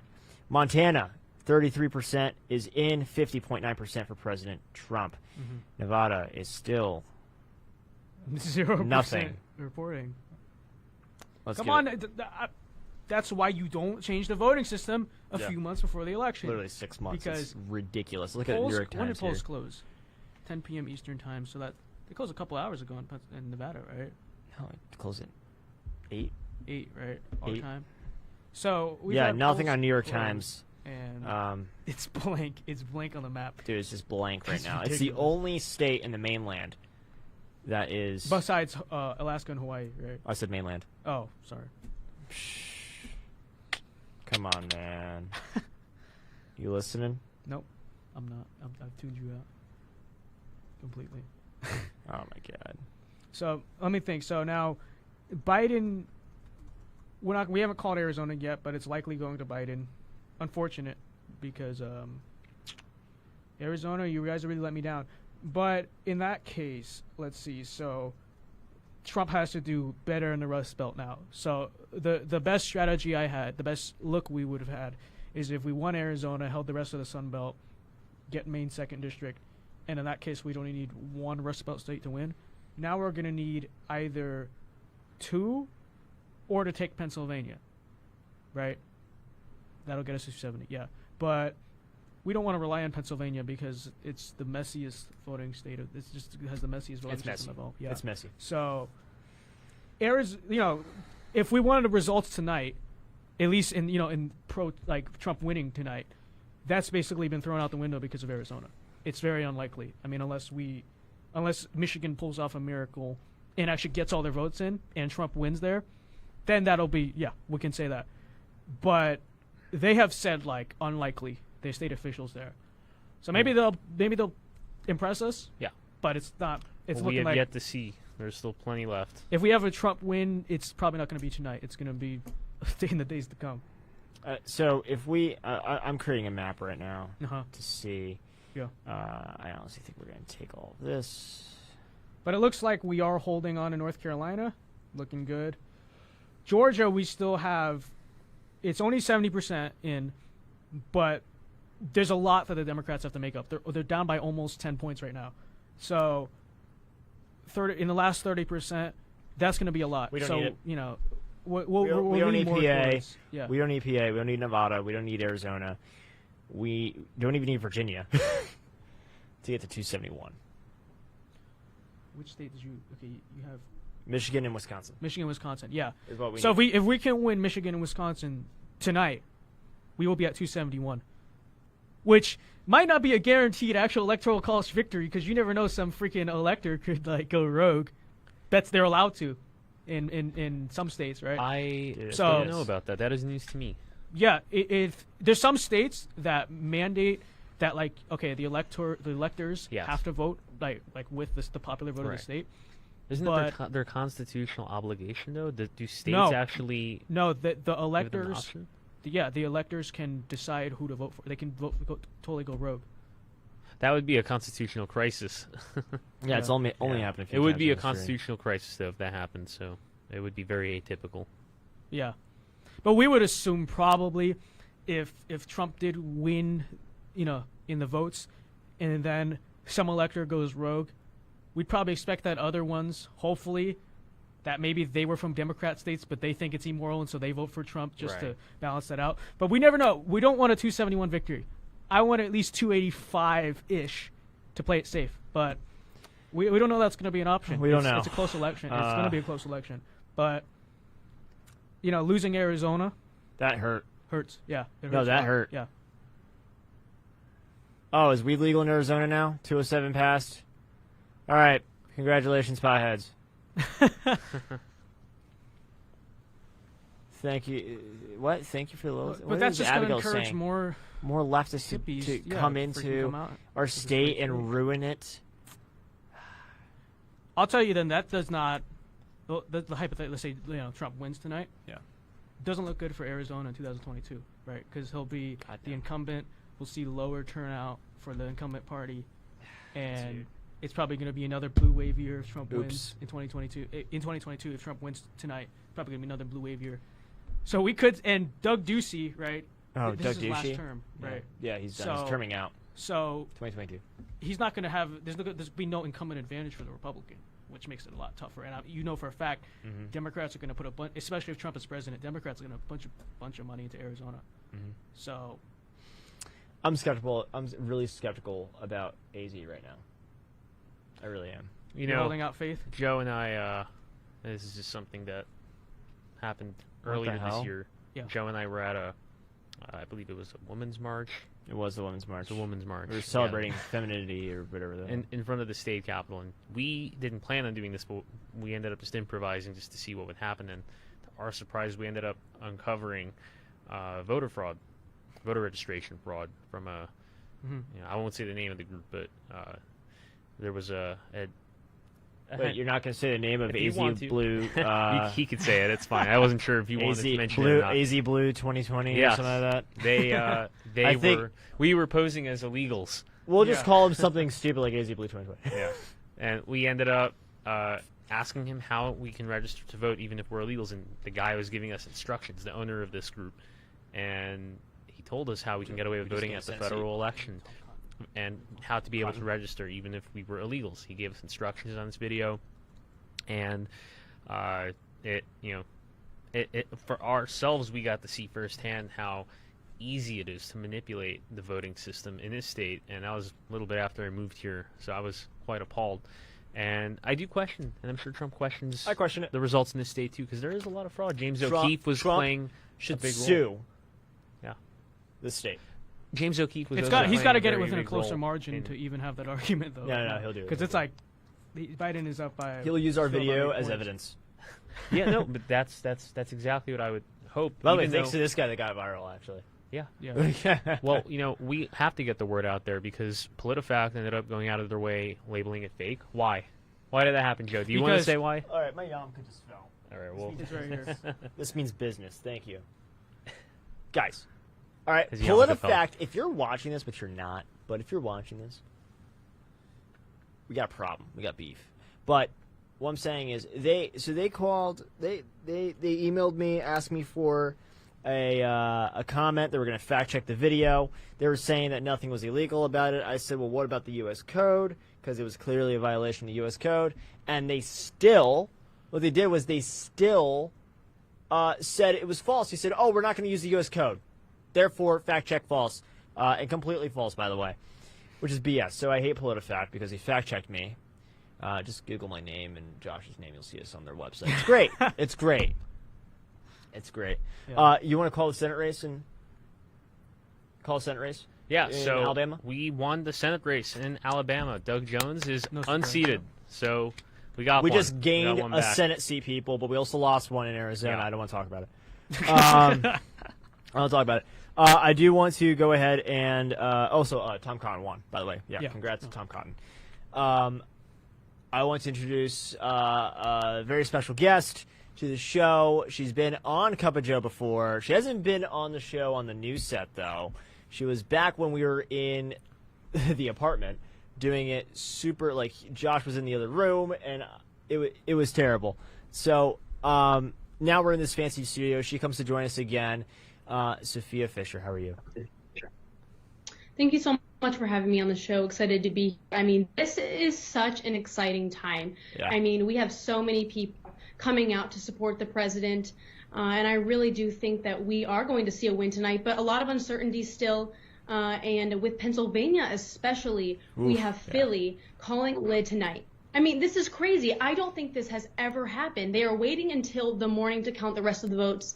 This leaves Americans on their seats. I personally find it insulting. We deserve to know who the president is going to be tonight. But again, the president could still win without Pennsylvania. He's going to need to win Michigan. He's going to need to win Wisconsin. And I'm very confident that he will. I think so, too. I really do think so. I want to talk to you because when you were on the show, we talked about human trafficking a lot. And I want to ask you, I mean, in a, God forbid, Joe Biden presidency or Kamala Harris presidency, right? We know, side note, we know that Trump has been fighting human trafficking probably more than any other president we've seen. He's done a phenomenal job at it. In a Democrat in power, do you think that a lot of this fighting against human trafficking is going to go away? That's a great question, Joe. So what I do think is this. I know there's a lot of bipartisan support in wanting to fight and combat human trafficking, but in the history of American presidents, Donald Trump has done the most to fight human trafficking. And quite frankly, Joe Biden's platform for president, he hasn't really taken a strong stance on this issue, which is extremely disappointing. So not to say that there isn't bipartisan support, but it would be a shame to have Joe Biden in office, considering his track record with children.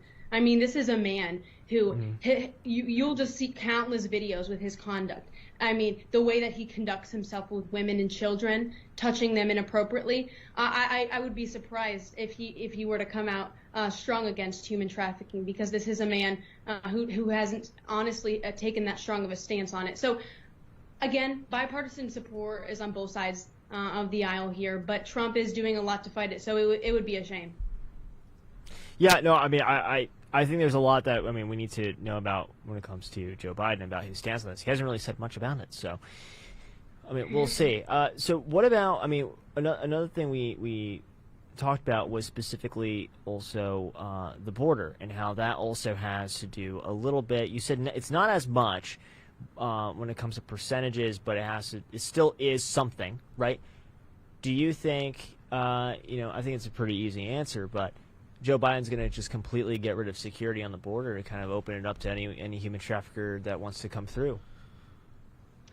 I think that's definitely possible. I mean, I think what you're hearing a lot from the left right now, and even Joe Biden, is this far left radicalism, right?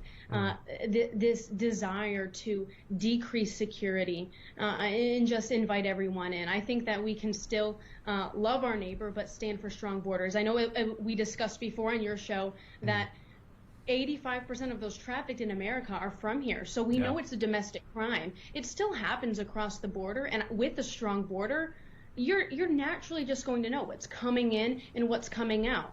Human trafficking happens all the time there. And so, I mean, we even see in the debates recently too, coyotes. People thought this was ridiculous, right? So it was ridiculous. I mean, this is a term to describe people who are smuggling stuff across the border.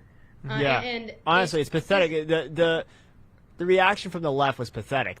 They think they know so much, but when President Trump actually uses a true term regarding illegal immigration, they're like, "Oh, is he talking about Wile E. Coyote?" I'm like, come on, this is the left, really? This is what we're up against? And they won Arizona. I'm sorry, I'm still pissed off about Arizona right now.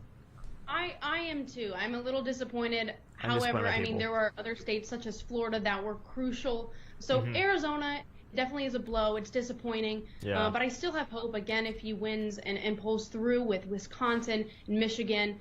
Quite frankly, he could still lose Pennsylvania and still win, and that would put him at about 274. So it's going to be close. I know a lot of people were saying Trump's going to win in a landslide. I don't think that's going to be the case, but I do think that Donald Trump could win this election. Absolutely. Well, let's hope for the best. Maybe we'll have an answer tonight. Maybe not. Maybe we'll have an answer tomorrow, or in 12 days, or a month. We'll see. Yeah, we'll see. But thank you so much for joining us. We'll bring you back on the show soon, post-election. And, hope for the best. Awesome. Thank you so much for having me. All right. Of course, thank you. All right, you guys. So what we got? Virginia looks like it's safely going blue. Like I said, I expected it to sort of creep up. So now with Fairfax County 100% reporting, it looks like they must have been counting some mail-in ballots after the regular ballots, right? But the final count in Fairfax County, Biden won 71-27, which that's what carries the state of Virginia, right? Because you look geographically at this map, a lot of these other blue counties, there's definitely more red counties in Virginia than blue counties, but obviously it's all about population, right? But a lot of these other blue counties that went blue, Almarble County is an exception. A lot of them were by decently close margins, but it's definitely Fairfax County, which is close to D.C., correct? Right. Yeah, that's pretty close. Yeah. Here's the thing. I'm still looking at red counties that are not being counted yet. Okay. So we'll see. Let's see. There's a few, but they're very small in population. That's the problem. Chesterfield County, I guess, is an exception. That has a pretty decently sized population, but they're 98% reporting already. So what are the votes at? Factor in. It's about 36,000 for Trump, about 21,000 for Biden. Well, I'm talking about all of Virginia. Oh, all of Virginia. So Biden has about a little bit of, like, about a 240,000 ish. Okay. All right. How's North Carolina? Lead. North Carolina still stuck at 94%, but we are still up 50.1 to 48.7. A little, like about an 80,000 vote lead in North Carolina right now. Again, North Carolina, the last ballots are probably going to be election day ballots, normal in-person election day ballots, because North Carolina is counting its early ballots first, right? Yeah. So it's looking like Trump is going to hold North Carolina. Ohio, I have no idea why it's not been called yet. 94% of the vote in. Trump is up by I believe Newsmax called Ohio. 8.2 points. Okay, Newsmax has called Ohio. Do you want to call Ohio? Should we? Ohio, should that be called, guys? In the control room? Maybe not yet. We're not going to call it quite yet. All right, we're gonna wait. We'll hold out for a little bit. We'll hold it for a little bit there. So Trump has taken the lead in Iowa by about. He's up by about like 3.5 right now. That's not bad. Yeah. How's Minnesota doing? Minnesota. How's Minnesotans doing? With 66% in, we're still down by quite a bit. We're down by 11.4 points right now. All right. We have about a little bit less than 400. No, my mouth is wrong. A little bit less than 300,000 votes to make up. All right. Can you hit up PA? Check out Philly County. I want to see how much they actually counted there. Philly County is down. Down here. Right. Right. There. There we go. Yeah, so apparently, according to Sophia, they called a lid, so they're not even. That's just at 41. 41% in. And right. Biden is obviously crushing in Philadelphia, but yes. So that it just screwed up the whole state, quite frankly. Because Trump has a very big. I think this is what the hell they wanted. Yeah. They wanted to try to hope that they can have Trump up on election night and then just like steal it. Like now, if with a 15-point lead right now, magically tomorrow, oh guys, Philadelphia has gone to the Democrats. And you want to talk about, the media loves to talk about, we need to accept the results of this election. Well, why don't you try to root for it to be set up so that we get the it's believable? Results. Like this is insulting to just call a lid tonight. It's only 41%. The election poll sign up for the whole damn night. So it's just absolutely insulting. But okay, so Fox News has now, it looks like, called Ohio. Am I correct? People in the back. So it is basically safe to call Ohio. Have they called Ohio? Called Ohio. I just saw it in the back room. We're looking at. They're looking at something else. I think there's technical problems in the back there, but okay, not a problem. So here's Here's the thing. All right, we don't get Pennsylvania. Let's say we don't get it. Right. Yeah. Tonight. Yeah. We don't get Virginia. We get Michigan. Michigan and Wisconsin now become must-win states for Trump. You do for tonight, if he wants to win tonight. Yeah. Yeah. Fox just called Ohio for Trump. All right, we're gonna call. I guess we'll call Ohio for Trump then. All right, ladies and gentlemen, the state of Ohio with its 18 electoral votes. Joe, you got to say it with energy, okay? The state of Ohio with 18 electoral votes will now go to President Donald J. Trump. Amazing. Incredible. Okay. Incredible. So again, this rules out Biden landslide, and Arizona rules out Trump landslide. It's going to be a close election, right? Yeah. Because how's Texas doing? Why is Fox News not loading for me, buddy? Okay, with 78% in Texas, Trump's up 52 to 46.6. Which is about 5.5 points ahead.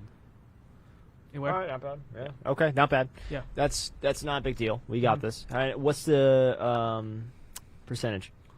The percentage, so Trump has 52% in Texas right now, and Biden has 46.6%. Okay. With 78% reporting. So it's looking like we're going to hold the other Sun Belt states. It's leaning that direction. Which rules out... At, though? What? I don't know what Georgia's at. Georgia, we're at 75% reporting, and Trump is up by almost 8 points. Things are slower in the South. Yeah, things are slower. But that's pretty hard. That Biden has to climb a pretty big hill to take that. There's no way he's going to make that. So I don't think, and with Florida going red by, about a decent amount, like almost like 400,000 votes, you would expect that also Georgia would probably stay Republican, right? Of course. It's a pretty safe bet. So that I can't believe they thought they were going to flip Georgia. Yeah, I think.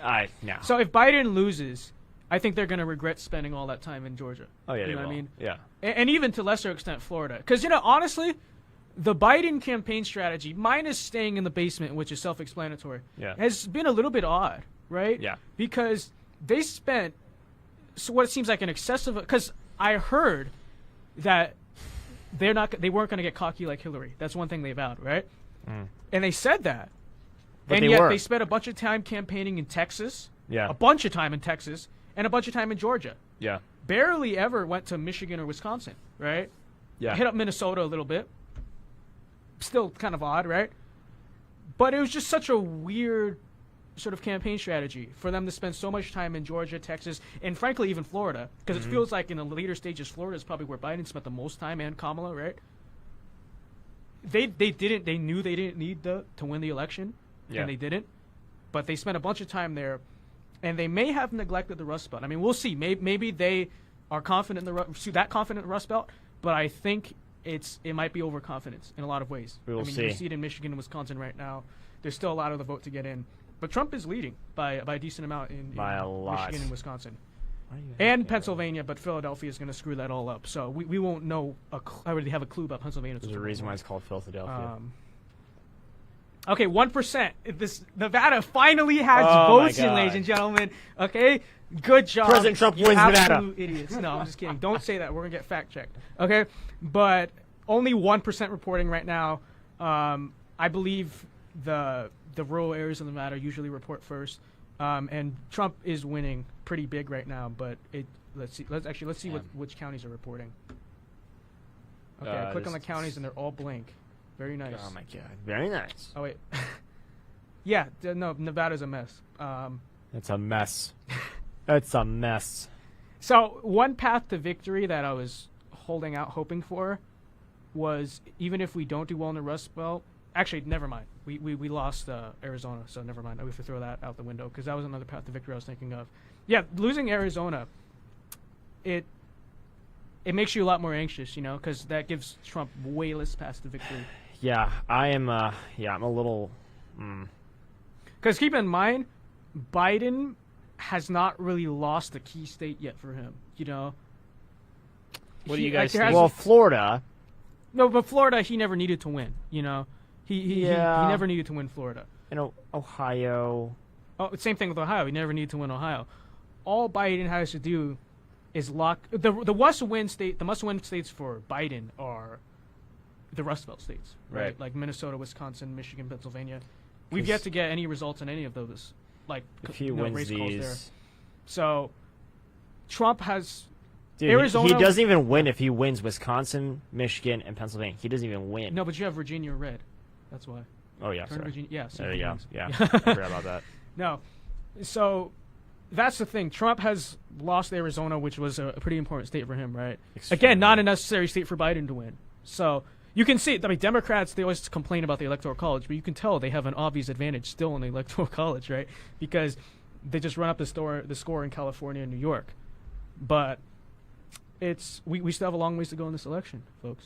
Yeah, no. Unfortunately, because of Arizona, we probably won't get results tonight. That sucks. Yeah. Yeah. Thanks, Arizona. They let me down so hard right now. Oh my gosh. Let me ask you guys a question. Okay. So we already discussed the possibility of fraud playing a role in Arizona going blue.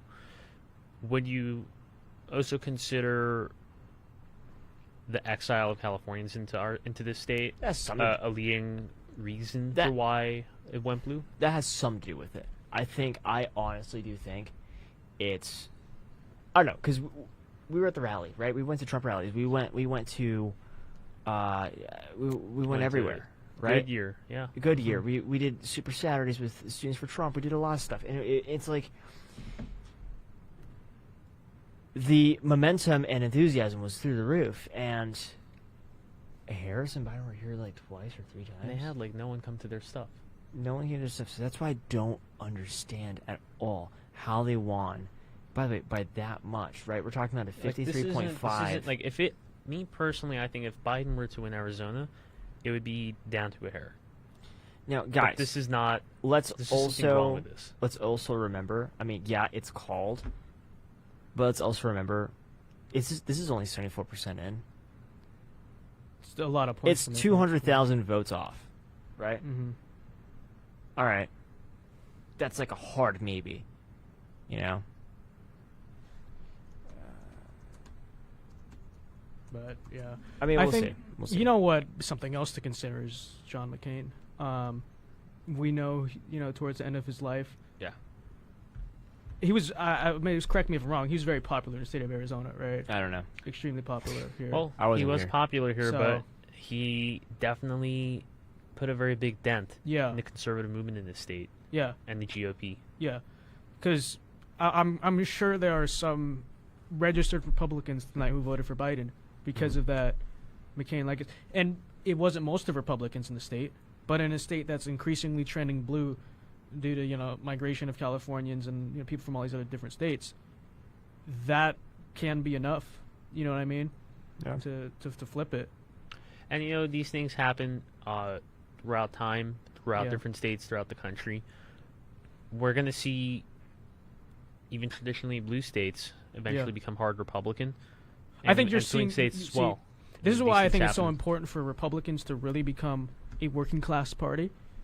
Because think about it, you see Arizona has basically already trended blue, but you see Texas and Georgia also headed that, and North Carolina are sort of headed that direction, right? Mm. Our only path to survival in the future, assuming those trends continue, runs through the Rust Belt. We did in 2016, but we have to really establish, a permanent presence there and a permanent dominance there going forward. And, winning the Rust Belt's a lot different than winning the Sun Belt. You know what I mean? There's a reason. I don't think, frankly, any other Republican in 2016 would have really cracked that blue wall the